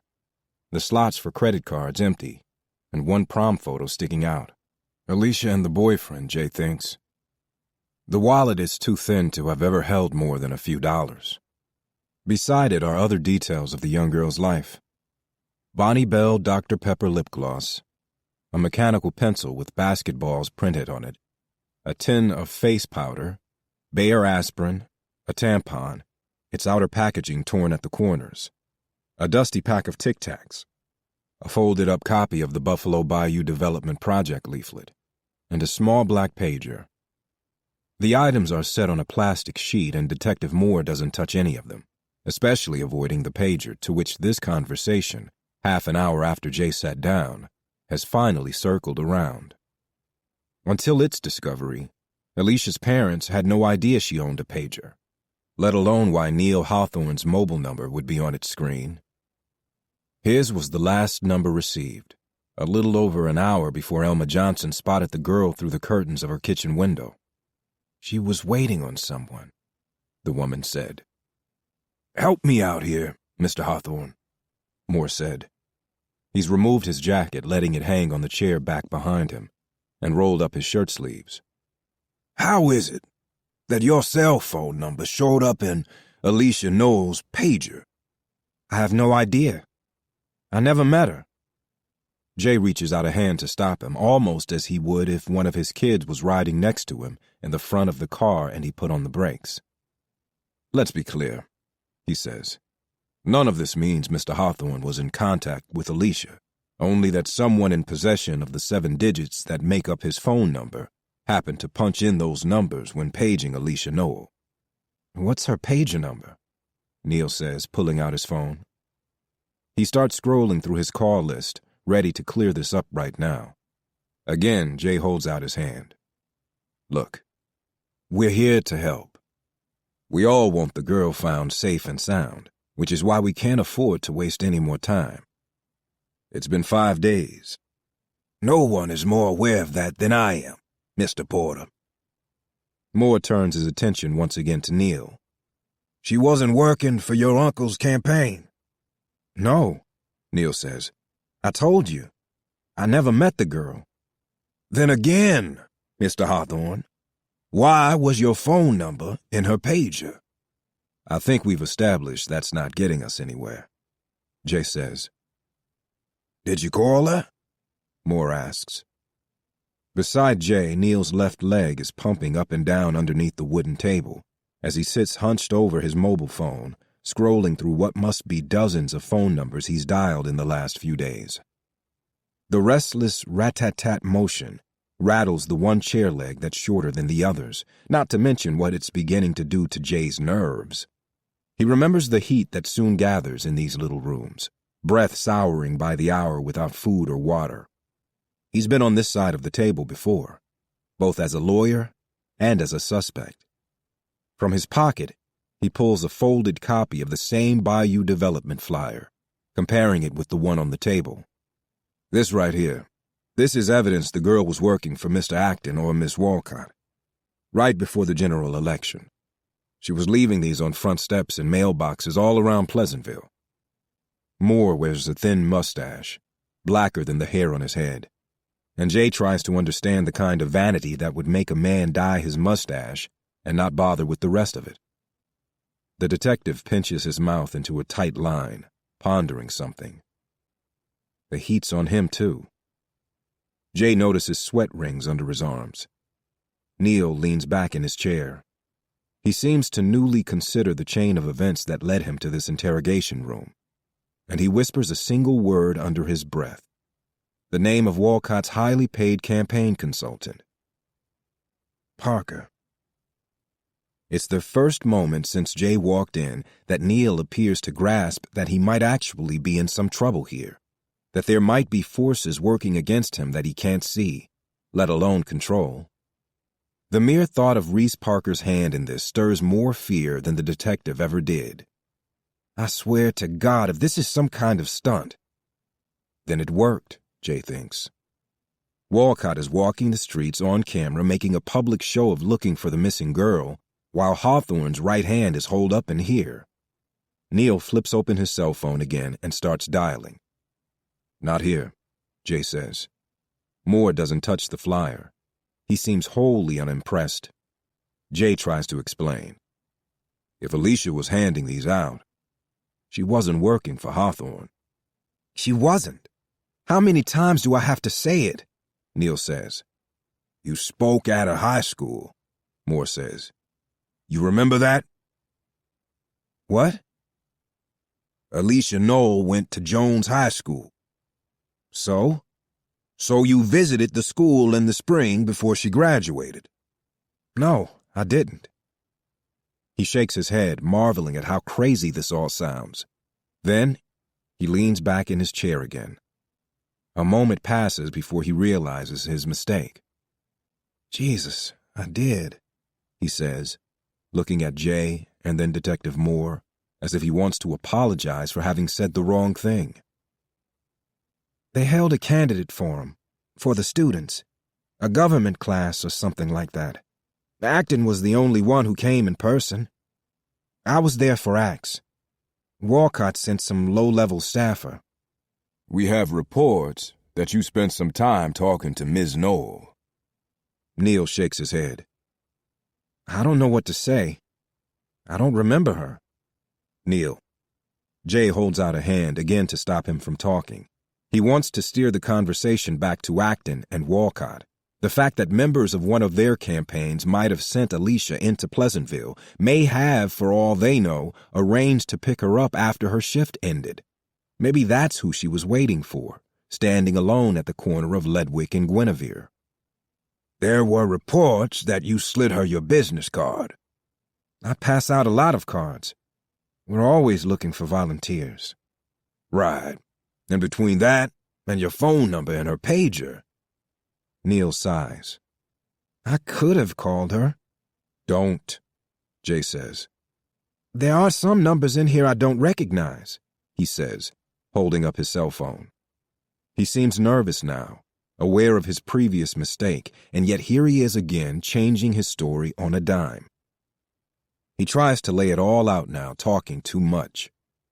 Neil graduated from law school, 20 years after Jay, so he's technically a lawyer, but one without a bar card or an animal instinct for avoiding traps. It's possible one of them belonged to Alicia Noel, he says, but it doesn't mean I knew it was her pager. I've called a lot of people during the campaign, and I still carry a pager too. If someone pages me, I call back, leaving my cell number. To be honest, I might have thought it was Acton's people.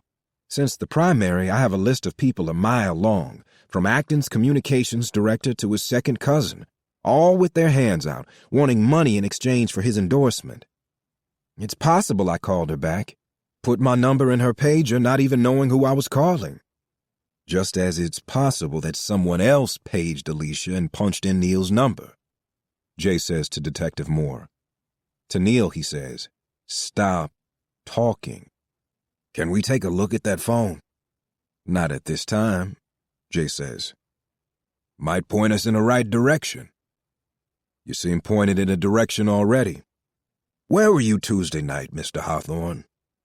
"You don't have to answer that," Jay says. "You're not serious," Neil says to the cop. He asks Jay, "Is he serious?" "I got a girl out there in the street somewhere. I'm damn serious." "Alonzo Hollis," Jay says. "Any idea where he was Tuesday night?" The cop stares at Jay as he runs a finger along the edge of the table, exercising his own right to remain silent, mocking Jay's earnestness, his arrogance at thinking he knows more than a seasoned detective. But Jay doesn't give a shit what Moore thinks of him. "Be interesting," he says, "for Alicia Noel's parents, let alone the Chronicle and the city as a whole, to find out that HPD had a suspect in 2 nearly identical abductions and didn't pursue him. All the while wasting time questioning Neil Hawthorne, nephew of the former police chief who, other than trying to get Axel elected, appears to have been minding his own business." "We're working on Hollis's alibi," Moore concedes. "So are we," Jay says. It comes out stronger than he intended, as if he's already building a defense when one hasn't been required, when the breadth of his investigation is an ex-con skulking around Hollis's place in a rusty El Camino. Moore leans back in his chair, resting his hands on a tiny roll of gut that's spilling over his belt. "You knew a girl named Tina Wells, didn't you, Neil?" "What?" "Tina Wells. You knew her." Jay turns to look at Neil. This time, Neil holds up a hand to let him know it's okay. He wants to talk. "I've spent my whole life around Pleasantville. Of course I knew her." "Deanne Duchamp, too," Moore says. "You went on a date with her once, didn't you? Before she died. You're 27, 28 years old." 29, Neil says. "She was a little young for you, don't you think?" "Jesus Christ," Neil mutters in anger. "Let's go," Jay says to Neil. He stands unexpectedly lightheaded on his feet. He feels a hot, blood-rushing regret about walking in here, unsure what came over him, why he thought any of this was worth the risk. "Acton or Walcott," he says to the cop. "She was working for one of them. Follow the flyer if you want to get a picture of her last hours." Neil is still seated, still talking. "I escorted Deanne to the Pleasantville Christmas party like 3 years ago. It was something my grandfather and her dad cooked up when her date dropped out at the last minute. It was nothing. Jay grabs him by the arm, pulling him toward the door. We're done here. Where's the girl, Neil? This is crazy, Neil says to the cop. Jay opens the interrogation room's door, shoving Neil out of the tiny box and into the short, tiled hallway. The air is cool out here, perfumed with the strangely reassuring scent of copier fluid and coffee. Jay starts for the front of the station house, Neil right behind him. What the hell was all that? He says, pointing back toward the interrogation room. Keep your voice down, Jay says. He doesn't know who's listening. The number of folks in the reception area has grown, but Lonnie is nowhere to be found. Instead, there's a message from her on his cell phone. Resner's hands are tied, she reports. The cases aren't linked, not officially. The Noah girl is Moore's and his partner's. Resner was told in no uncertain terms to let them run it. But I did get from Mike that all the reports about Neil meeting the girl all the way back in the spring, they're coming from the boyfriend. He also graduated from Jones High School this year, she says. The door to the station house opens. Sam Hawthorne walks in. Sam, in a black overcoat dotted with raindrops, removes a dove-gray fedora from his head.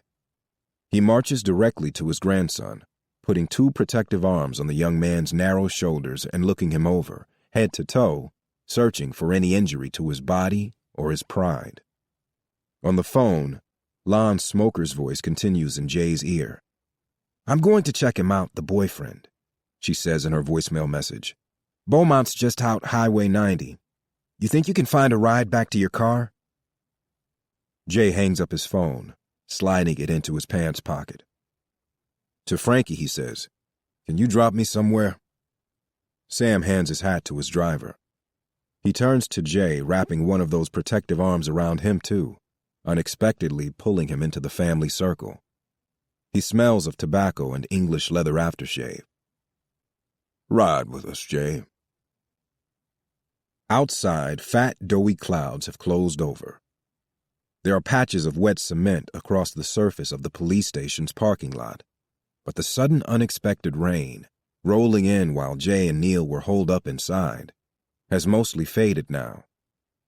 He wonders if the search was called off, with Alicia Noel still out there somewhere, her parents coming up on another sunset with no answer.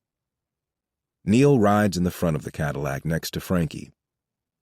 Sam and Jay are sunk into the leather seats in the back. Sam lights a cigarette, flipping the metal lid of the ashtray in the door's armrest.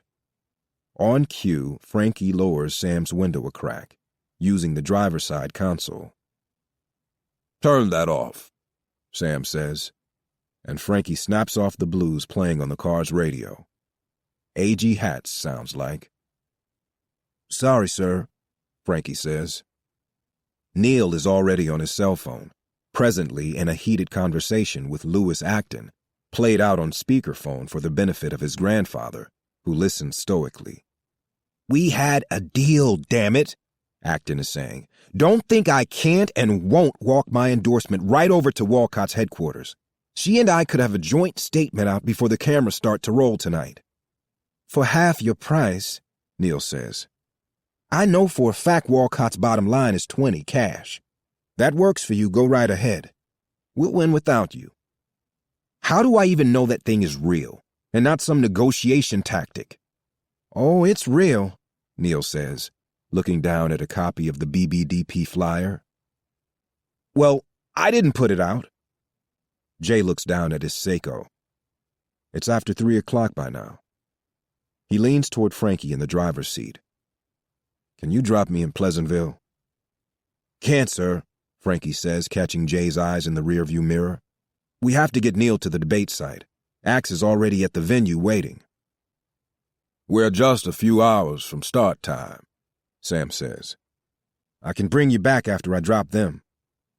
Jay, feeling trapped, sinks back into the rear passenger seat, the smell of Sam's cigarette smoke making him squirm a little, pushing old buttons, making him want things he can no longer have.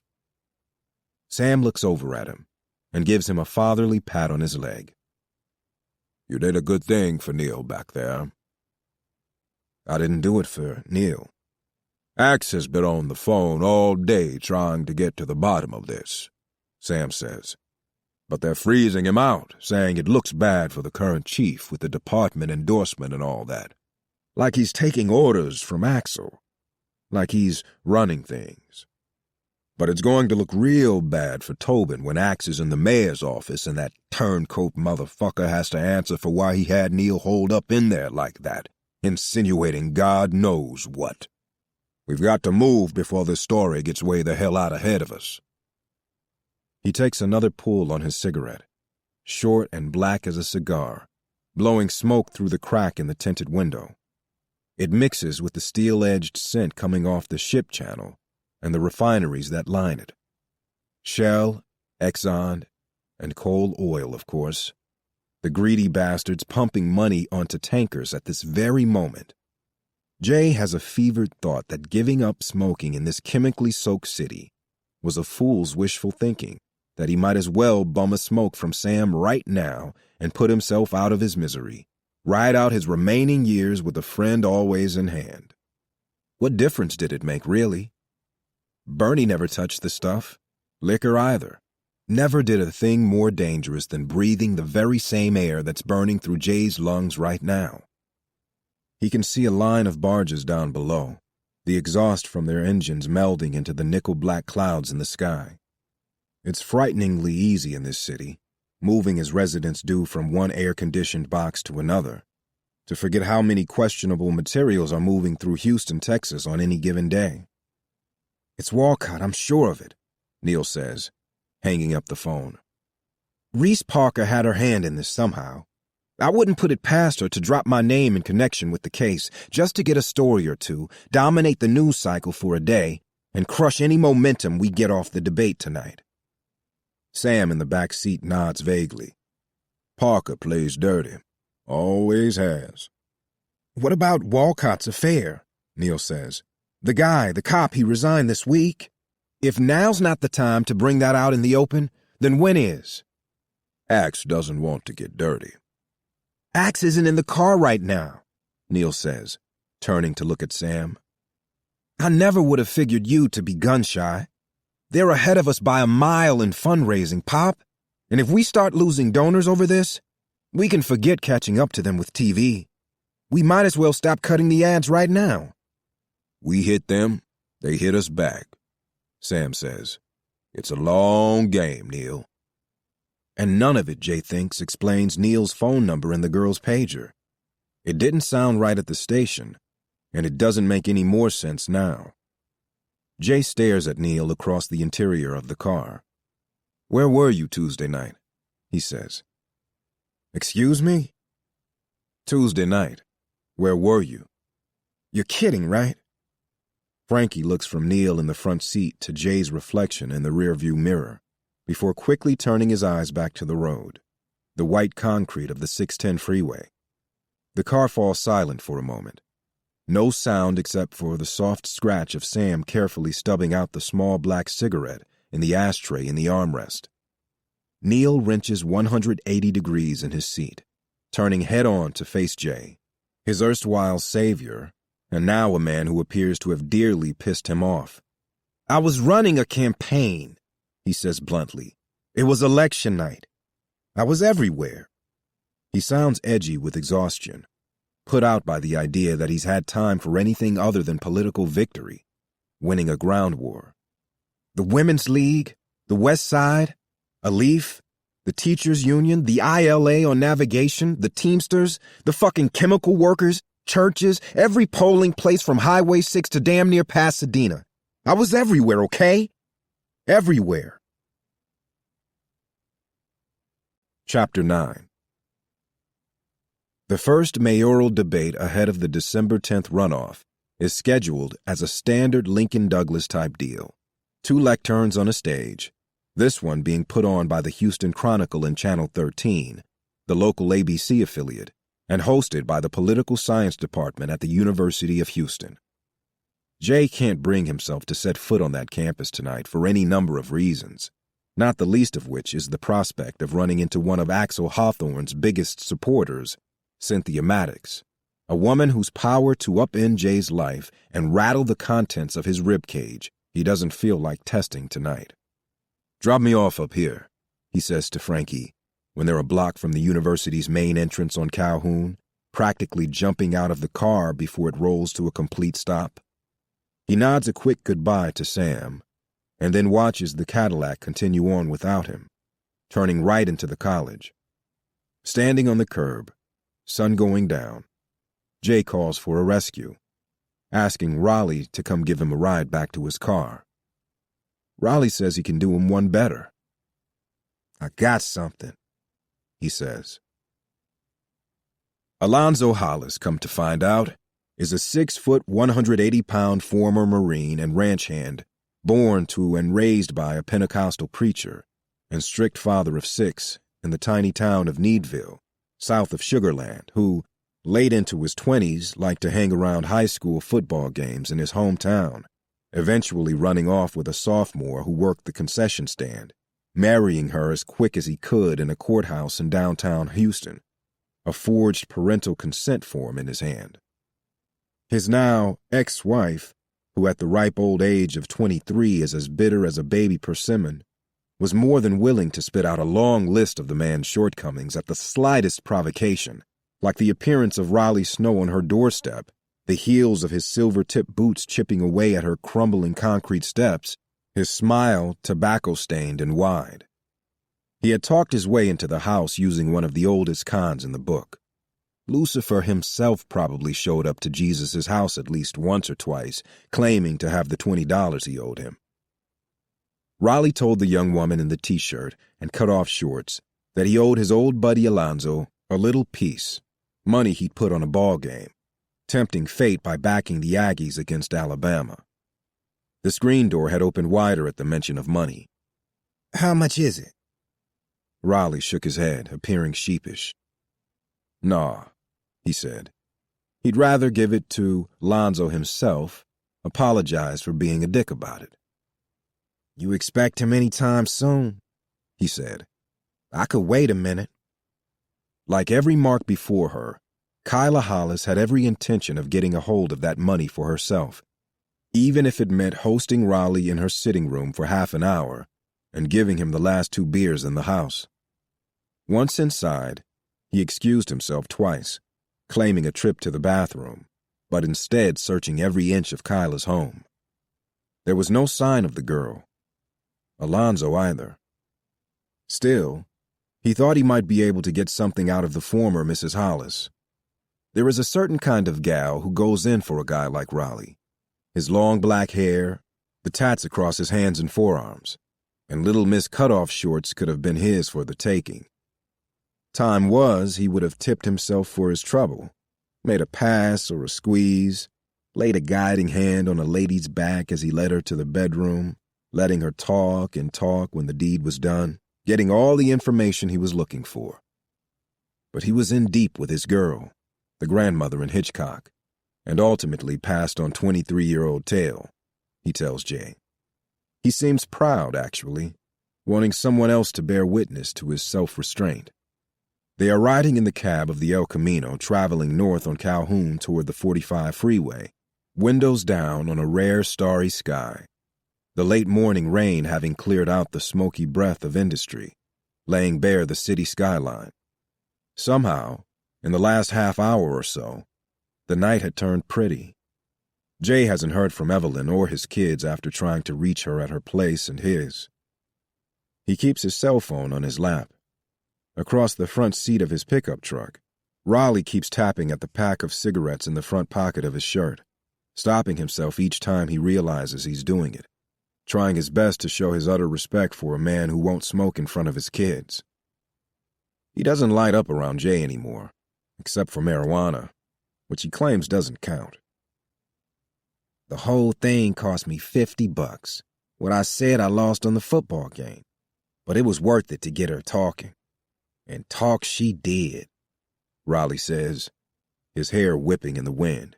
"She can't stand the man. Thinks he's a roach and a rat and every other low-down living thing. Calls him the bleacher creature, 'cause he still hangs out at high school games, ogling cheerleaders and girls half his age. It took her a while to see she was just looking for a way out of small-town Texas, that Hollis ain't shit. She kicked him out of the house when he got fired. Fired? The trucking let him go 3 months ago. What? That's what I said to her, like that was the first I'd heard it. Where is he working now? Some low-rent tire shop, one of the chains, Raleigh says. But the ex-wife says he wouldn't have been at work Tuesday night anyway because he was supposed to be at her place. Whatever do-it-yourself divorce settlement they worked out, it included having him watch their kid a couple of times a month. Kid? I know, Raleigh says, as surprised as Jay by the plot turn. Not a baby picture in the whole fucking house. He pulls onto the on-ramp for the 45 freeway. The point is, Alonzo Hollis was due at Kyla's house Tuesday night, and he never showed, and she hasn't heard a word from him since. He glances at Jay again, the freeway lights pulling shadows like warm taffy from every corner of the truck's cab. Tell the truth of it, I walked out of there thinking she knew I wasn't no friend of Hollis, that I was sniffing around about something else, and Tuesday night set off alarm bells. I get the distinct feeling she wanted me to know Hollis wasn't where he was supposed to be. So he's not living there anymore then? No, but I know where he is. I swiped this when she went into the kitchen, Raleigh says, tapping an envelope that's on the dash. It's a piece of Hollis's mail, on which Kyla had scribbled a forwarding address. It's a street Jay recognizes, somewhere out near Aldine. If he isn't working for Sterling, Jay says, you really think he'd drive all the way back to Pleasantville hoping to find some girl walking alone at night? Depends. On whether he'd gotten away with it twice before. You want to roll on him? What choice we got? Jay glances at his watch. Wherever his kids are, it's dinner time. This may be the longest he's been away from them in a year. Hey, Raleigh says, tapping his fist against Jay's knee. It's been nearly 20 years since the day they met, when Raleigh walked into Jay's law office, those 500 cheaply carpeted square feet in the strip mall on W. Gray, asking for help with some girl troubles that had unexpectedly turned legal, and he can practically read Jay's mind. Nothing jumps off in a half hour. We cut out. Deal, Jay says. The place in Aldine is a 200-unit apartment complex, one of those sprawling rental communities the size of a small college campus that pop up along big city freeways across the South, promising a pool and a weight room and an easy 20-minute ride into downtown or wherever your $12 an hour job is. This one has the nerve to call itself Beechwood Estates. Shit, Raleigh mumbles when he sees it. And Jay on his own can immediately see the problem. For whatever cover a place like this offers, its very uniformity promising anonymity for snoops like Raleigh, it also gives off no hint of the character of the man they are seeking. There are no shoes lying about, size 10 or 12, no toys or hollowed-out barbecue pits or shopping bags at the curb, and no trash they could poke through looking for a pay stub. No way of knowing which bag of garbage inside the metal bins in the complex's parking lot belongs to Hollis. They've got his apartment number, and that's about it. The door to the unit marked 27A is on the first floor of the complex, across an alley from the main parking lot, the one closest to the entrance to Beechwood Estates. It's a distance of about 20 yards from Hollis's front door to the truck, which Raleigh parks in a dark spot underneath the carport. There's a fan of glass cut into the top of the door, just above the 27A. From here, the unit appears completely dark. Raleigh snaps off his seatbelt. I'm going in. Jay goes for the door handle on his side. Raleigh shakes his head. I need you to watch my back out here. You don't hear from me or something looks funky, hit my pager just once. He reaches across the front seat for the glove box. He taps it twice and the door pops open. From inside, he pulls out a crinkled bandana, rolled as tight as a joint. Across the dash, he spreads out the fabric, revealing a set of lockpicks, the metal dull from use. He chooses two, leaving the rest sitting on the dashboard. Jay watches as Raleigh slides the picks into his back pocket, just a few inches from the .45 that's resting in the waistband of his jeans. In under a minute, he's across the alley, under the faux Tudor awning over the entryway to Hollis's apartment, and inside the front door. Jay watches it all from the cab of the pickup truck. The radio plays softly in the background. The dial set to KCOH, Raleigh being a longtime fan of its blues and news format. Tonight, the station is picking up a live feed from the Channel 13 mayoral debate, and one of the moderators, a political affairs editor at the Houston Chronicle, is just now introducing the candidates. KCOH, however, knows which side its bread is buttered on. They open up the phone lines early, cutting away from the debate before it even starts, betting on the fact that its audience would rather listen to one another than to either of the candidates. Tonight's topic: what question would you ask the next mayor of Houston? The first caller is a middle-aged woman from 3rd Ward, Terry, with an I, who launches into a tirade about the dirty seats on city buses. She's been looking for a job for 3 weeks and can't get nowhere clean half the time, looking like a street person every time she walks into an important interview. The call-in crowd is with her until the moment she starts complaining about the stinky food them Mexicans be bringing on the bus. The next caller in line, Tammy, with a Y, tells her she needs to mind her own damn business. You doing them just like white folks used to do us. An argument countered by a first-time caller named Roy, who says, but it is getting to a point where they're taking everything, coming over here getting all the good jobs.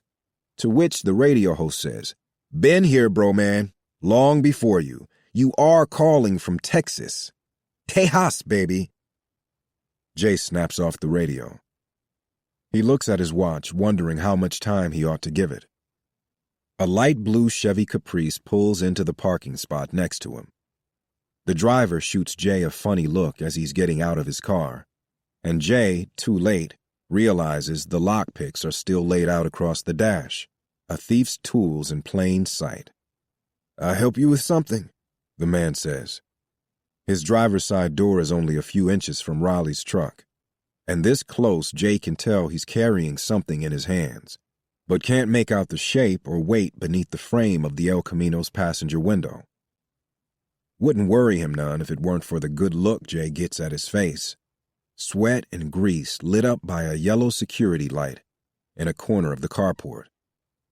He's a white guy, early 30s, with sandy, almost tea-colored hair, clipped at the sides, and long enough to touch his shirt collar in the back, a description that matches almost to the letter the one Lonnie gave for Alonzo Hollis.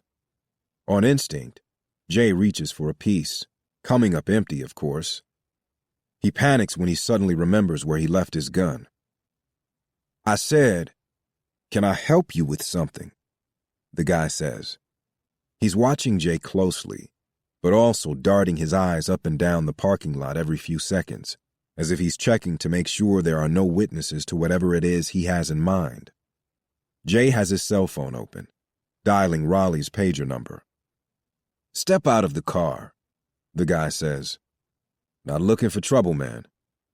"I said, step out of the car."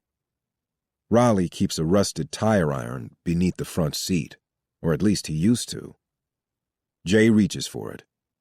He's about to hop out of the truck when Raleigh comes out of 27A, walking briskly across the alleyway. Seeing Raleigh in the .45 in his right hand, the driver of the Caprice backs up slowly. In his arms, Jay sees he's carrying not a weapon, but a paper grocery bag, a loaf of white bread sticking out of the top. He starts off, giving Raleigh a sideways glance as they come within inches of each other in the parking lot. Raleigh gives him a nod, as polite and casual as if they were strolling along the seawall in Galveston. The driver of the Caprice heads in the opposite direction from Unit 27A. Raleigh opens the door to the El Camino. "No girl?" "No girl. No, nothing, Raleigh says. The place is completely empty. No bed, no couch, no furniture, nothing. Just some trash on the floor, a few ghost marks in the carpet. There's no way anyone's living in that apartment. He slides behind the wheel, throwing the car into drive and pulling out of the carport. He makes a quick turn toward the entrance to Beechwood Estates and the 45 freeway. Jay looks at the envelope with Hollis's address scribbled on the front. So either he lied to his ex about where he was living, or he moved out of 27A in a hurry, Raleigh says. Jay lifts the cell phone from his lap as they ride, dialing home. Evelyn answers on the fourth ring. "Where are you?" she barks, forgetting that she's the one who's been out of touch for hours. It's Saturday night, and she has plans to see a show at the Magnolia Ballroom, she reminds him. At this point, there's barely enough time left for her to wash and dry her hair. "I'll be home soon," he says. "But do me a favor, will you? Keep the kids out of my bedroom, okay? It's important, Ev. Don't let them go in there." "Why? It's something dirty in there?" Jay doesn't bother to correct her because, frankly, he'd rather have her think he sleeps with a stack of Penthouse magazines under his pillow than a handgun. The very thing he told his wife he'd never bring into the house again. But Tuesday night after the break-in at his office, he walked right inside the house and slid it beneath his bedroom pillow. "You hear me, Evelyn? Fine. But don't you have none of that shit in this house the next time I come. You hear? You already got me over here babysitting somebody else's kid." "What are you talking about?" "Ellie's friend. What's her name?" He knows instantly. "Lori." "They're holed up in Ellie's room now." "She's grounded." "Guess she found a loophole." "Well, tell her it's getting late. Tell her it's time for Lori to go home." "Don't look like the girl is planning to go home no time soon. She walked in carrying a big-ass duffel bag, both of them heading straight to Ellie's room." Jay sighs. "Okay, I'll be there soon," he says. As they pull out onto the feeder road, Raleigh reaches across Jay's lap for the glove box. He returns the set of picks to its hiding place. "Come on, counselor. Let's get you home," he says, doing a piss-poor job of hiding his disappointment over the gaping hole he can't close. Tomorrow makes 6 days, and they are no closer to finding Alonzo Hollis.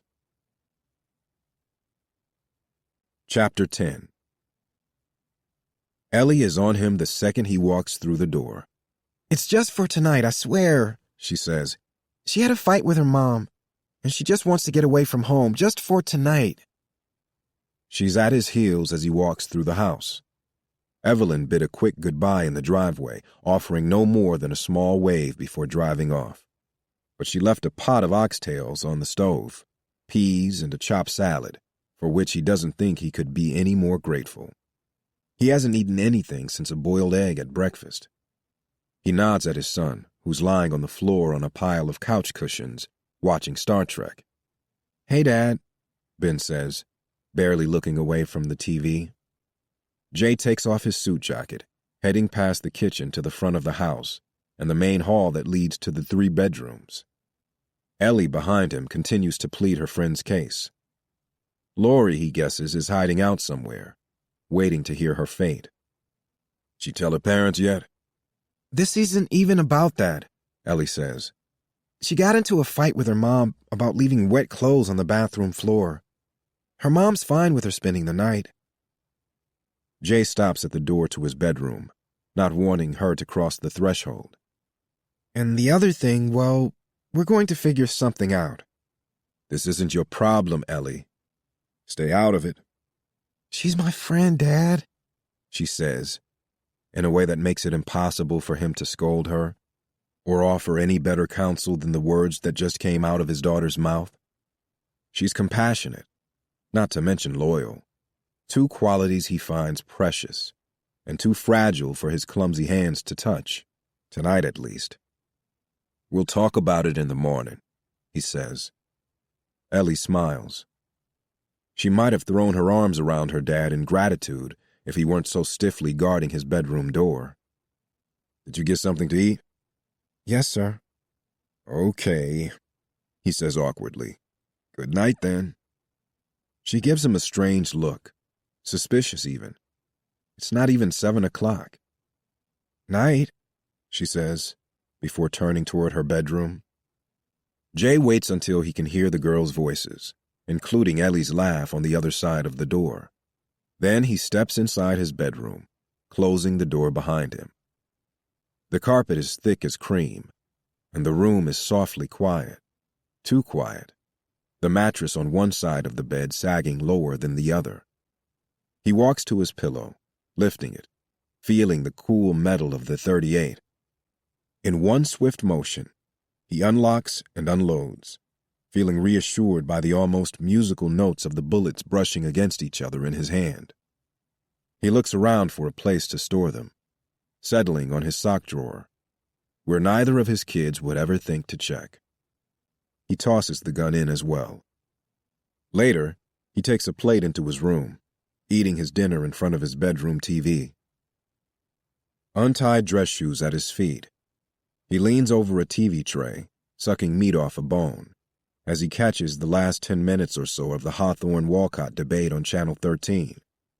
Walcott looks good on camera, just as she looked during a series of television interviews following her sensational win against the famous defense attorney, Charlie Luckman, and his client's millions, a 2-month trial that put Dr. Henry Martin, a surgeon accused of murdering his wife in the pool house of their River Oaks home, on death row.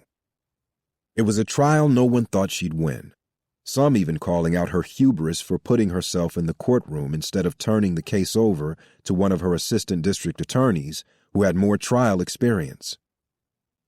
"I love when people underestimate me," she told Oprah Winfrey. On screen now, she appears to be enjoying herself. But Axel looks like he's trying harder. The powder's worn off, and a faint sheen is showing across his chestnut skin. But it actually plays as a working man's grace, a show of the sweat he's willing to break to win your vote. "Here's what I know," he says. "This city cannot grow without being a law and order city. We're losing business to Dallas, Oklahoma City, places like Charlotte, Atlanta, and Nashville, because of the current leadership. Bottom line, folks is getting robbed left and right," Axel says, dropping into a plain speak that sounds straight out of Fifth Ward, and that manages to address the worries of the predominantly white west side of the city while using the cadence and rhythm of the inner city, straddling in a single breath a great cultural and economic divide. It's this asset more than any other that might ultimately get this man elected, and Reese Parker knows it. "Our ability to attract big business and grow out of our economy's dependence on oil and gas rests on a promise we can present to the world. A promise of Houston as a safe place to live and work and grow business," Axel says. "Or else this economic resurgence going on, this emergence of the New South, it will leave Houston behind if we can't get crime in this city under control. When I ran the department, property crime was down 19% from what it is today. Violent crime down by 8%.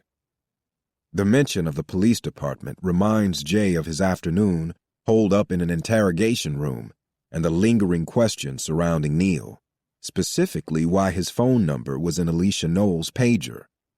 It bothered Jay then, as it does now. Neil never answered his question. He never did say where he was Tuesday night between 7:30 and 9 o'clock. On TV, Walcott is saying, "You should ask Mr. Hawthorne how he plans to pay for this revamp of the police department, or any city services, when he's proposing a diversion of tax revenue into risky development ventures." Which was my next question, actually, the moderator says. "Mr. Hawthorne, the Houston Chronicle has uncovered a political flyer circulating in neighborhoods to the northeast.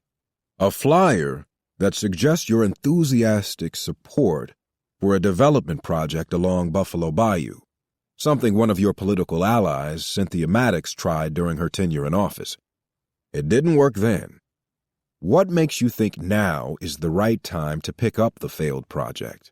And what kind of commitment are you prepared to make in terms of spending the city's limited resources on private development?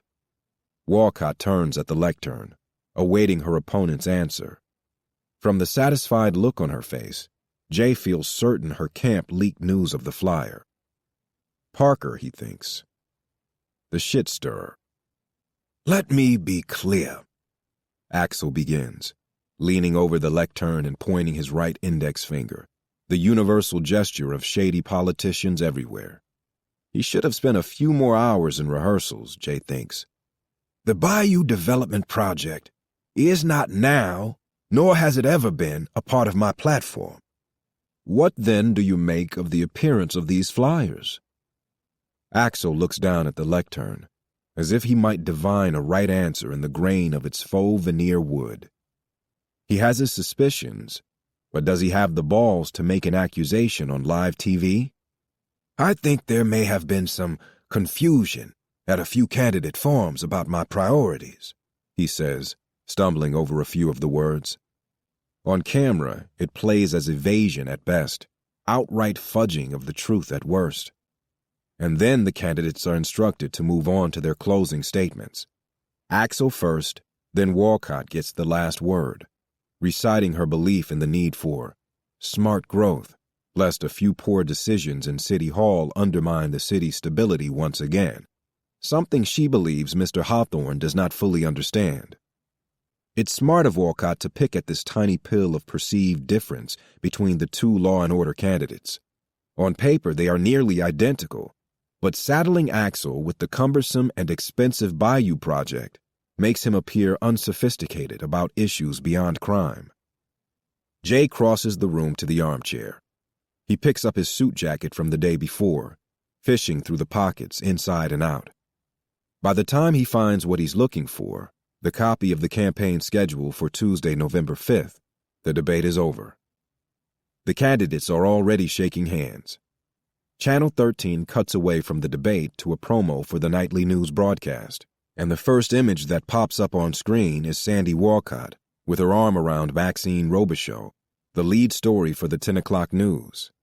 Mayoral candidate reaches out to missing girl's family.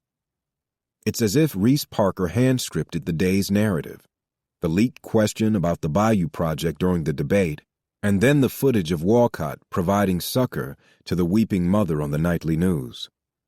No wonder Neil hates Parker. She's better at this than he is. Jay turns his attention to the campaign's Election Day schedule, searching through the messy grid for Neil's name or initials. Some of it looks familiar. Neil mentioned much of it in the car today.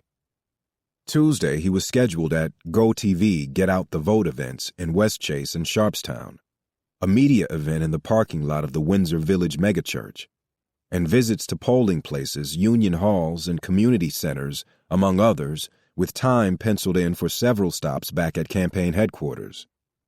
And of course, there was the planned gathering at the home of a major donor, where the Hawthorne family had plans to watch the returns with VIPs, not in Pleasantville as Sam had told their supporters.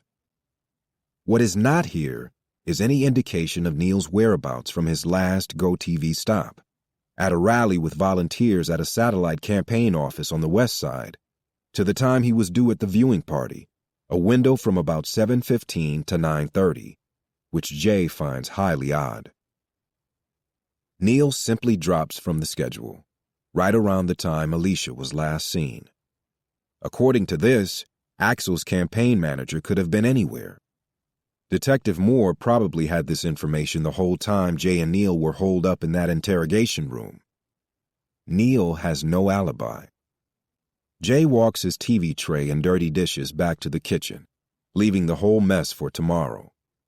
Neil, all of it. He kisses his son goodnight and puts himself to bed. He's undressed and knocked out cold by 8 o'clock. A few hours later, he hears a crash outside his bedroom window, a banging sound that so startles him, he reaches for his wife's hand across the sheets, something he hasn't done in months. He sits up, feeling in the dark for his glasses, the ones he started wearing at night when he crossed 40.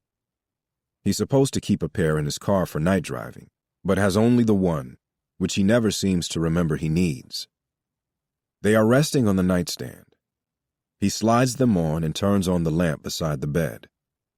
The room is exactly as he remembers, lushly furnished, but spare of heart. The only sign of life, his clothes left across the back of the armchair. The clock on top of the bureau puts the time past 12. The house is completely still, save for the soft rumble of Ben's perpetually stuffed sinuses, which Jay can hear through their thin shared wall. The house is so still, in fact, that the fuzzy lamplight takes on a dreamlike quality, reminding Jay of those nights right after Bernie died, before she was in the ground even, when he would wake up not remembering any of it, when he wandered the rooms of his house, looking for his wife. He wonders if it was grief that woke him, tapping on his shoulder, demanding to be attended to. But then he hears the sound again. Trash cans, he realizes, the ones lined along the side of the house. Someone must have knocked them over. The motion sensors in the backyard are going off, lighting up the garage and the back patio. Someone is creeping along the back of the house, setting them off one by one. The black mastiff in his neighbor's yard is barking loudly. Jay goes for the .38 in his sock drawer. The bullets have scattered everywhere, some slipping to the bottom of the drawer. He feels everywhere for them, feeling the time tick past, counting seconds by the beat of his own heart drumming in his ear. He slides 2 copper-tipped bullets, the only 2 he can find, into the cylinder, before slamming it back into place. Barefoot, he slips out of the bedroom and down the main hall and through the den to the sliding glass door leading to the patio and the backyard. There are 2 ADT consoles in the house, one by the back door and one in Jay's bedroom. He turns off the alarm so he won't wake his kids. Then slowly, he unlocks the sliding door. It squeaks when opened all the way. Has since they first moved in, and Jay is careful to give himself no more than a foot of space to squeeze through as he starts into the yard in cotton pajama pants and no shirt. The air outside is so damp it fogs his eyeglasses, momentarily blinding him, causing him to stab at the air with the nose of his pistol. When his lenses clear, he sees the side door to the garage is wide open. Someone picked the lock and let himself in. Jay starts toward it, and as soon as he crosses the threshold, he's hit by a burned singe in the air, the familiar smell of marijuana. He remembers the break-in at his office just as he remembers the Nissan Z idling outside his house 2 nights ago. He imagines the kid with the red eyes and the taunting smile waiting for him inside this darkened garage. He raises the .38 in his hand, flips the light switch, and takes aim. The door to Bernie's car is standing open on the driver's side. Someone popped the trunk, too. Jay stands staring at it, the bones of his ribcage rising and falling as he struggles to steady his breath, the gun shaking at the end of his outstretched hand. He has a brief out-of-body feeling, a moment outside time itself, as if the dream he's been in for the past 12 months has come to an abrupt heart-shaking stop, and his wife has finally come home, about to step out of the car at any moment, to ask for a hand with the groceries. Could Jay bring in the soda and the charcoal? He actually whispers her name. But he's alone in here. There's no thief, no intruder, and Jay worries that he's finally cracked, that he imagined the whole thing. But then he sees the cardboard boxes strewn across the floor of the garage, each opened and overturned, picked over and picked through.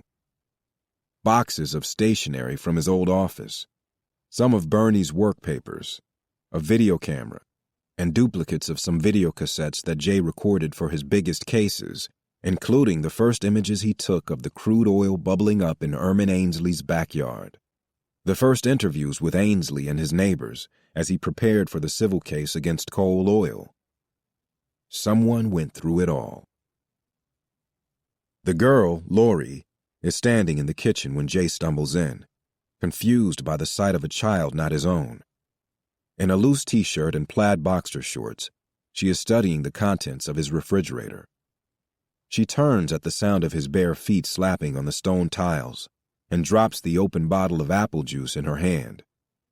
It bounces but doesn't break, spilling juice in tiny waves across the floor. She is staring at the gun in his hand. "I was just getting something to drink," she says, eyes darting between Jay, Ellie's mild-mannered dad, and the .38, unable to put the two together. Lori is half Filipina and half white. Her parents were high school sweethearts.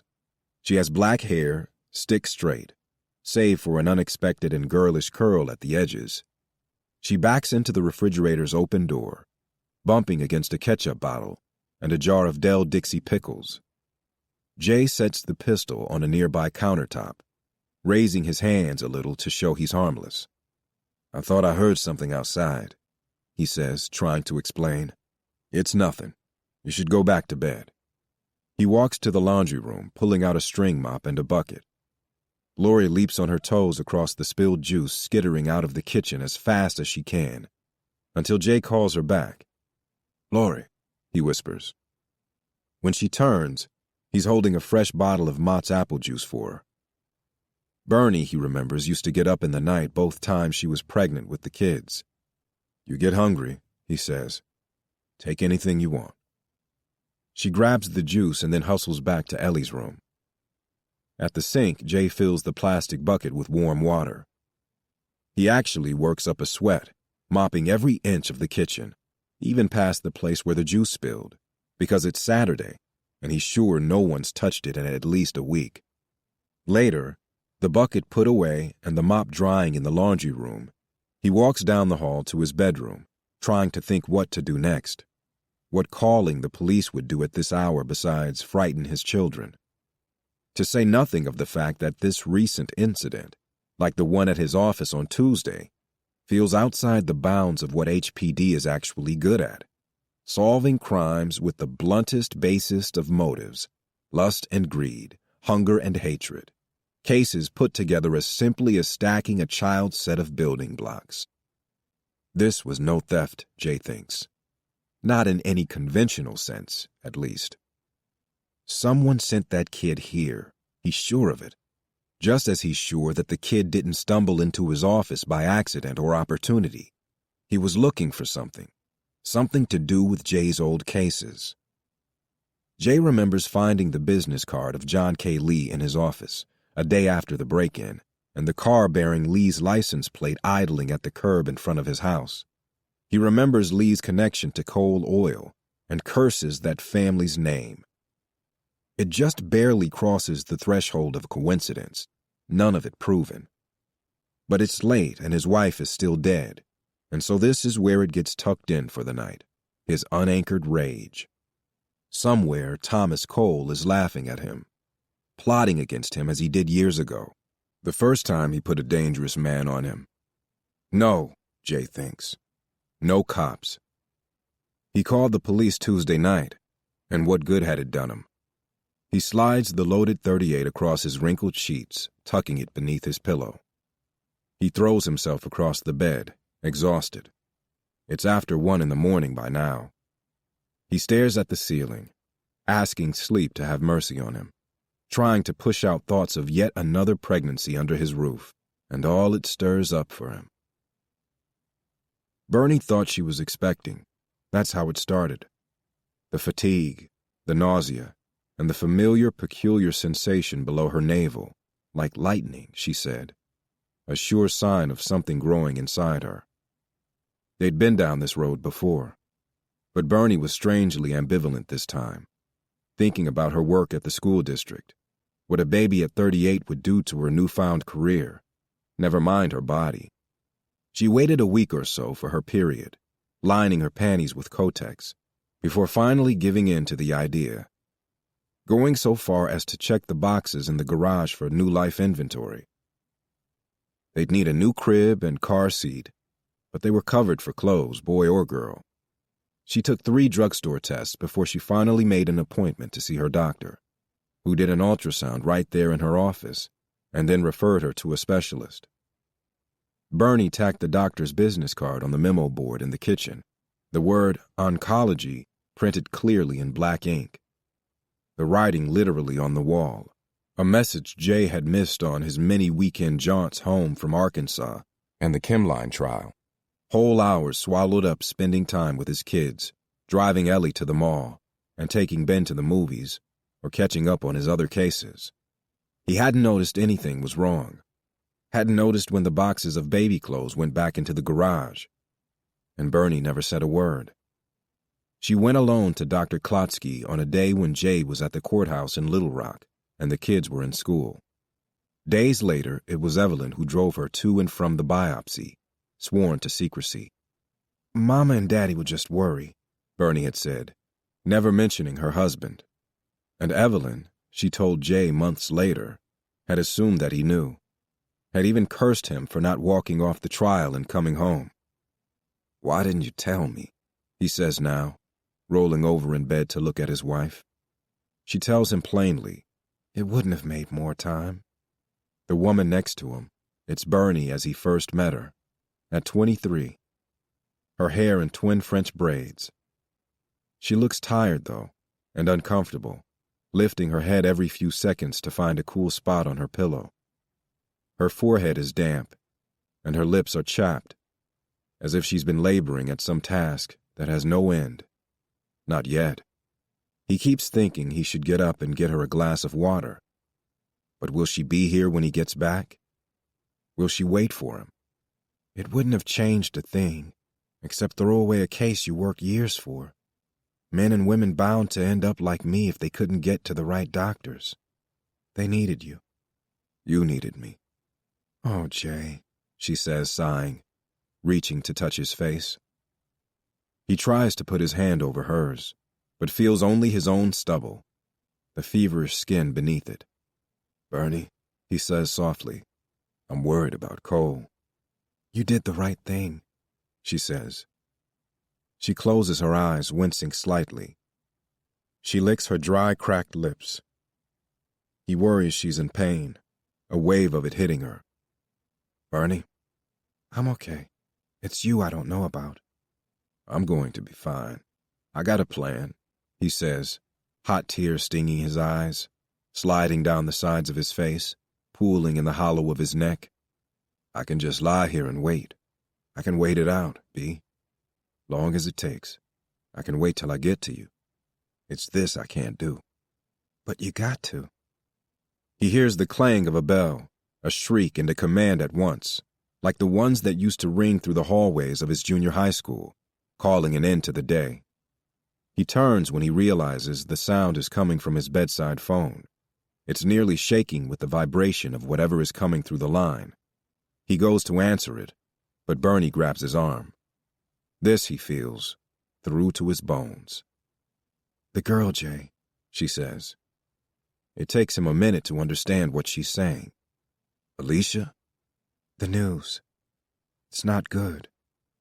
When he opens his eyes, Ellie is standing in the doorway to his bedroom, holding the cordless phone from her room, shivering in a nightgown. Through his window, pale blue light pours across the thick carpet, the first breath of dawn blowing through. Jay looks at the tangled sheets on his bed, touching the cold, empty place beside him. He doesn't remember falling asleep. "Dad?" Ellie says, her voice quivering, on the verge of tears. Unable to say more, she simply holds out the phone. It's Lonnie on the line. Jay sinks back onto the bed at the sound of her voice at this hour. "The news. It's not good." "They found her," Lon says. Part 2. Chapter 11. Jay is dressed by 7 o'clock in a suit and tie. He wakes Ben and tells him and his sister to do the same. "Church clothes, please." But not Lori, he says. Lori is going home. The doorbell rings at 7:45. Ellie doesn't seem to believe he actually called Lori's mother until Mrs. King is standing in their foyer, literally wringing her hands. "Let's go," she says sternly, as Lori shuffles in her direction. Her mother grabs her oversized bag and kisses the top of her daughter's head. As the two leave, Mrs. King mumbles a thank you to Jay. He closes and locks the front door, turning then to see Ellie standing across the room, pointedly still in her nightgown, her arms crossed in righteous anger.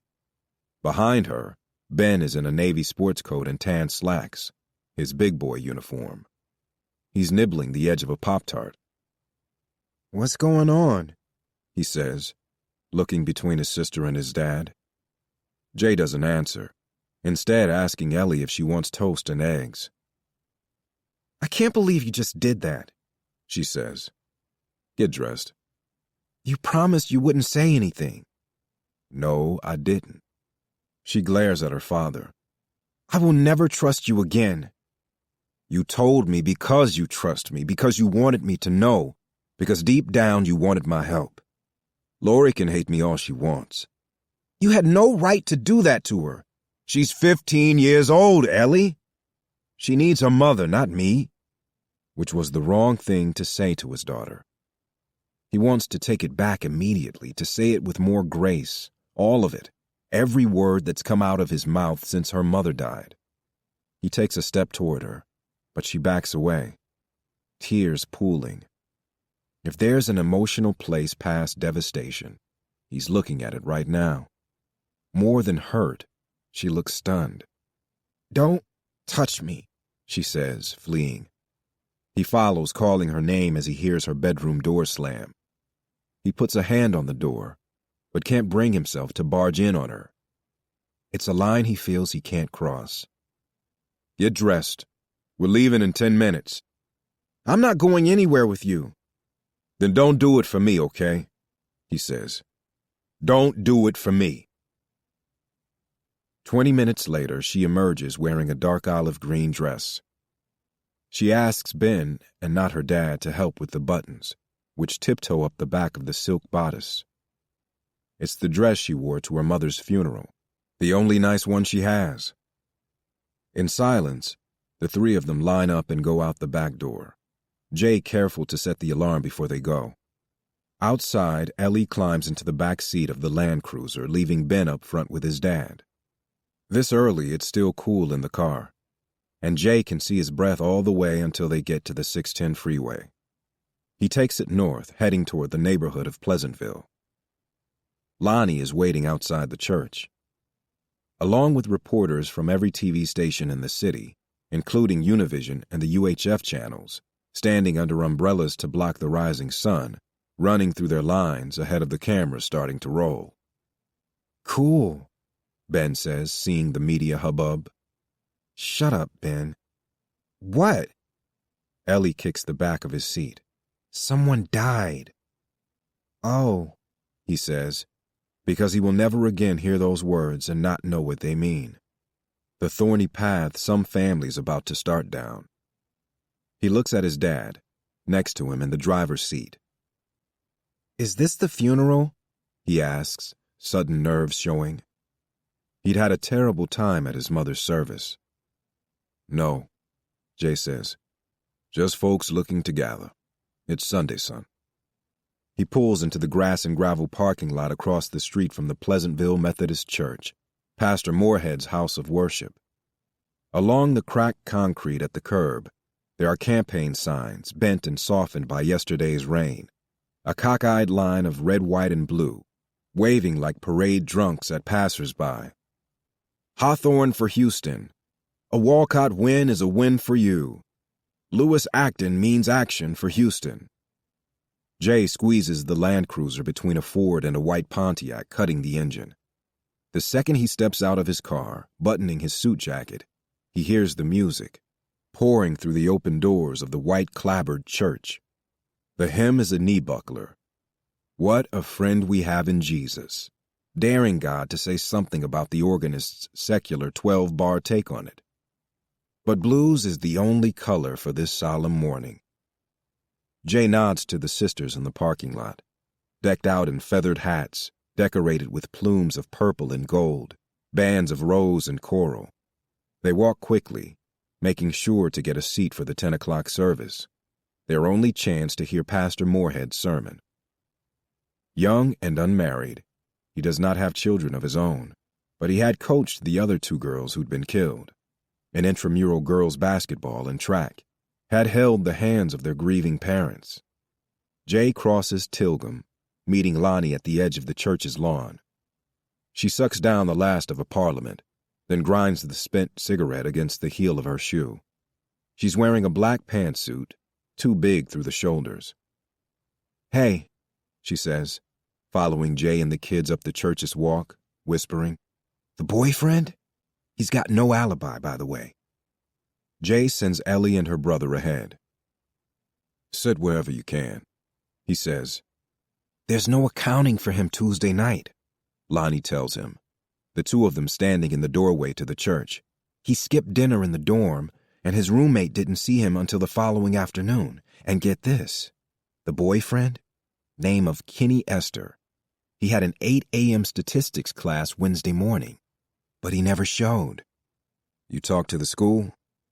"The roommate. I bought him dinner." It would be something to look at those pager records again. Any sense from the roommate whether Kenny was in contact with Alicia on Tuesday? Lonnie shakes her head. He'd never heard of her. Apparently, Kenny never mentioned one word about a girlfriend, let alone one that was missing the better part of a week. She raises an eyebrow as they enter the packed church.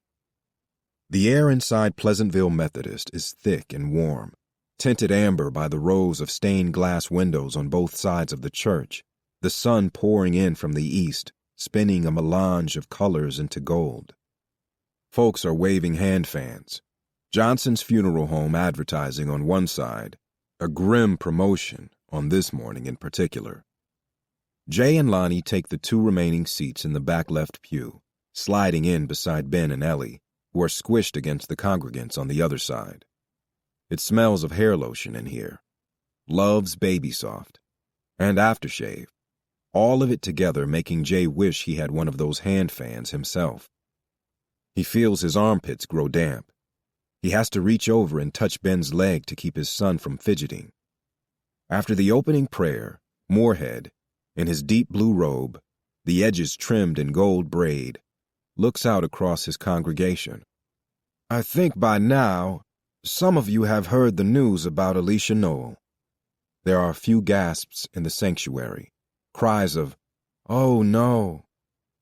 "The young woman, her body was found early this morning along the railroad tracks behind Demery Lane, just a block from here." Here, his voice breaks, a wave of something unexpected washing over him, choking his words. He pauses, trying to gather himself. A few of the women in the church hold up their hands in support. "That's okay," they say. "Take your time." Moorhead nods his gratitude for the encouragement of his church family. "I'd like to call up one of our own now. A man raised in Pleasantville, a good, God-fearing man, who telephoned me first thing this morning asking if he could say a few words to his people. For you are his people," he says, nodding at the chorus of "Amen" that follows. "Let's welcome Brother Axel Hawthorne to Pleasantville Methodist." He steps aside, ceding the pulpit to Axel, who rises from the front right pew, Jay's view of which is obscured by the hats of the women in the congregation. Axel, 4 inches taller than Moorhead, towers over the plain white pulpit. He is a gentle giant, utter humility written in his hunkered stance. "I spoke with Maxine and Mitchell Robichaux early this morning," he starts, his voice dry and slow. "Beyond the pain this brings to their family, I also know this stirs up old wounds for the people of Pleasantville. In particular, the families of Deanne Duchan and Tina Wells." He nods toward the girls' families in the front row. Jay can't quite see them from here, but he does see the 4 Hawthorne sisters, Ola, Delia, Camille, and Gwen, well-kept women in their 50s, as striking as their mother Vivian, seated beside them. Jay is surprised Sam isn't here. Or Neil. Axel, in the same suit he wore to last night's debate, lowers his head solemnly, looking at the families. I want to make the same promise to you that I made to Alicia Knowles' parents this morning. Whether I'm in City Hall or not, whether I have to camp out in Chief Tobin's office, I will find who did this to your daughters, he says before stepping down. After Councilwoman Janetta Paul has a turn at the pulpit, dabbing her eyes throughout a tone-deaf declaration of commitment to the people of her district, shamelessly working in a few key phrases from her stump speech, Jay slips out of the church for a quiet moment on his own. He wants to see it for himself, the place where Alicia Knowles was found. He walks west on Tilgham, crossing Demery to walk through a patch of tall grass and weeds, the thick strip of untended land between the neighborhood proper and the railroad tracks. There are 4 stakes in the ground, strung with yellow police tape meant to secure the scene from pedestrian traffic. Standing in waist-high weeds, Jay wonders why she was left here and not in the field where the other 2 girls were discovered. He can hear the church music playing. He can see the back of Pleasantville Methodist, the staff parking lot with a row of Fords, and the Sunday school van. The hymn washes over the whole scene. Jay finds it easier to talk to God out here than inside any church. Away from the heavy robes and stiff pews, it's just him and blue sky. He strings together a few words for Alicia Knowles, a prayer whispered to the wind. At the close of service, Jay meets Lonnie and the kids in front of the church, where a crowd has gathered under a cloud of hickory smoke. An enterprising neighbor has set up a barrel pit in the bed of his pickup truck and is selling hot links and brisket. There's a line forming, men loosening their ties and women dabbing their foreheads with eyelet handkerchiefs. It must have jumped 15 degrees since the day started. A warm one for November, even in Houston. Ben asks his dad for a few dollars. Jay pulls a 10 from his wallet, telling Ben to get something for his sister, too. I'm not hungry, Ellie says. Pastor Moorhead, composed now, comes down the church steps to greet his parishioners. He goes out of his way to say hello to Jay, who introduces him to Lonnie and Ellie. You a ball player, he says to Ellie, asking about school, her grades, then asking Lonnie where she worships. Jay waits until he's moved on to say to Lonnie, You should see what else you can pull on the original suspect. Hollis? Jay nods. He's not at Sterling anymore, and he's moved around in the last few months. I just wonder if there's some clue in your old files as to where he might be. Relatives, previous employers, something.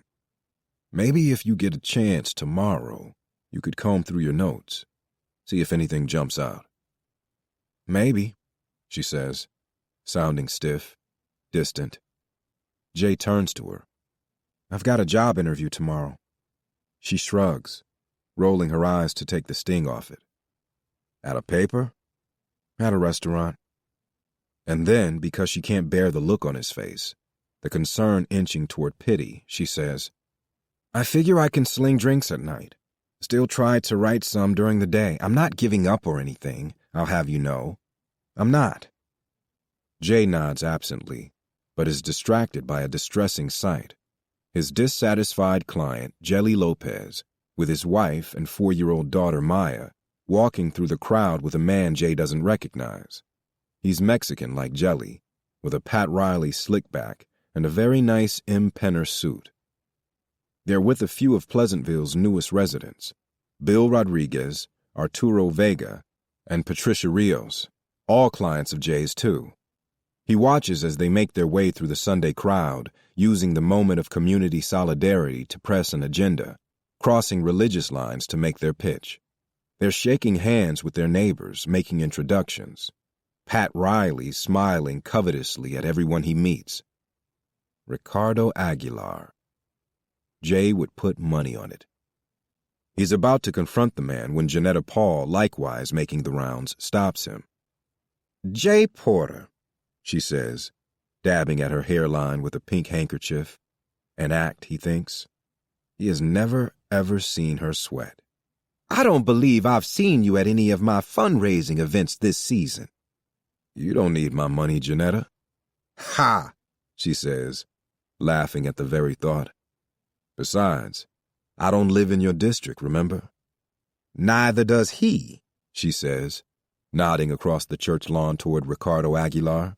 but he understands the value of spreading a little goodwill around. Buying his way into your heart, I'm sure. Buying his way in, she says, as if this were obvious. He knows how to play the game, unlike you, Jay. Whatever happens going forward, I want you to know I've always had the utmost respect for you. But I can't afford to ignore the concerns or interests of Mr. Lopez, Mr. Rodriguez, and their faction. Not with the numbers the way they're going. Pleasantville isn't always going to look like this, she says, gesturing to the hot links and hair grease, Bobby Blue Bland playing on somebody's car radio, black folks as far as the eye can see. You do well to take that into consideration, she says, before moving on through the crowd, shaking hands, maneuvering her way to the front of the barbecue line. Lonnie rolls her eyes. Is she for real? Dad. It's Ellie tapping him on the shoulder. She's pointing toward Tilgham Street, where the Hawthorns' black Cadillac is parked. Vivian and her eldest daughter, Ola, slide into the rear, as Axel climbs into the front. Frankie, the Hawthorns' driver, is coming up the church walk toward Jay. He pulls off his hat, wipes a film of sweat from his freckled brow, and speaks so softly that Jay has to ask him to repeat himself. Sam wants you to take a ride with us to the house. Says it's urgent. Frankie's eyes dart left and right, looking at the crowd, the pastor nearby. He said to come get you right away. What's this about? I'm just saying what he told me to say, sir. I've got my kids here. I can take them, Lonnie says, as Ben arrives holding a hot link wrapped in a slice of white bread in each of his small hands. I mean, if you need it. Jay looks at Ben, then Ellie. You guys okay? Ellie nods, and Lonnie puts an arm around Ben. Jay turns to Frankie. I'll follow you. The ride is just a few short blocks.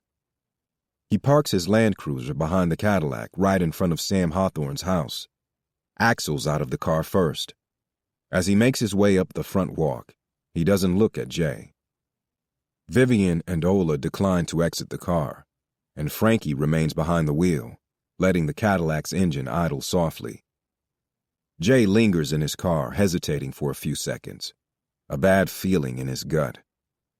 Finally, he climbs out, heading for the house. Inside, he finds Sam and Axel in the living room.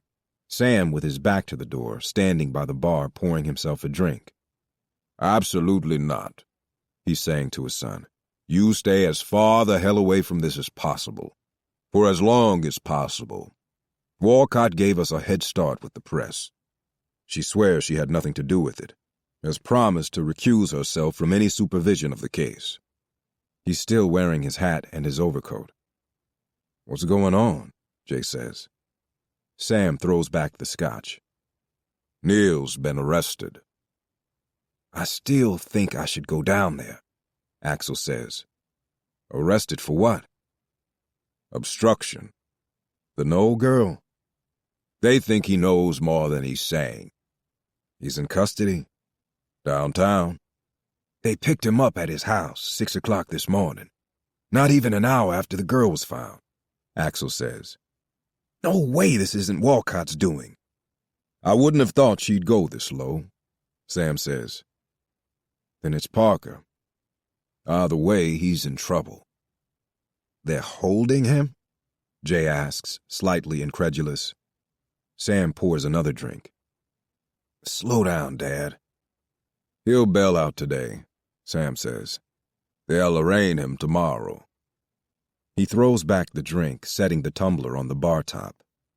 With his back still partially turned, he pauses in silence, taking a moment that only he knows the meaning of, staring at family photographs along the wall, his grown kids. Jay has never seen him so retiring, so waylaid by an emotion Jay can name only as dread. Sam turns to look at him, lifting his gray fedora to perfect its position on the slim pompadour on his head. I appreciate what you did for Neil the other day, but he needs a lawyer now more than ever. Jay looks between the two men, both of whom are staring back at him, waiting for him to do the simple arithmetic of why he's been summoned here. They can't be serious, he thinks. He needs a criminal defense lawyer, he says. What he needs is someone to get him through the next 36 hours, Sam says. Walcott swore she gave us a head start. No leaks to the press, but we have no reason to trust her. And one way or another, by tomorrow, the paper will have the story. If not sooner, Axel says. I can't see any reason why she and Parker would fabricate a charge and then not call the goddamn newspaper themselves. We don't know they did that, Ax. The woman has a whole prosecutor's office at her disposal. And 26 days before the runoff, my campaign manager and nephew gets arrested for withholding evidence in the investigation into what is now a murder in the very neighborhood where her opponent was raised. It's front-page news. Axel is pacing, fuming. We don't think the charges are of any substance, Sam says calmly. We just want to get out ahead of the story, protect Neil, and also protect the campaign, of course.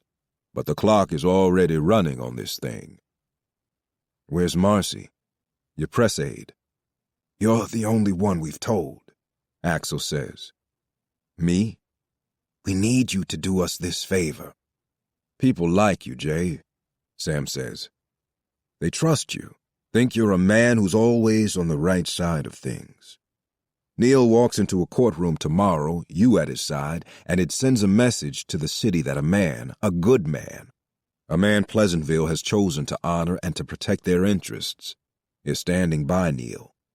It sends a message that a whole community is standing by the Hawthorns. A message to Walcott in particular, making her question her tactics, how far she wants to push things. What with a voting bloc at play. You want to use me as a prop? I want you to do me a favor. It's 36 hours, Axel says. They're never going to take this to trial. They might even drop the charges before this goes to court after squeezing a few front-page stories out of it. I'm fairly certain this will all blow over tomorrow. We just need to help my grandson who, smart as he is, does not know as well as you and I what can go wrong inside a police station, let alone a courtroom, how quickly things can get out of control. We just need to get Neil out of that police station and out of this whole mess safely, Sam says. You have a son, don't you, Jay? Stop, Jay says. He doesn't need that kind of pitch. I'm begging here, Jay. And I don't beg. And I never forget a favor. You must have at least 15 lawyers you could call, all with more criminal experience than me, all more than willing to take your money. And don't think the press doesn't know it too, Axel says. It's a bad play. Sam is shaking his head. I don't want anyone thinking I'm buying Neil's way out of something, or that we're hiding behind money, or that he has anything to hide at all. If we bring a gun to a knife fight, people will make more of it than it is, start asking questions about Neil.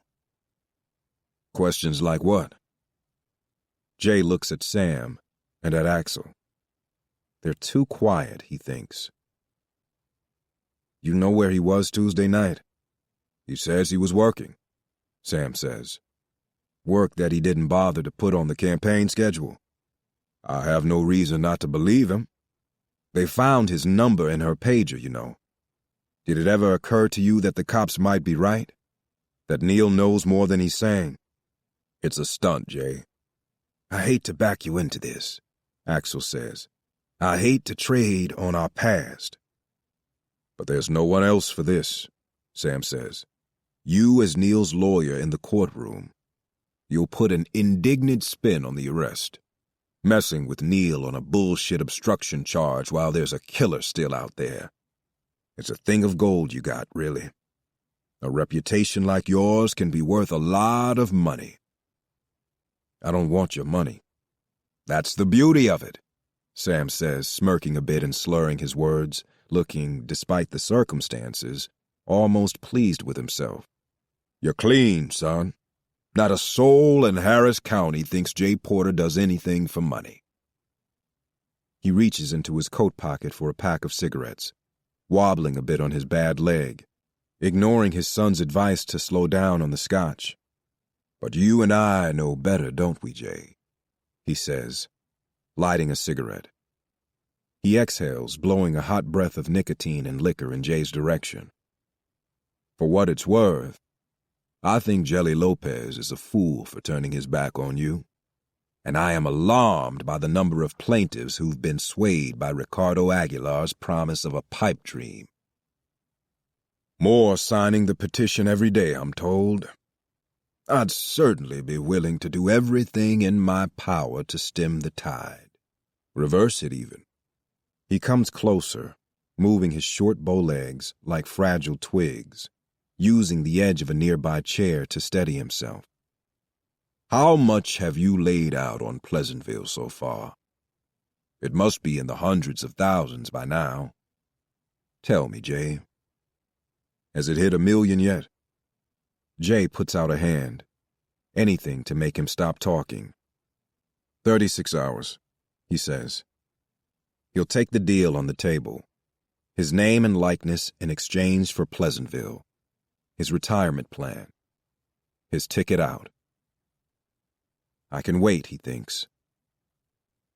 I can wait it out, B. Long as it takes. He nods toward the open bottle of scotch. Pour me one of those, too. "Everything okay?" Lonnie asks when he comes for the kids. "I'll let you know tomorrow." He's known Lonnie a good 15 years, and Neil Hawthorne a matter of days. But Neil is his client now, and for better or worse, there are things he's not at liberty to discuss, not now at least. He thanks her for the afternoon, walking his kids outside to the curb. Over the roof of her crumbling red-brick duplex, he can hear the hum of the Cowboys and 49ers game playing on the outdoor speakers at the Ice House on West Alabama, the bar's patio abutting the rear border of Lonnie's weed-choked backyard. The howl of beer-soaked cheer floats over the wooden fence. They're smoking links and brisket on a grill behind the bar's kitchen. Starving, Jay takes the kids to James Coney Island for chili dogs on the way home. Walking into the house later, he tells them he needs them up and at 'em early tomorrow.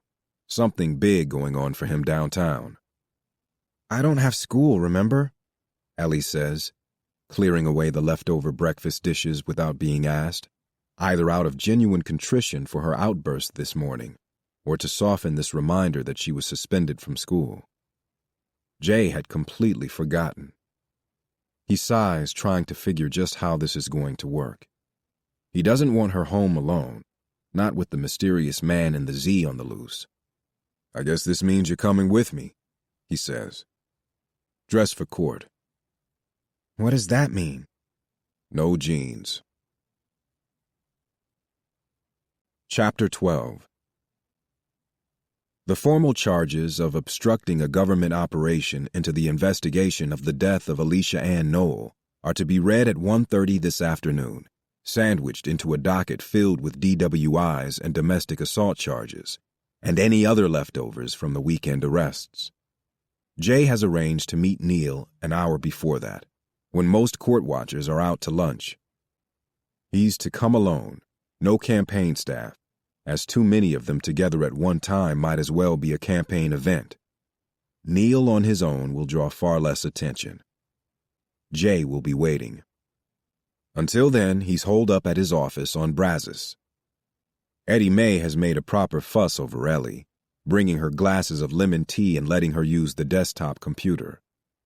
Ellie's been asking Jay for an email account for a few months now. "Maybe," he tells Eddie May, "it's something you can set up for her," as Jay doesn't know the first thing about how one would go about sending a message from one computer to another. He stows himself away upstairs in the conference room, picking through the old coal oil files, still trying to see if anything's been stolen. A little after 10, he hears Eddie May coming up the stairs, the ancient wood steps creaking beneath her weight, and the thick soles of her clerks. About halfway, she stops and demands he meet her there, holding out a box full of invoices when he starts down the stairs. It's everything. Every receipt for which we were billed on Ainsley v. Coal Oil Industries. From trial prep through litigation. Years' worth. Thanks. Angeli Lopez called, she says with a sigh, leaning her weight against the carved stair railing. He'll put it all in writing, but he's officially informing you that he's releasing you of your duties as his attorney. His words, not mine. He wants his name off the suit, and he wants copies of any of the official case filings with his name on them, as well as a copy of his initial interview, his client forms, and his deposition. You got 6 more calls just like it. Rodriguez, Vega, Patricia Rios, plus Fred Pointer, Ned Werner, and Jim Wainwright. That last one hurts. Jim, are you sure? Don't shoot the messenger. He tells her not to copy a thing. Don't promise anybody anything. Yes, sir. He takes the box of invoices back into the conference room. He spreads them out across an open corner of the table. Hotel receipts, rental car slips, office supply delivery notices, plus a whole accordion file folder's worth of billing from experts and extra legal help. Most of it is organized by date. It was late April 1982 when he went to meet a Nathan Petty in Arizona. Petty's name was on a list of former residents of the neighborhood across from the old Crystal Smith Salt Company, and the salt mines where Coal Oil had been illegally storing crude oil for years. Like dozens of others, Petty and his wife, Hannah, were bought out by a development company that for months had been courting local residents, pressing them to sell the homes they'd lived in for decades. The company originally said it was planning to build a shopping mall on the site, then a beauty college. Ermin Ainsley, stubborn as shoe leather, was the only one who refused to sell. It was their chance meeting, his and Jay's, that led to the lawsuit. Ainsley's tales of a pretty young real estate agent sashaying through the streets of his neighborhood, batting eyelashes through sales pitch after sales pitch, that allowed Jay to lay the final piece in a puzzle he'd been worrying over for days. Crucial to proving the conspiracy was the testimony of Ainsley and the other men and women living across from the salt mines, detailing the deception of one of Elise Lindsay, representative and sole employee, it turned out, of Stardale Development Company. The development company was nothing but a front for Coal Oil, a scheme to cover what it had been doing when crude oil started coming up in Ainsley's neighbors' backyards. Elise Lindsay was a plaything of Thomas Cole's, a lover and disciple. It just had to be proved that the shell company was pushing for the home sales, faking countless property inspections, never mentioning the toxic ground just a few feet below the surface, where black oil was seeping from the unstable salt mines. Which is why Nathan Petty presented a problem for Jay when he finally located Petty living in a suburb of Phoenix. Mr. Petty seemed to remember a different sequence of events from every single one of his former neighbors, or rather he couldn't with any consistency remember the sequence of any events at all. Had Stardale pressured him to sell, or had he, in fact, been the one to reach out to Stardale?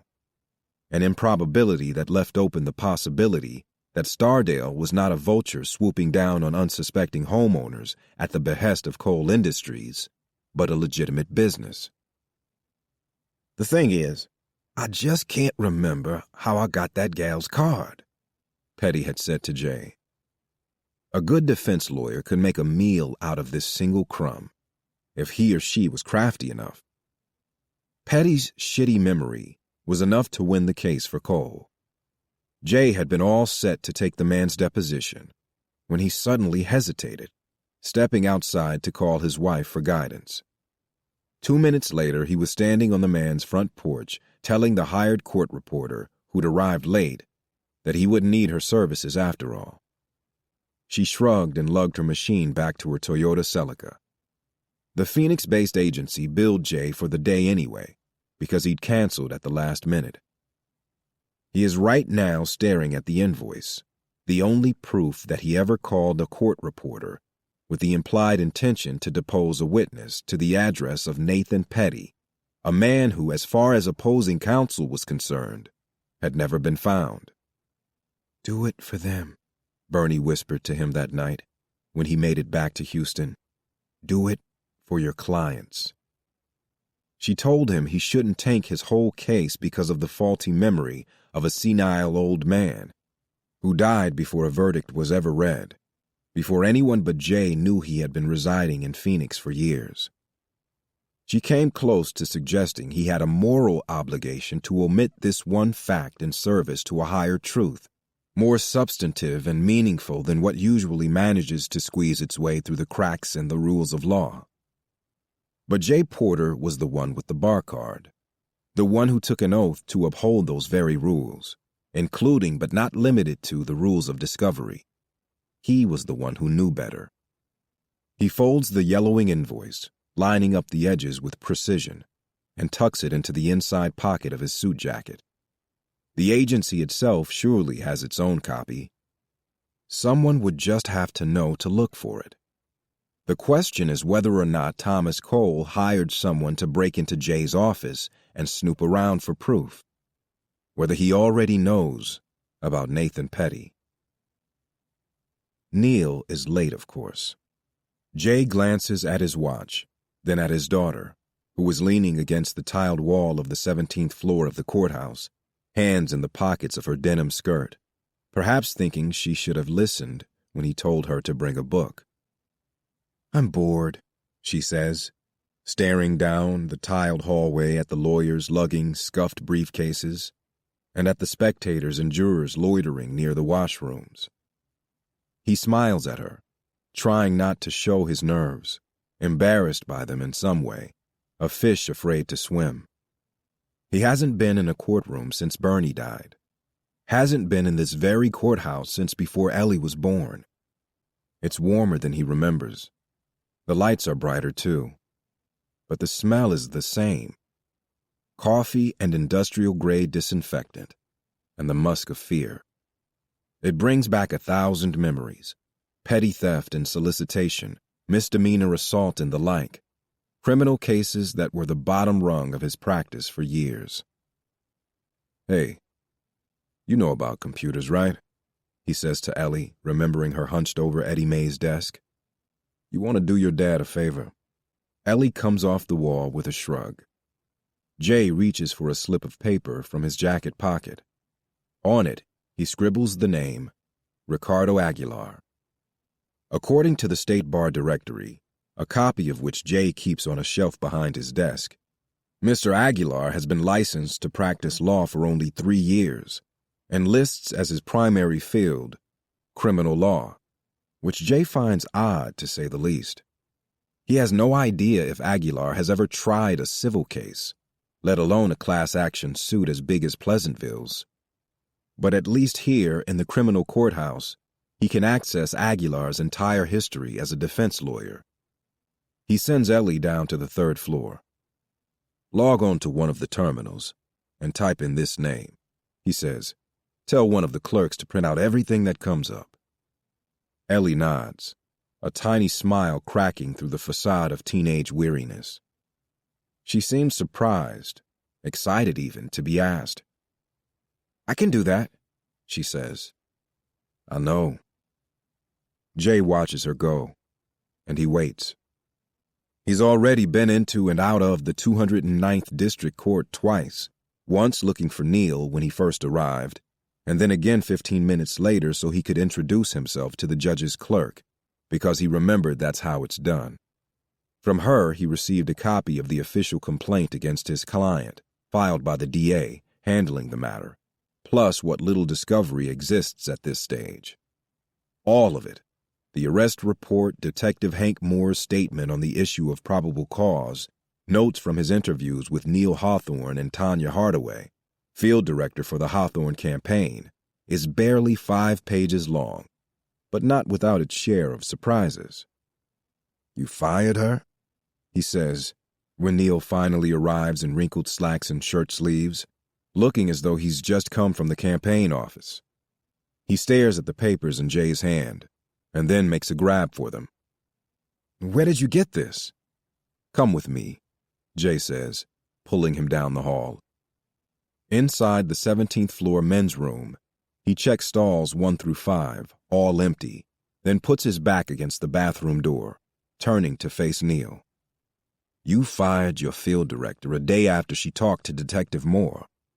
"I would have fired her for talking to my grandmother without running it by me first. You can't do that kind of shit in the middle of a campaign." "It looks bad, Neil," Jay says.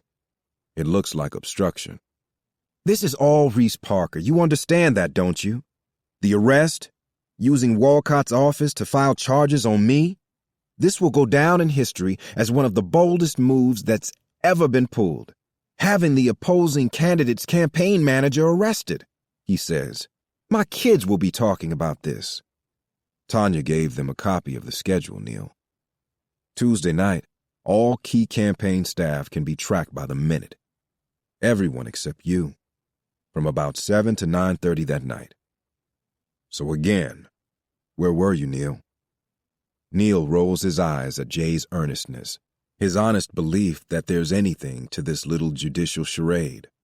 "Let's just get this over with," he says, pushing past Jay, through the washroom door and into the hall. They are not even speaking to each other when they enter the courtroom, which is packed after lunch. Greg Bartolomeo is here, having received a tip in time to hear the judge call the first item on the afternoon's calendar. But the sight of Maxine and Mitchell Robichaux in the second row of the gallery, that's Jay's first clue that something is wrong. Why, he thinks, are they here for an arraignment on an obstruction charge? Maxine, in a white t-shirt like the one she wore the morning of the search, is staring at Jay. The judge, nearing 70, his pale, freckled pate shining under fluorescent bulbs, enters and takes a seat at the bench, calling the Hawthorne matter first. "Do we have counsel present?" he says. He looks over the black rims of his reading glasses. "Yes, Your Honor," Jay says. "Is the defendant present?" "Yes." "Okay. Approach, please."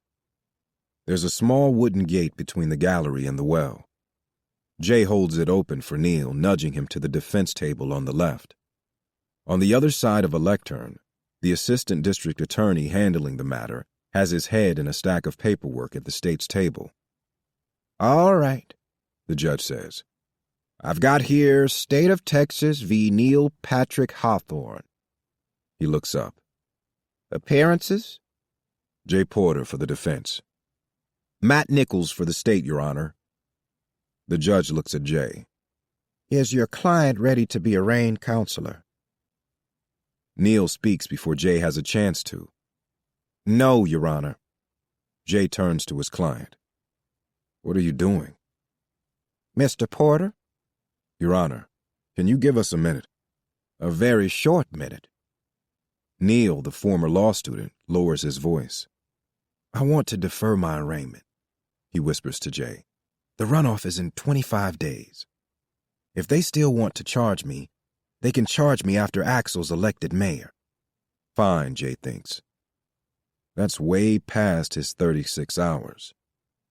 "Judge, on the matter of the obstruction charge," he says, "we'd ask for a deferred arraignment on this. My client has already posted bond to the court." "I'm sorry," the judge says, looking down at his papers. "I'm looking here at a charge of capital murder."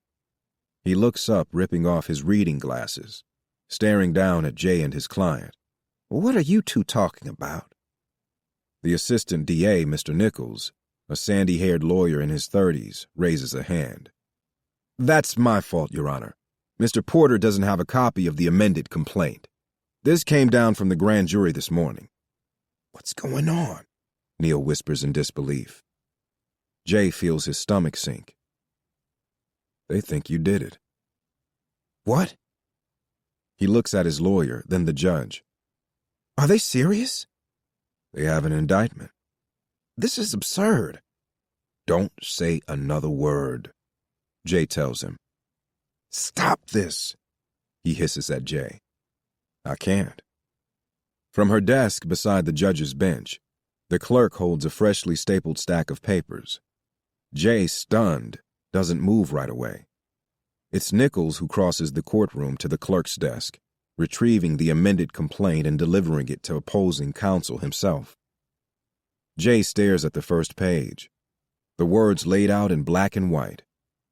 They're charging Neil with first-degree homicide. Are we ready to proceed, Mr. Porter? The judge asks. Jay says, stammering. Just a minute, sir. He turns to his client, who for the first time since they met, is speechless. He appears to be in shock. Behind them, Greg Bartolomeo is scribbling away in a notebook. Jay can see him out of the corner of his eye. Ellie, too. He hadn't noticed her before now. She's back from the clerk's office with a quarter-inch pile of white papers in her lap, and she's staring at her father. His breath jagged and quick. He seems fragile in a way she's never seen. Dad? I'm fine, he says, swallowing the sour taste in his mouth. He looks at Neil, and then the judge. Yes, Your Honor, he says finally. We're ready to proceed. No, Neil says, shaking his head. No, I want to postpone. Nichols, the ADA, objects on behalf of the state. Considering the gravity of the new charge, Your Honor, I don't see how that's prudent. I agree, the judge says. Jay listens as the judge reads the official charge into the record. State of Texas versus Neil Patrick Hawthorne. Case number HC 986723. It shall be noted for the record that the defendant is hereby charged with one count of criminal homicide in violation of Texas Penal Code 19.02, a felony to wit the defendant did knowingly and intentionally cause the death of one Alicia Ann Noel. Neil, panicked, looks from the bench to Jay. What the hell is going on? They think you did it, he says again. Based on what? Jay hasn't a clue. For whatever questions Neil has yet to answer about Tuesday night, Jay can't see how they rise to the level of a capital murder charge. It makes it hard not to see the situation the way Neil does, as a political stunt. How does your client plead, Mr. Porter? Not guilty, Neil says indignantly, practically shouting it. Not guilty, Your Honor. You have an argument as to bail, Mr. Porter. Neil grabs Jay's arm. I am not going to jail. In front of the bench, Jay stammers, trying to line up a simple argument. He hasn't done this in over a decade, and never in a capital case. The defense would, request that Mr. Hawthorne be released on his own recognizance. The state can't allow that, Your Honor. Mr. Hawthorne poses no flight risk, Judge. He's got roots in this community. Is at this very moment, in fact, deeply involved in a citywide election, the details of which may be of some interest to Your Honor, since the candidate running against my client's employer runs the very department that brought these charges, Jay says, his words picking up speed, remembering the power of calling someone out in open court, the truth trotted out on stage. Absent compelling evidence against Mr. Hawthorne, it certainly gives the appearance that someone is gaming the system to gain an advantage that doesn't have the least bit to do with administering justice for Alicia Noel, he says. Are we doing opening arguments now? Nichols says. Save it for trial, Mr. Porter. Is the state ready to set a date? Not at this time, Your Honor. Bail is set at $500,000, the judge says. As he calls the next case on the calendar, a bailiff approaches Neil to handcuff and print him for processing. He is absolutely terrified, shaking all over. Call my grandfather, he says to Jay, who, having walked in here to go through the motions of a misdemeanor arraignment, has just laid out in open court an explosive defense argument, one that Greg Bartolomeo is still busy getting down on paper. As Jay starts out of the courtroom with Ellie, he comes for one tense moment face to face with Maxine Robichaud. Red-eyed, her voice low and quivering, she whispers, "Shame on you," before turning and walking out of the courtroom. Chapter 13. Greg Bartolomeo catches them on the courthouse steps, along with a handful of television reporters, some court watcher having tipped off the local stations, while Neil was in lockup waiting for a wire transfer of $50,000 from his grandfather's bank to a bail bondsman. Court staffers move aside, making way for the multi-headed beast moving down the stairs, the swarm of press and rubberneckers, Jay at the very center of it, his client on one side and his daughter on the other. Greg, the seasoned newspaperman, doesn't let more than a few inches get between him and his subjects, making notes on the scene, letting the girls in heels and the men in shiny suits do the dirty work, shouting vulgar questions over their microphones and one another. "Did you have anything to do with the death of Alicia Noel? Was she working for your uncle's campaign? Did Axel try to stall the investigation?" Greg notes every twitch of Neil's eyebrow, every upward curl of his lip, but is smart enough to simply observe at this point, leaning in at just the right moment to whisper in Jay's ear, "You let me know when you want to tell your side." Jay reaches for Ellie's hand, squeezing it tight, keeping her close as they push through the crowd. He turns to Neil. "Where's your car?" "On Congress." "Then you're coming with me," he says, as they start for Jay's car parked in the lot directly across the street. He gets Neil as far away from the courthouse as fast as possible, taking whole blocks at 40 miles an hour, Ellie riding shotgun. She keeps turning around every few minutes to sneak a peek at their passenger, the man in khakis accused of murder. Jay's cell phone rings the second they pull into the driveway outside his office. It's Lonnie. "You do realize you're going to be on the front page of tomorrow's paper. What in the world have you gotten yourself into?" "I have to call you back." Inside, he tells Neil to have a seat in the parlor. The phones have been ringing nonstop, Eddie Mae reports. Greg Bartolomeo, channels 2 and 13, 26 in KCOH. The entire news community is already on to the story. Must be if within half an hour it's already trickled down to Lonnie, who's now at Ibira Paredes on Gray, interviewing for a job at its bar. It's 2:45, and Ben will be out of school soon, a circumstance Jay hadn't accounted for. He hadn't expected the day to take the turn it has, from misdemeanor arraignment to a looming murder case. Sam Hawthorne is on his way to Jay's office at this very moment. Jay leans over his desk, dialing Mrs. King's number into his office phone. Her house is 10 minutes from Poe Elementary School.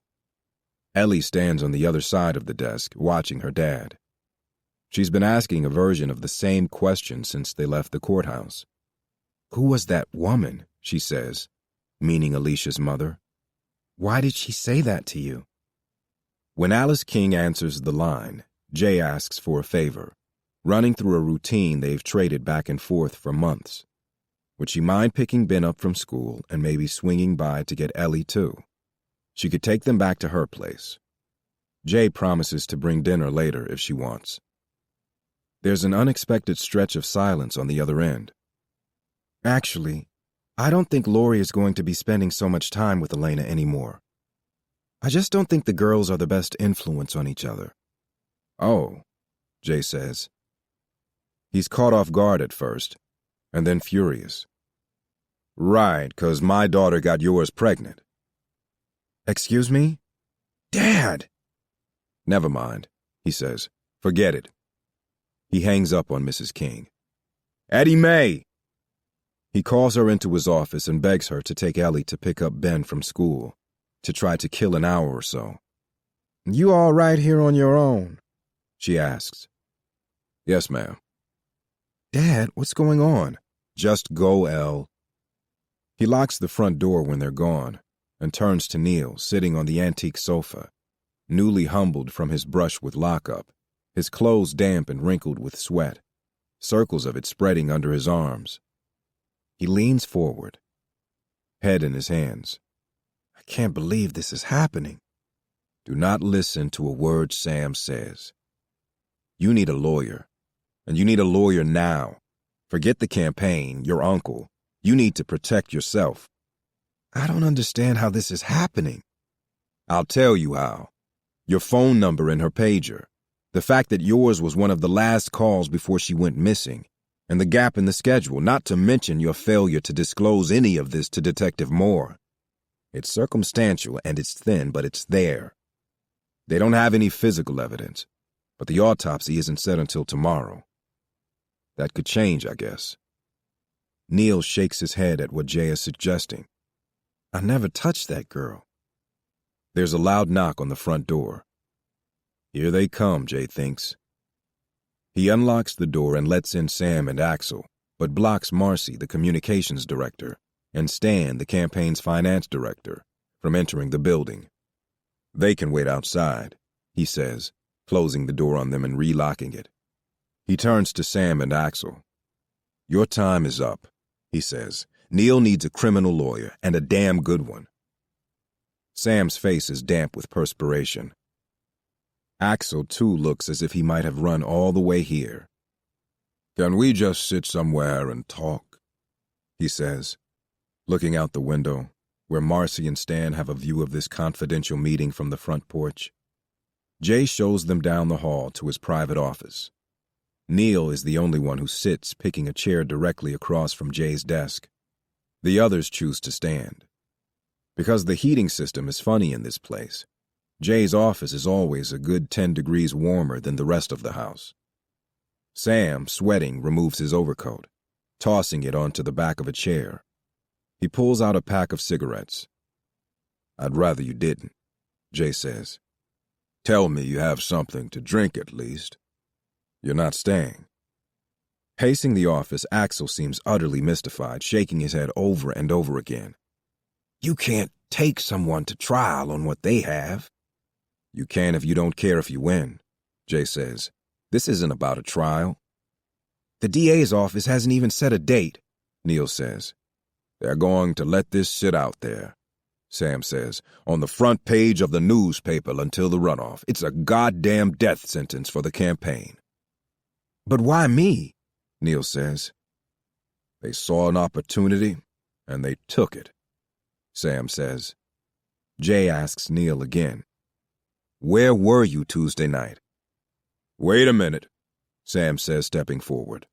Before we get into potentially privileged information, we need to know that you're on board.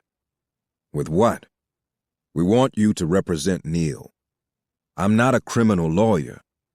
You were. Stick-ups and joyrides, sure. Kids caught with a quarter ounce of weed. But I can't try a capital murder case. He nearly laughs at the idea, looking around the room waiting for the others to join in, to hear how absurd they sound. Look, if you want to call their bluff, call their bluff. Hell, get an injunction to stop the election, invoke your right to a speedy trial, and hold them to it. Make Walcott and Parker put up or shut up, but you don't need me for that. You can almost hear a pin drop. Neil looks at his grandfather. Can we do that? Stop the election? This is America, Jay says. You can sue anybody over anything. Jesus, that's good, Axel says. It's brilliant. It's dangerous, son, Sam says, looking uncharacteristically tentative and unsure. We could lose the small lead we have. We could lose. We lost our lead the second they indicted Neil. But Jay is right. This is exactly the way this needs to be approached. A crusade against an injustice to Neil personally and to the city politically, Axe says, taking control of his campaign, maybe for the first time. That's why it's got to be you, Jay. Former civil rights activist, from rabble-rouser to lawyer with a conscience, working the courts in the people's best interests. You'd almost be as big a story as the crime itself. Jay winces at the thought, the crassness of the offer. I'm not interested. Otherwise, it's some Johnny Cochran-type dream team. Sam shakes his head. We can't play this slick. I couldn't agree more, Axel says. Jay shakes his head, adamant. I can't go to trial, okay? Yes, Sam says, his voice taking on an edge. I think there are a number of your civil clients who are afraid of that very fact. Look, we need you, Jay.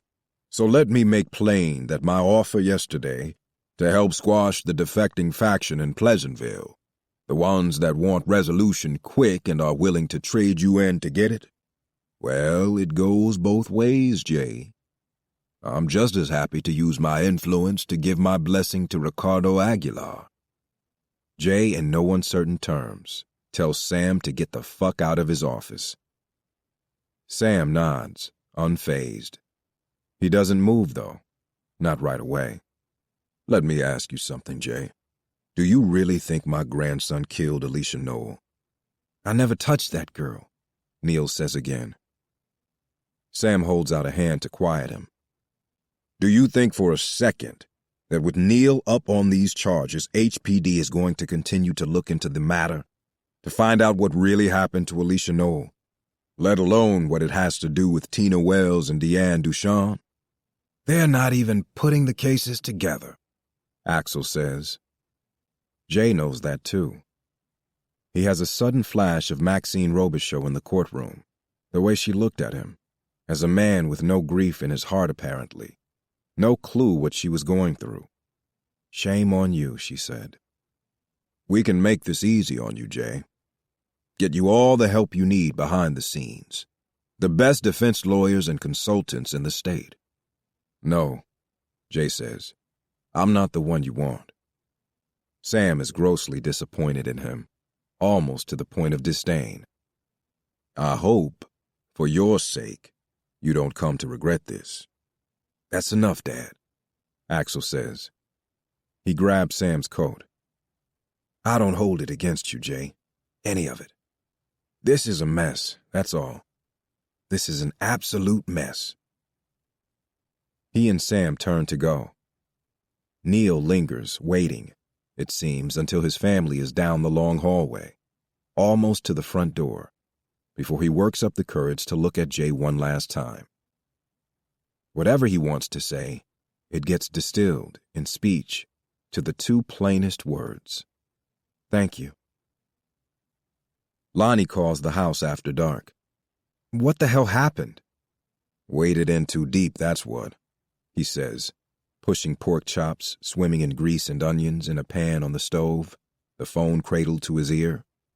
Sam is holding Pleasantville like a golden carrot above my highly overextended head. How much have you shelled out so far? Enough, he says, calling over his shoulder for his kids to come to the table. Maybe it's for the best, he says to Lonnie. This whole thing coming to a head. Maybe Pleasantville deserves a better lawyer than me. I hadn't been in a courtroom in over a year before today, and I was an absolute mess. That's not what I heard, she says. Greg Bartolomeo said you fought back in there. That's right. Guess who wants to play ball now? But only if I get him on the phone with you. He wants to do a Sunday feature on you, the case. Tell him no comment. The killer's still out there, Jay, she reminds him, and he resents her for saying it. What does she expect him to do about it? I'm not a trial lawyer anymore. Then what are you? Hungry. He nods to Ben and Ellie entering the kitchen, whispering to Ben to get forks on the table, Ellie to set out the cups. I got the kids here, Lon. Okay, she says. I only called to follow up on Hollis. Right, he says, plating up the pork chops and black-eyed peas, potatoes roasted with carrots and tomatoes. He holds up a finger to the kids to give him just 1 minute. Ellie has been remarkably uninterested in the telephone since she's called Lori's house at least 10 times today and received not a single return call. You asked me about contacts? Lon says. Family? Yeah. Well, most of them, from what I remember, are all down in Needville, but when I went back through my notes, I did find a brother in Houston. Well, Aldine, actually. He lives in an apartment complex off the 45 freeway. Beechwood Estates. That's it. Tell me, what's the address, the apartment number? It's here, hold on. Jay can hear her blowing smoke on the other end, can picture this whole scene playing out over beer and cigarettes. It's 27B. So they had the wrong apartment. Raleigh had let himself into 27A. Jay says. He tells the kids to go ahead and get started. Then, walking the cordless into the living room, he asks Lonnie to run Hollis's description by him again. White male, she says, between 30 and 35 years of age. Sandy, almost reddish hair, clipped in the front, and kind of long and shaggy in the back. The white guy in the blue caprice. He can't believe it. He'd been standing right in front of him. That his name hasn't floated around any of this is unbelievable, she says. It's shitty police work, but it's even shittier journalism. His name is all over the original police files on the first two girls. Mike Resner and his partner talked to Hollis, for God's sake, talked to his employer and his ex-wife. I don't know why the Chronicle is chasing this Neil thing down a rabbit hole, she says, unless you know something I don't. I don't. Jay lowers his voice. But it wasn't Hollis's semen, you said. Still, it's a door that's open. Neil Hawthorne knew the other girls, Jay says, because he thinks he might actually sleep tonight if he can make it all fit in a box, put it high up on a shelf somewhere. Maybe there are a lot of questions Neil needs to answer in a court of law. Lonnie disagrees. Please, he practically grew up out there. Anyone who ever spent more than a few days in Pleasantville knew those girls. You think it's a hit? On the family? I think Reese Parker is a snake, she says. But even she can't pull off something like this all on her own. There's some shit tied into this that we don't know the half of. Through the phone, Jay can hear the honky-tonk music from the ice house floating over her back fence. I got the job, by the way, she says. Neil's arrest leads the 10 o'clock news. Jay checks channels 2, 11, and 13 on his bedroom TV, all while skimming through those court records for Ricardo Aguilar. His legal history is shockingly thin and seems to mostly revolve around a single client by the name of T.J. Cobb, who's been in and out of lockup for years. On TV, each station is running the same written statement by Axel Hawthorne, former police chief, about the arrest of his nephew and campaign manager. It's important to remember an indictment is not a conviction. The mistake that's been made here, this rush to judgment in the middle of a heated campaign season, will be apparent in due time. My thoughts and prayers are with the family of Alicia Noel, and I will redouble my efforts to find her killer.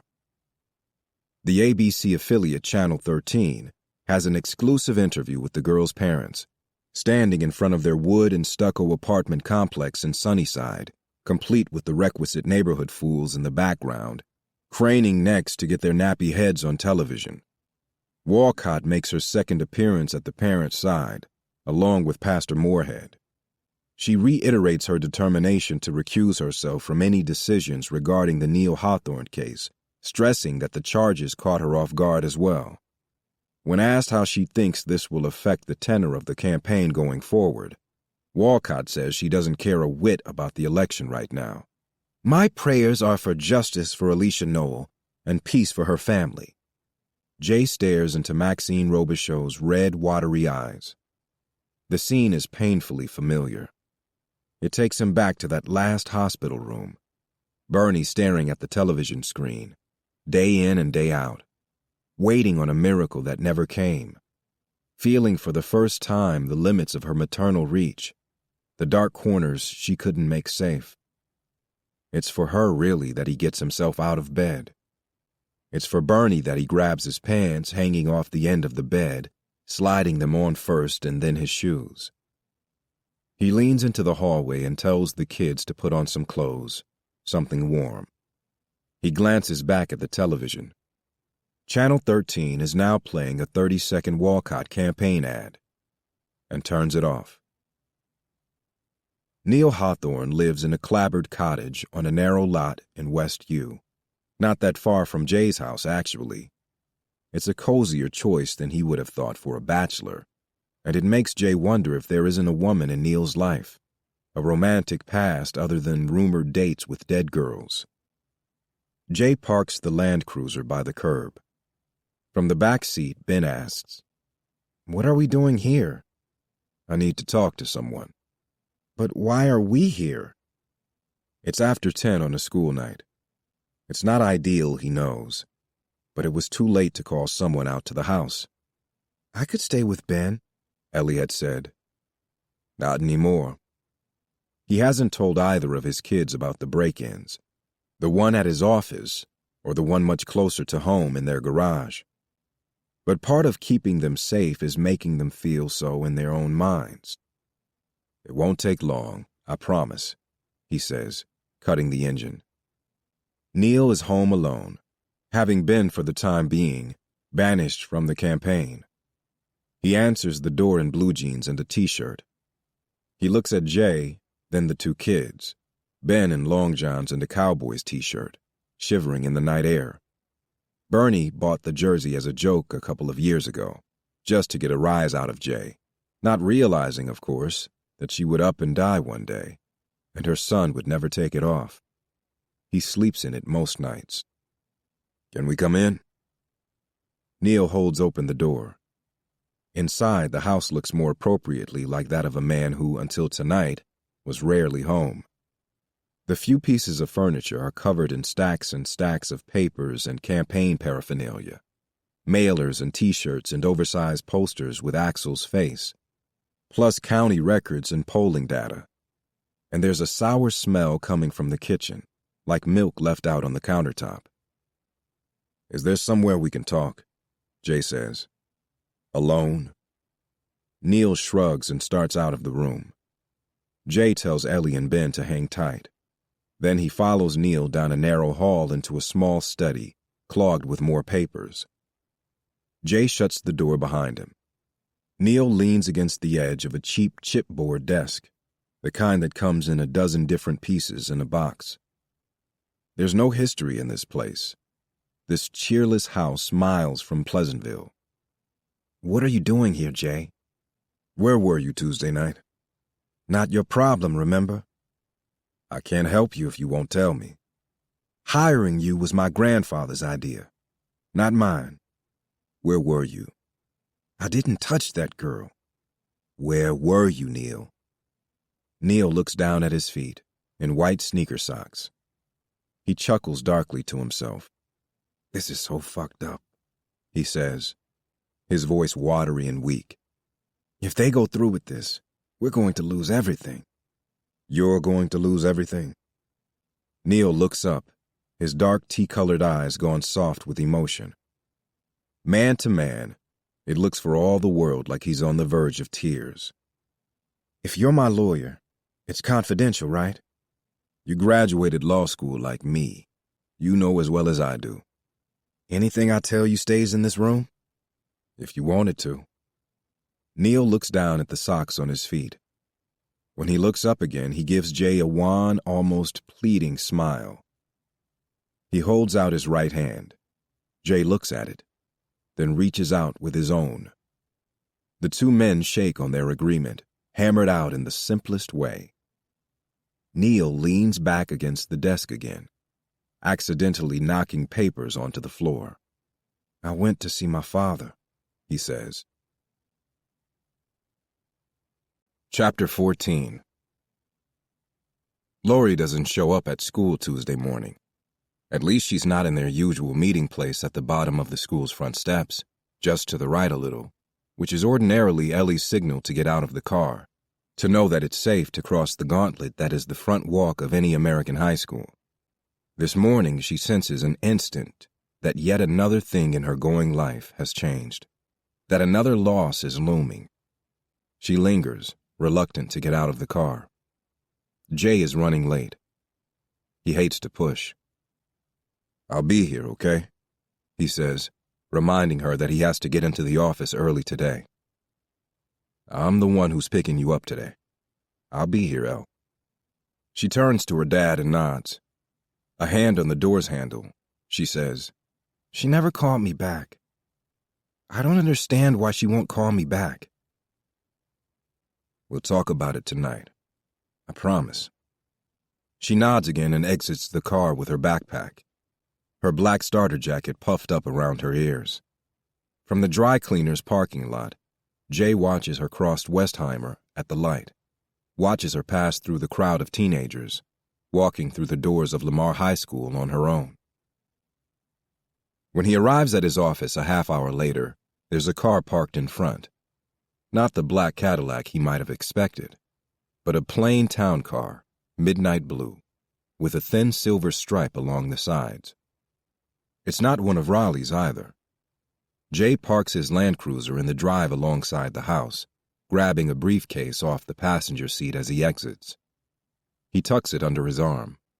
A bruised and battered caramel-colored satchel he bought on a trip with Bernie to Veracruz right after the coal verdict, their only real vacation in 20 years. He'd had to dig through his hall closet to find it. It's empty except for a few Bic pens and a half-dozen legal pads. He'll have to get used to the weight as it grows, swelling with briefs and file folders, witness interviews and the like. The raw materials for the building of any court case, like State of Texas v. Neil Patrick Hawthorne, which, as of 11 o'clock last night, is Jay's to win or lose. As he approaches his office's front gate, the rear passenger side window of the blue Lincoln slides down slowly, revealing Cynthia Maddox. "Jay," she says. He stops cold. God help him, he still feels a jolt at the sight of her. Her hair is different, the first thing he notices. It falls in a soft shag around her face, the color less artificially blonde than he remembers. And here in middle age, the handful of extra pounds the society pages loved to gossip about when she was mayor have come to serve her well. Her face is dewy, plump, and wholly unlined. A few brushstrokes from the girl he met 30 years ago. His first impulse is to run. Instead, he says her name, because it's all he can think to do and because silence itself would be a lie. Whatever the fallout, their history has a sound, a ringing in his ear, the hum of a song's final note. He still remembers the night they went to see Lightnin' Hopkins at the Pinup Club in 3rd Ward, the night she first kissed him in the cab of her pickup truck. He remembers the grassy smell of her hair. He remembers everything, in fact, including the months she let him sit in a jail cell, never once explaining herself, or even coming to say hi. "They're not here," he says, guessing she didn't come all this way for him. Hoping, actually.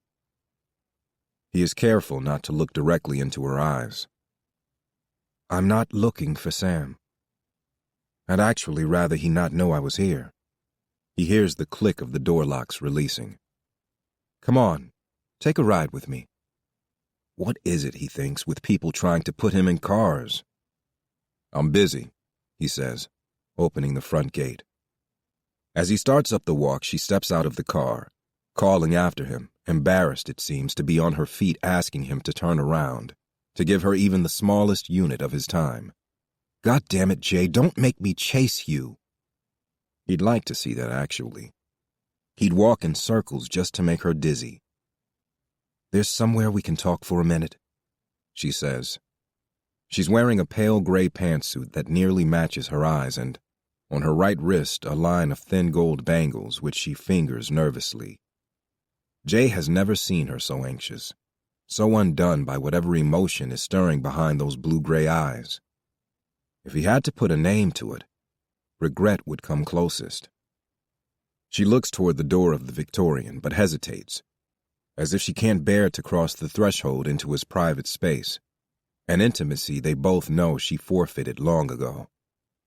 The house, the porch swing, they're too much for her. She tells her driver to wait for her a block over on Travis. The driver, a white man in his 50s, tanned the color of Jay's briefcase, eyeballs Jay from behind the wheel. "You sure?" "I'm fine," Cynthia tells him. watching and waiting as he puts the car in drive, pulling away from the curb. To Jay, she shrugs at the pomp and circumstance, how far she's come from the girl in peasant skirts, the one forever carrying a stack of leaflets, trying to wrap her way into SNCC, SDS, and Jay's fledgling political groups, a journey he rode shotgun. She nods toward the town car traveling up Brazos Street. He used to be my bodyguard in Washington. I ran into a lot of trouble after that Anita Hill thing. Death threats, she says, rolling her eyes, but looking away kind of so that he can see she doesn't take it as lightly as she's pretending to. I hate it, frankly. Hate the whole idea of being watched, fussed over. But the White House insisted. Don't let anybody tell you folks on the left aren't hardcore. They can pull some scary shit. But you already knew that. Cynthia smiles. Let's walk, she says. I have a meeting at 9. That's why we need to talk. Jay sighs, opening the front gate. He gestures down Brazos, pretending to let her take the lead, all the while ensuring that he never turns his back to her. They get all the way to the door of the Diamond Lounge before she stops, ducking inside the club's tiny entryway, stepping over cigarette butts and a broken pocket comb. The brick alcove, painted black and red, throws a dark shadow over this whole conversation. She keeps looking over her shoulder, again and again, as if she expects someone to be watching, as if someone somewhere is always watching. Jay glances in the same direction and sees a Chevy Caprice blue parked not far from his office. He tries to get a look at the driver but can't. You can't take this case, Cynthia says. Why? Because you'll lose. Thank you. No, I mean you will lose, Jay. Or maybe I'll find out who killed Alicia Knoll. You've already lost if you think this has anything to do with finding that girl's killer. Listen to me. You do not want to let Sam suck you into this. This is between me and Neil. Don't be stupid. Neil didn't kill that girl. I'm not worried about Neil, Jay. I'm worried about you. I don't understand. Axel's your candidate. If Neil goes down, so does he. He stares at her, trying to read something in those changeable eyes, gray then blue, then gray again. Unless, of course, you're playing both sides. You don't know what you're talking about. Is that why you don't want Sam to know you're here? I appointed Axel police chief, remember? I fought like hell for him when the good old boys wanted one of their own, she says, laying out her racial bona fides, still bitter about the beating she took in her second term over the perception that she was not a friend to black folks, which had deeply hurt her brand as someone who had herself overcome prejudice to become the first woman to lead a major American city. So that's what this is, Jay thinks. The real reason she's publicly standing behind Axel. Cynthia Maddox is protecting her legacy. Jay has followed her political rise over the years. How could he not? She was in the local papers, of course, when she was mayor, and her ouster was dissected for months, the blame resting with her about face on issues of social equality and race on her inability to protect the city from the oil bust, depending on the side of town where you lived. A lot of folks held her personally responsible for the economic collapse of the mid-'80s, as if the mayor were an inconsiderate party guest who'd failed to warn them that the keg was running dry.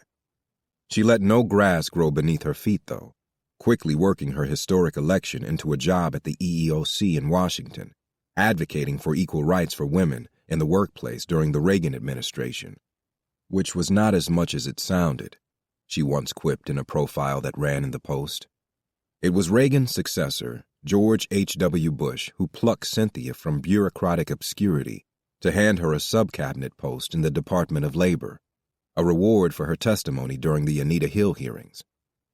That Clarence Thomas had never touched her, had never told a funny joke, let alone one that was the least bit risque. It was a career boost that sputtered the second Bill and Hillary moved in. Jay knows Cynthia well enough to make an educated guess about her designs for her future. Some local or statewide office that will shoot her back to D.C., a congressional seat maybe, or the U.S. Senate, a feat for which she'd need to, on paper at least, clean up her image among her more colorful prospective constituents.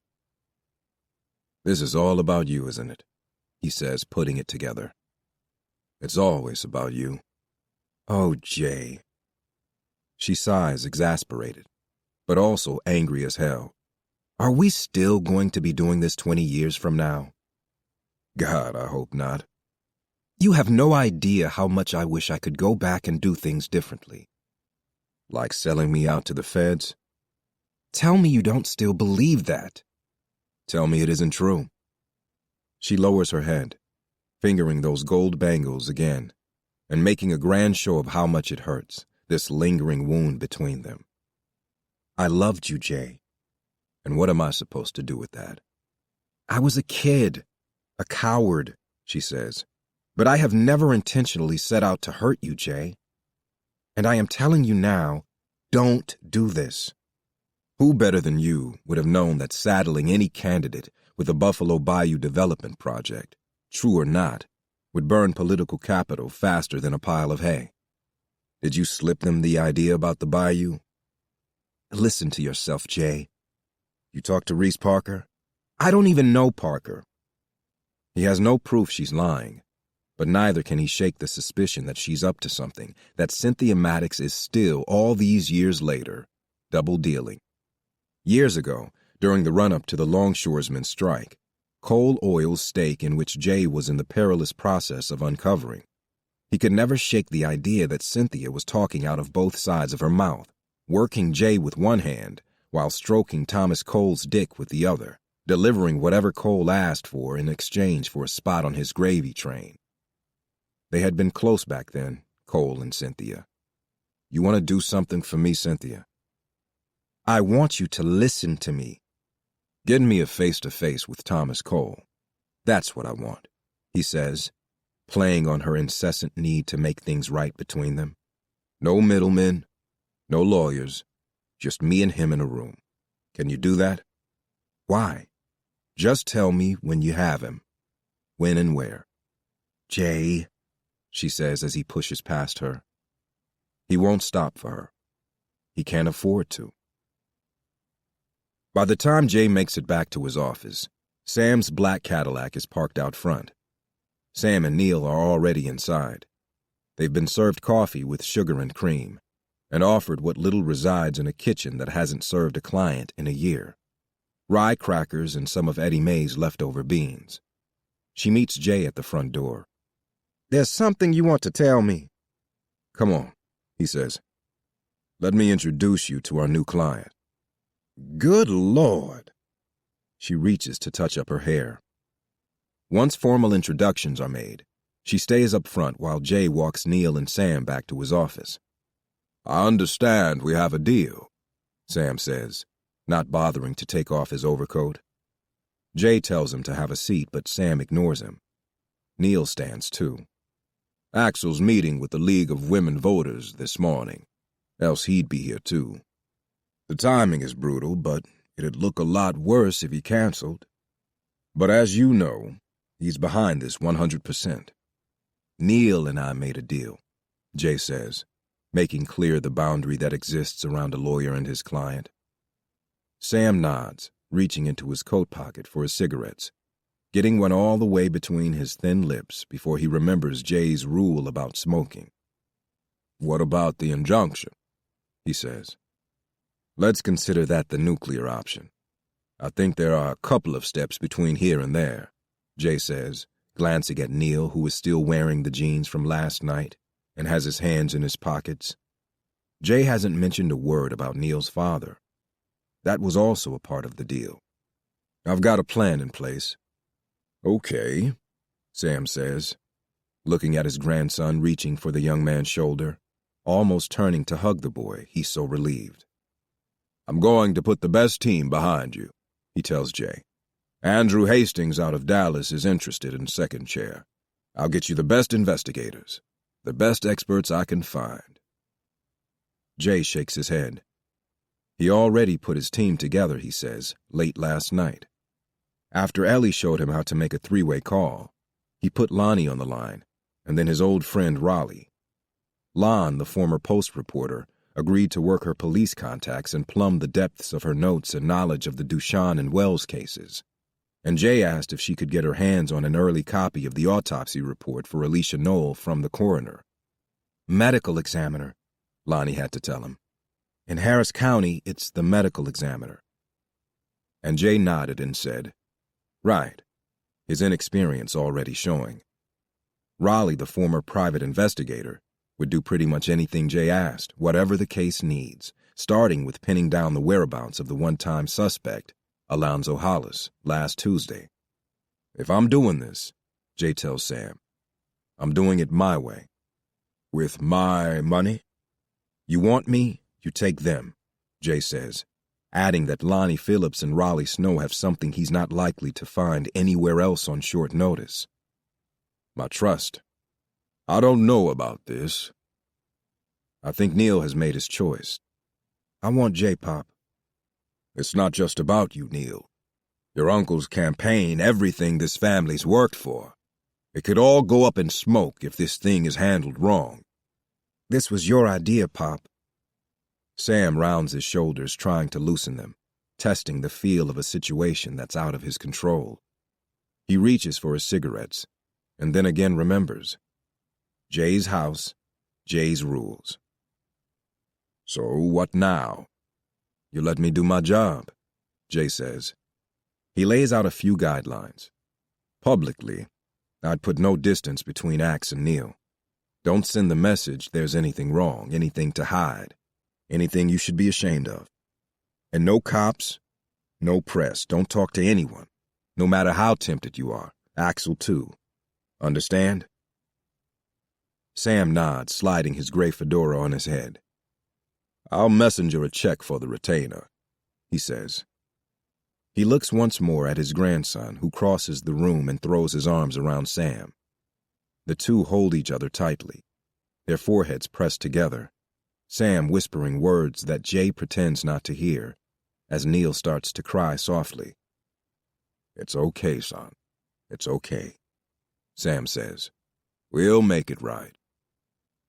He kisses his grandson's forehead before stepping back, forcing distance between them.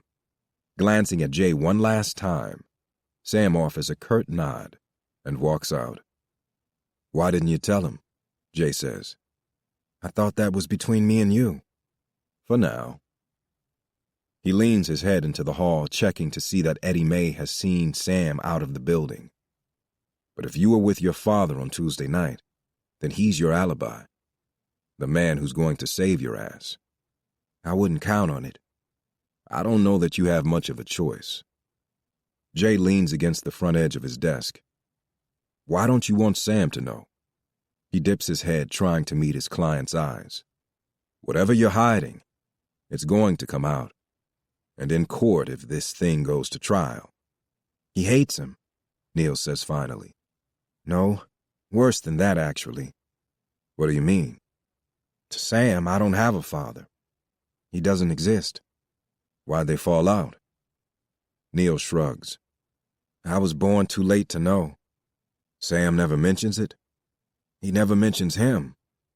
Sam Hawthorne has only one son. Does Axel know what happened? I never asked him. It's off limits in the family, the whole subject. And I don't suppose you told Axe about the meeting, Jay says, getting a picture now of how deep the secrets in this family go.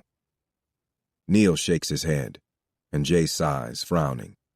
So only 3 people know where you were Tuesday night, between 7 o'clock and the viewing party in River Oaks. Me, you, and your father.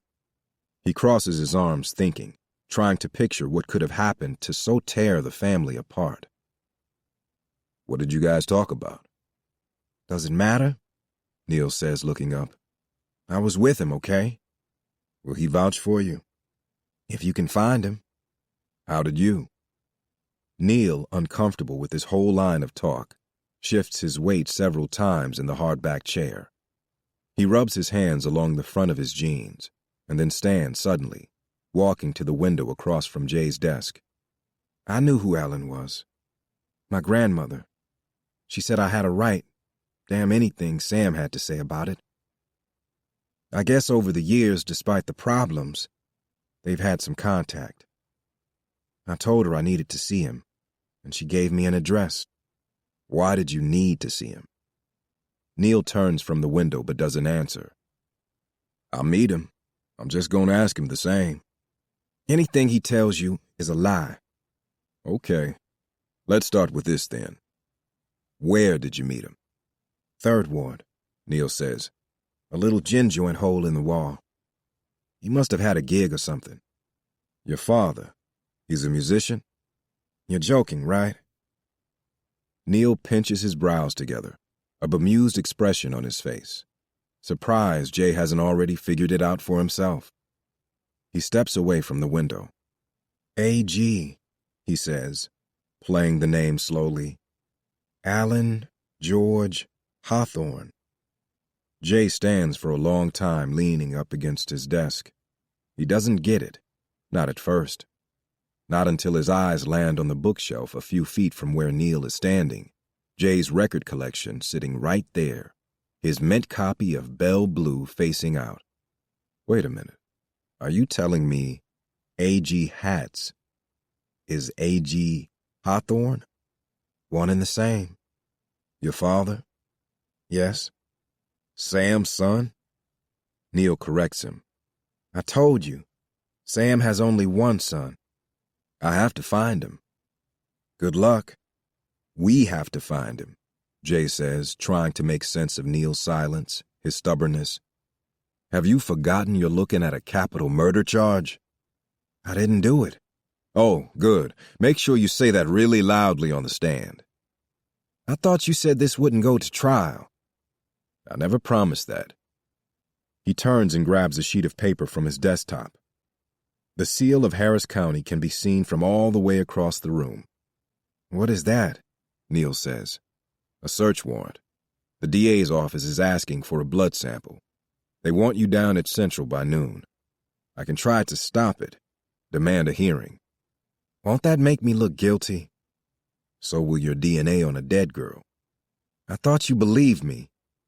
Don't want any surprises, that's all, Jay says, staring at Neil, at his bloodshot eyes. You sure you never met her? All it takes, man, is a single hair, a single cell anywhere near that girl for you to be looking at a conviction. I never said more than a few words to her, Neil says in frustration over having to state this fact for the 100th time. Jay makes the point that he had to have gotten her number somehow, that Alicia must have, in fact, called Neil herself, leaving her pager number. Any idea why she would have done that? I'm telling you, I never touched her. And Deanne Duchan, Tina Wells? What? You heard me. No, I don't think I did, Neil says. 'Cause if I heard you asking me if I murdered Deanne Duchan and Tina Wells, then we're done here. I'll call Pop right now and tell him I made a mistake. He backs away from Jay, heading for the office door. Jay reaches for his arm to stop him. Neil slows, turns around. I believe you, Jay says. I do. That afternoon, Neil returns to work at campaign headquarters with a Band-Aid on his left arm from a phlebotomist's prick, and Jay sets out to find Alan George Hawthorne, Sam Hawthorne's second-born son, going on the only clue he has, the Playboy Club. It was here, a 3rd Ward shotgun house made over for a tiny dance hall, that Neil laid eyes on his father for the first time. Last Tuesday night at 8:15, the place was as empty as it is now, when Jay walks in at 1 o'clock in the afternoon. He's surprised to find the place unlocked and unoccupied, the only inhabitants being last night's empties. Glass pint bottles and beer cans and crushed plastic cups. The interior, during daylight hours, almost resembles an abandoned church, with white clapboard walls and dark wood floors. The air in the room smells like stale corn chips and burned cigarettes, dried sweat and beer. There's a narrow stage in one of the front corners of the room, across from the front door. On stage is an upright piano, black, the covers missing from several of the wooden keys. Somewhere, Jay hears water running. He moves toward the sound, finding his way to a kitchenette at the back of the club. In a small porcelain sink, a metal bucket sits under the running faucet, filling with water. A rag mop rests against the wall nearby. The kitchen's screened back door opens, and an older black man in a ball cap and stained carpenter's pants enters from the tiny scratch of a backyard. He's carrying a second metal bucket, this one filled with blue rags. "Ain't supposed to be back here," he says. "Place is closed. Looking for somebody, that's all." "That right," the man says, setting the bucket on the countertop next to the sink. He turns off the water, running his other hand through the soapy bucket, stirring suds. Then he lifts both buckets by the handles and pushes past Jay and out of the kitchen, sloshing water on the tips of Jay's dress shoes. Inside the main hall, he sets the buckets on a tabletop and starts walking the room, turning chairs upright. "You know a man by the name of A.G. Hatz?" Jay asks. "Who don't?" the man says, wiping down the chair bottoms. "He play here sometimes?" "He don't play nowhere that I know of. Not anymore. But he comes around sometimes." The older man shrugs, cleaning a sticky table with one of the blue rags. "You know where I can find him?" "Who's asking?" "His son's lawyer," Jay says, thinking that this might move things along. Jay had recognized him the second he saw him. The silhouette in the screen door was a near-perfect match for the one on the cover of his one and only album, a shot of the piano player backlit in blue. It's the ragged expression, the rough, unshaven skin, nearly as gray as the tufts of hair sticking out of the back of his ancient oiler's cap, the deep lines around his eyes that Jay doesn't recognize. Time and circumstance having left a gulf of distance between his face and his older brother's. He looks a good 10 years older than Axel. But it's A.G. all right, Jay is sure of it. If only because the man is trying so hard to hide it. "Alan George Hawthorne," Jay says. A.G. turns slightly, looking up from the janitorial work. "I owe you money or something." "I told you, I'm Neil's lawyer." "And that's got what exactly to do with me?" "You read the paper, sir? Your son's in a lot of trouble." "Ain't seen the boy in 20 years. Then all of a sudden you're the second person in a week to remind me I have a son." He turns back to his rags. "That's right. Neil was here last Tuesday night." "So he was." "What you guys talk about?" "The weather." "What was it? The reason you fell out with Sam? Was it money?" A.G. points to his bucket of rags, this low-rent gig. "You think I give a shit about money?" "Must be something, man, to make you disappear like this." "Sam's the one disappeared." The words kind of catch Jay funny, filling him with a son's longing. "What do you mean?" He gives a cool shrug. 1949 was a long time ago. Yes, it was, Jay thinks. Jerome Porter would have been 21 years old if he had lived. Newly married and a young father, he might have made his way to Houston, the big city, hunting one job or another. Might have rolled on the tiny hamlet of Pleasantville, a dream on stilts, wood-frame houses going up as fast as savings could be laid down. For a moment, Jay gives in to the fantasy, the boyish wish to rewrite history. He pictures his father scrounging up enough money to put down 10% on a future for his wife and child. A glittering city life far from the rural racism that killed him, that left him bleeding on a red dirt country road. A.G. dabs at his damp forehead with the back of his hand. Some part of Sam just never left. Those early days, I mean, he says. The old way of doing things, with him at the head and everyone else walking 2 steps behind. Was anyone else here Tuesday? Anyone else see you and Neil talking? Place don't open till 9, A.G. says. Owner lady, she come to work the bar around 10. Sometimes she brings her son. I don't know no one else to come around. I only been working here a week. Won't be here a week after this. Neil said you had a gig. You're looking at it. Jay watches the man dipping rags in the soapy water, wiping down the tables. You really don't play anymore, he says, finding it hard to believe. What you want with me, man? Name's Jay Porter. Oh, I know who you are. Pleasantville's savior, he says mockingly. He stands over the bucket, wringing a stream of gray, steamy water from the rag in his hand. You ain't ever gonna see that money, you know. The chemical company? You ain't figured it out yet, Mr. Porter. But the game is rigged. This isn't about me. I'm here for Neil. Murder, he nods. I read it. You're his alibi, Jay says. He needs you to vouch for the fact that he was with you last Tuesday night, from sometime after 8 until almost 9 o'clock. The longer you stretch it, the better. I don't know what you talked about, and don't need to know right now. I just need to know that if asked, you'll say he was here with you, and that if he was, there was no way he killed that girl. Is Sam paying you? I'm Neil's lawyer, Mr. Hawthorne. Taking that for a yes, AG says, then I don't want nothing to do with it. This is about your son, not Sam. No, it's not, the older man says.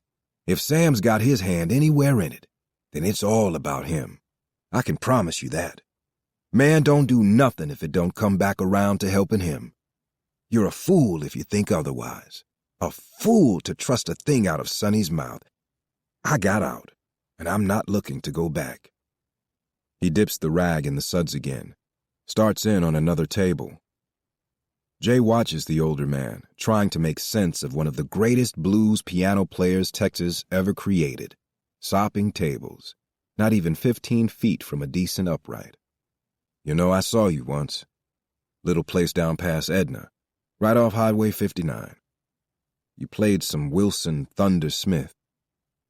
Played it hard. Did I now? AG says, showing little interest. Belle Blue. That's one of my all-time favorites. Bring it in, I'll sign it. Cost you $20, though.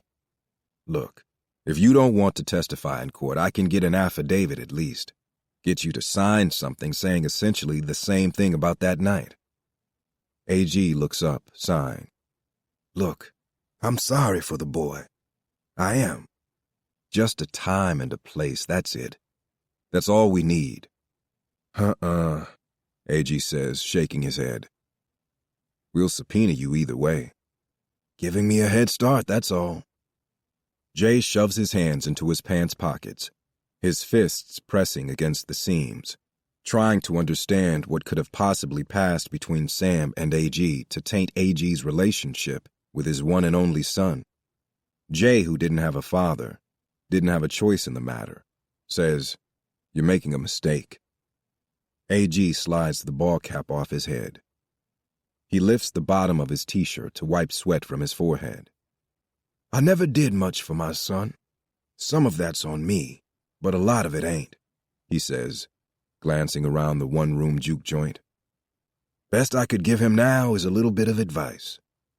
You want to know what we talked about, Mr. Porter? I'll tell you the same thing I told him.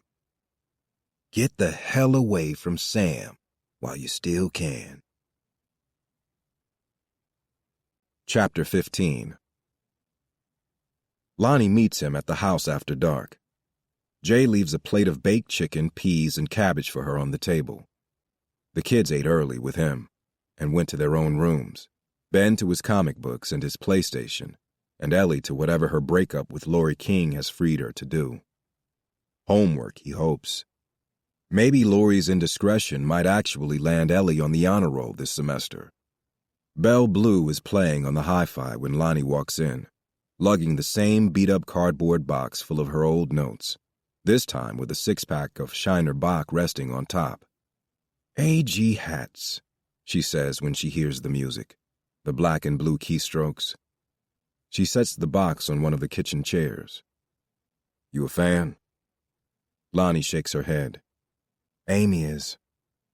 The thought of it, Any little thing about the woman she's both in love and enraged with makes her smile despite herself. She plays it once a week, I bet. You know anything about him? Why he quit playing? He's dead, isn't he? No, Jay says, leaving it at that. Lon takes off her jacket, a red quilted vest with cotton sleeves draping it on the back of a kitchen chair. She thanks him for the food, inquires if there's any pepper sauce or chow chow for the cabbage, tearing into half the plate while standing up. Jay cracks open one of the beers and hands it to her. You get it? He asks. I got it. Then, swallowing, she tells him he's not to quote a word of it. You never saw this, okay? If even a period or comma is different from whatever you get from the state in Discovery, I don't want to hear it.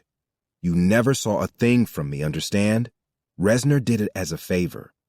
He's pissed as hell about all of it, being pushed off the case, the way they're playing this whole thing, not bothering to link this girl to the others. She reaches beneath the flaps of the cardboard box. Sitting right on top is a thin manila envelope. She picks it up and hands it across the table with a piece of advice. Take a deep breath first. Jay opens the envelope. Inside, he finds a copy of the autopsy report following the death of Alicia Noel, age 18.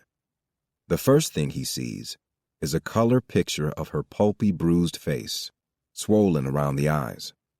The flesh at the corner of her mouth has been torn, the flap of skin pulled back like a bloody curtain to show her chipped right incisor, covered with dirt and tiny bits of dried grass. Her eyes are open, staring out at him, the mud-coated skin above her eyebrows knitted into a tiny, woeful W. Jay stumbles back at the sight, dropping the handful of papers onto the floor. Jesus Christ, he mutters. I know, Lonnie says. The other girls, they weren't beaten, were they? Lonnie shakes her head, picking up the pages. What is all this?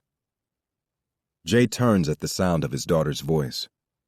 She's standing in the doorway between the hall and the kitchen, still in her school clothes. You can't be in here right now, he says. Go back to your room. She stands on her tiptoes, glancing over his shoulder at the pictures. Is that her? Go, Jay says, gruffer than he meant to be. She backs out of the room, Lonnie watching her leave. Jay puts 2 hands on the back of the nearest chair to steady himself. He feels the chicken, cabbage, and peas turn to raw sewage in his insides. Jesus Christ. What in the world did he do, bringing this shit into his life?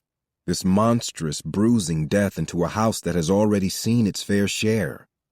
What was he thinking? Hey, Lonnie says. You okay?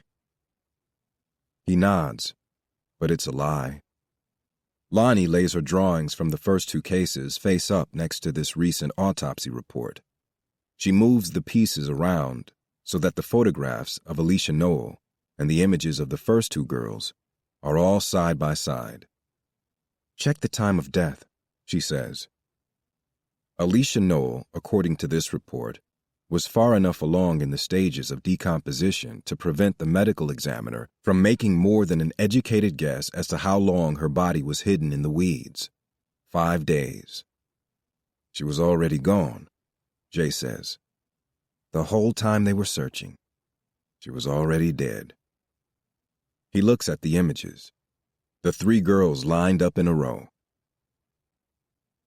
Why is this one different? He wonders. Lon doesn't know. For whatever reason, Alicia was the only one who was beaten. She was killed almost right away and found in a different place. The railroad tracks behind Demery Lane. Jay pulls out a sheet of paper from her cardboard box, flipping it over to draw a quick, crude map of Pleasantville.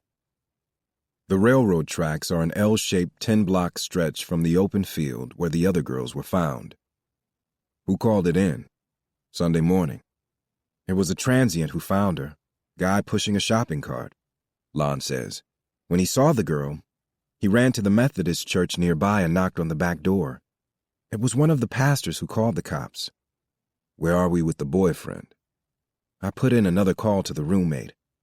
I may have implied that I'm writing a story for a newspaper, and I may have been intentionally vague about which one.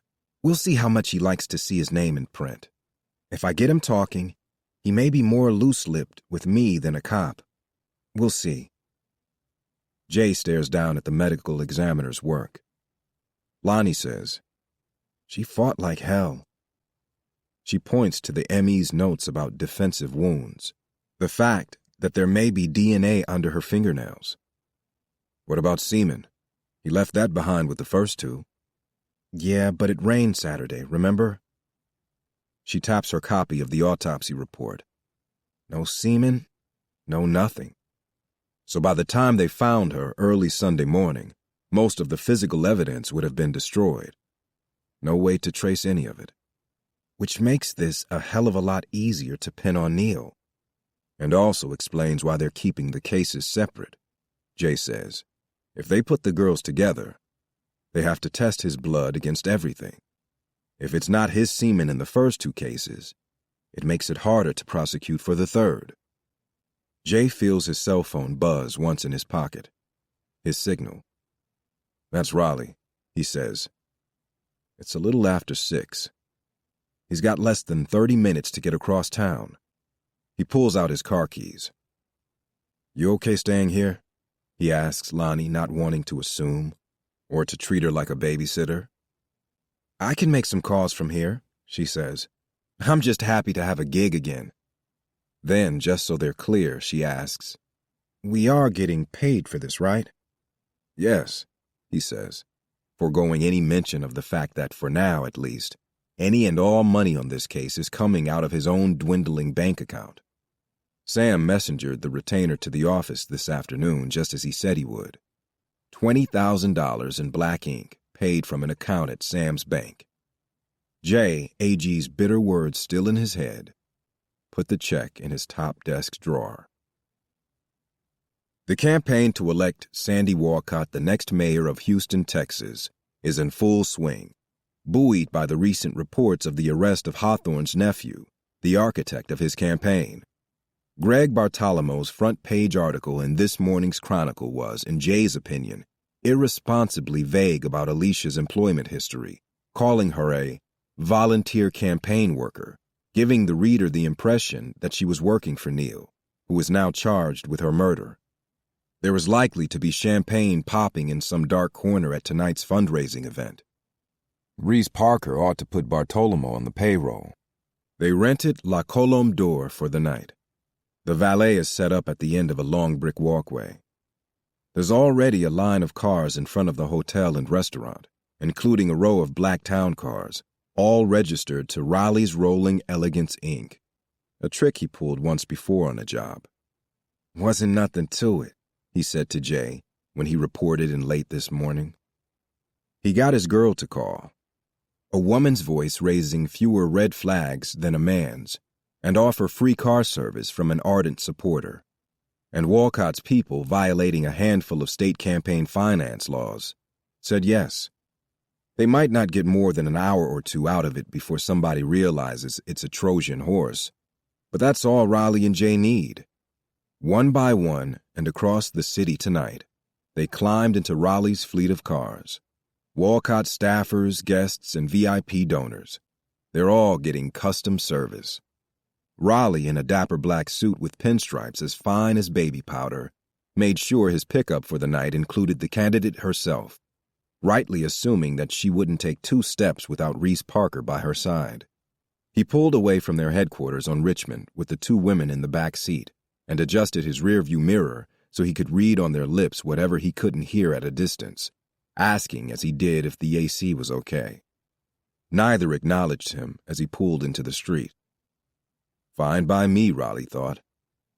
Jay managed to arrive a few minutes before Raleigh, parking a block over in the lot of a Walgreens and approaching the front of the famed hotel on foot. This was not the official plan, but Jay can't help taking a look, wanting to see Parker's organization up close, what he's up against. Despite its Frenchy name, La Colombe door was the early 20th century home of an oil tycoon, Houston's architectural legacy having been built with the bricks of new money. It looks to Jay's eyes like an old schoolhouse, only one lit from inside by antique sconces and chandeliers. Beyond the two French doors, that's where the magic is. A rush of chilled air, perfumed with roses and tall stands of white and pink lilies, and a plush Persian rug running from one wall of the foyer to the other. Walcott's many donors and supporters are lined up, checking in at a table clad in white linen. This is no coffee and donuts neighborhood social. This night is for high rollers only. Businessmen and developers, corporate lawyers on the payroll of the big petroleum companies, and contractors wanting a piece of city business, men and women who want to put their money on the right horse before the window closes. Jay wonders what one of those little name tags costs. $5,000? 10? The phone in his pocket vibrates again, and Jay turns and walks back through the arriving crowd. As planned, he walks to the third sedan idling in the valet line, a black town car, and taps the back right side window. When he hears the doors unlock, he opens the back door and slides in beside Reese Parker just as Raleigh pulls out of the line and away from the curb, starting south on Montrose. "What the hell?" Parker says. "Just give me 5 minutes," Jay says. Sandy Walcott, sitting on the other side of Parker, leans forward, her hand on the back of Raleigh's seat. "What are you doing?" she shrieks. "Stop this car!" Raleigh turns up the radio, pretending not to hear. Parker reaches into her leather tote bag for a cell phone. Jay puts a hand on hers to stop her. "He has an alibi, you know." Parker shakes him off and starts dialing. Into the phone, she says, "Tell Tom we're running a few minutes late." She hangs up the phone, dropping it into her bag. Then to Jay she barks, "Talk! You ought to drop this whole thing before you make a fool of yourself and lose the election anyway," Jay says. "Neil Hawthorne wasn't in Pleasantville Tuesday night. He had absolutely nothing to do with killing Alicia Noel." "You so sure?" "He has an alibi." "Tell it to Matt Nichols, the ADA," Walcott says. "I told Sam. I told the paper. I'll tell you. I've recused myself from this case. Don't have a thing to do with it. I shouldn't even be hearing this right now. Stop this car." "She's right," Parker says, tapping the back of the driver's seat. Raleigh, glancing at Jay in the rearview mirror, slows the car. Parker reaches across the seat to manually unlock the back passenger door. "Get out," she says to Walcott. "Let her go," she tells Jay, "and we'll talk." Jay nods to Raleigh, who pulls the car over, about a block from the University of St. Thomas, where Walcott gets out on the left side, almost walking into street traffic. "Fix this," she says to Parker before slamming the door. "So this is all you're doing," Jay says to Parker when she's gone. "Much as I would like to take credit for this unfortunate set of circumstances for the Hawthorne family and campaign, I'm afraid getting the captain of the other team arrested for murder is above my pay grade," Parker says, reaching down to the car's carpeted floor to lift her leather tote to her lap. From inside, she pulls a pack of Cherry Trident, unwrapping a single piece and popping it into her wide mouth, before retrieving a compact from her purse so she can check her acid blonde hair. She's in a bulky red pantsuit, the fabric bunching at her shoulders. "I'm afraid Neil Hawthorne made this mess on his own. I know she was working for you." Parker smiles, maybe the teeniest bit impressed. "Even if she was," she says, snapping the compact closed, "what does that have to do with murder?" "You set him up." "I didn't put his number in that girl's pager." "But interesting that you know about it. Evidence, he thinks, that despite Walcott's profession of having had no hand in the case, someone is sharing inside information with her campaign." Parker waves that off. "That was in the paper. You and I both know there isn't enough evidence to take this to trial, not without someone pushing it from the inside. You don't think everyone's going to see that before this is all said and done? He has an alibi, Jay says again. One that he conveniently forgot to tell the cops about. It's all going to come out, including the failure of the DA's office to prosecute the only suspect in the murders of Deanne Duchan and Tina Wells. Putting Neil on trial for the third girl, it looks like Walcott covering her butt. Those cases aren't connected. Says who? The Chronicle in black and white, she says with a knowing smile. This comes dangerously close to rigging an election. Don't insult me, Parker says, wrenching around in her seat to face him head on. You have any idea what I get paid? The kinds of people I work with? I don't need to rig some podunk mayor's race in South Texas. You can't win without Pleasantville. If I want Pleasantville, I'll reach right out and take it. It's Sam's, and you know it. Sam's day is done. You think it's so easy to get around him? They love him out there. And he's done a lot for that community, he has, Parker says. He built that precinct with his bare hands, but even Pleasantville, as anyone knew it, has an expiration date. And why shouldn't it? The circumstances that created it no longer exist. Wasn't that what you, of all people, were fighting for, back in the day, as the kids say? The rules of the game have changed. The voting maps have changed. The whole math of how people win elections has changed. From here on out, every vote counts. And I, for one, am not willing to concede an entire precinct on Sam's say-so. People can make up their own minds. It's their vote, not Sam Hawthorne's. All that paternalistic crap. It's a thing of the past. They know Axel out there. They trust him, Jay says. At least they did before you and Walcott started putting those flyers all across the neighborhood. Axel, God bless him, he isn't a politician. He'd do his legacy a favor to stay in the role of beloved former cop, city's first black chief. You can tell him I said that. He's not cut out for the mayor's office. He's trading on a last name. Interesting coming from the woman who helped put Bush Jr. in the governor's office. You're wrong to underestimate him, she says. Then, tapping the back of Raleigh's seat, she announces, I'm not walking all the way the fuck back. Raleigh doesn't move, not without Jay's explicit instruction. Jay, running out of time, reaches into the pocket of his jacket, pulling out a sheaf of papers. Last chance to end this, he says. Tell Walcott to drop this case. I believe she told you she doesn't have a thing to do with it. Bullshit. But Parker doesn't budge. Jay pulls the last card he has. He threatens Parker with news of Walcott's affair with a cop, a man who just happened to be a witness in one of her cases. You sure you want that coming out ahead of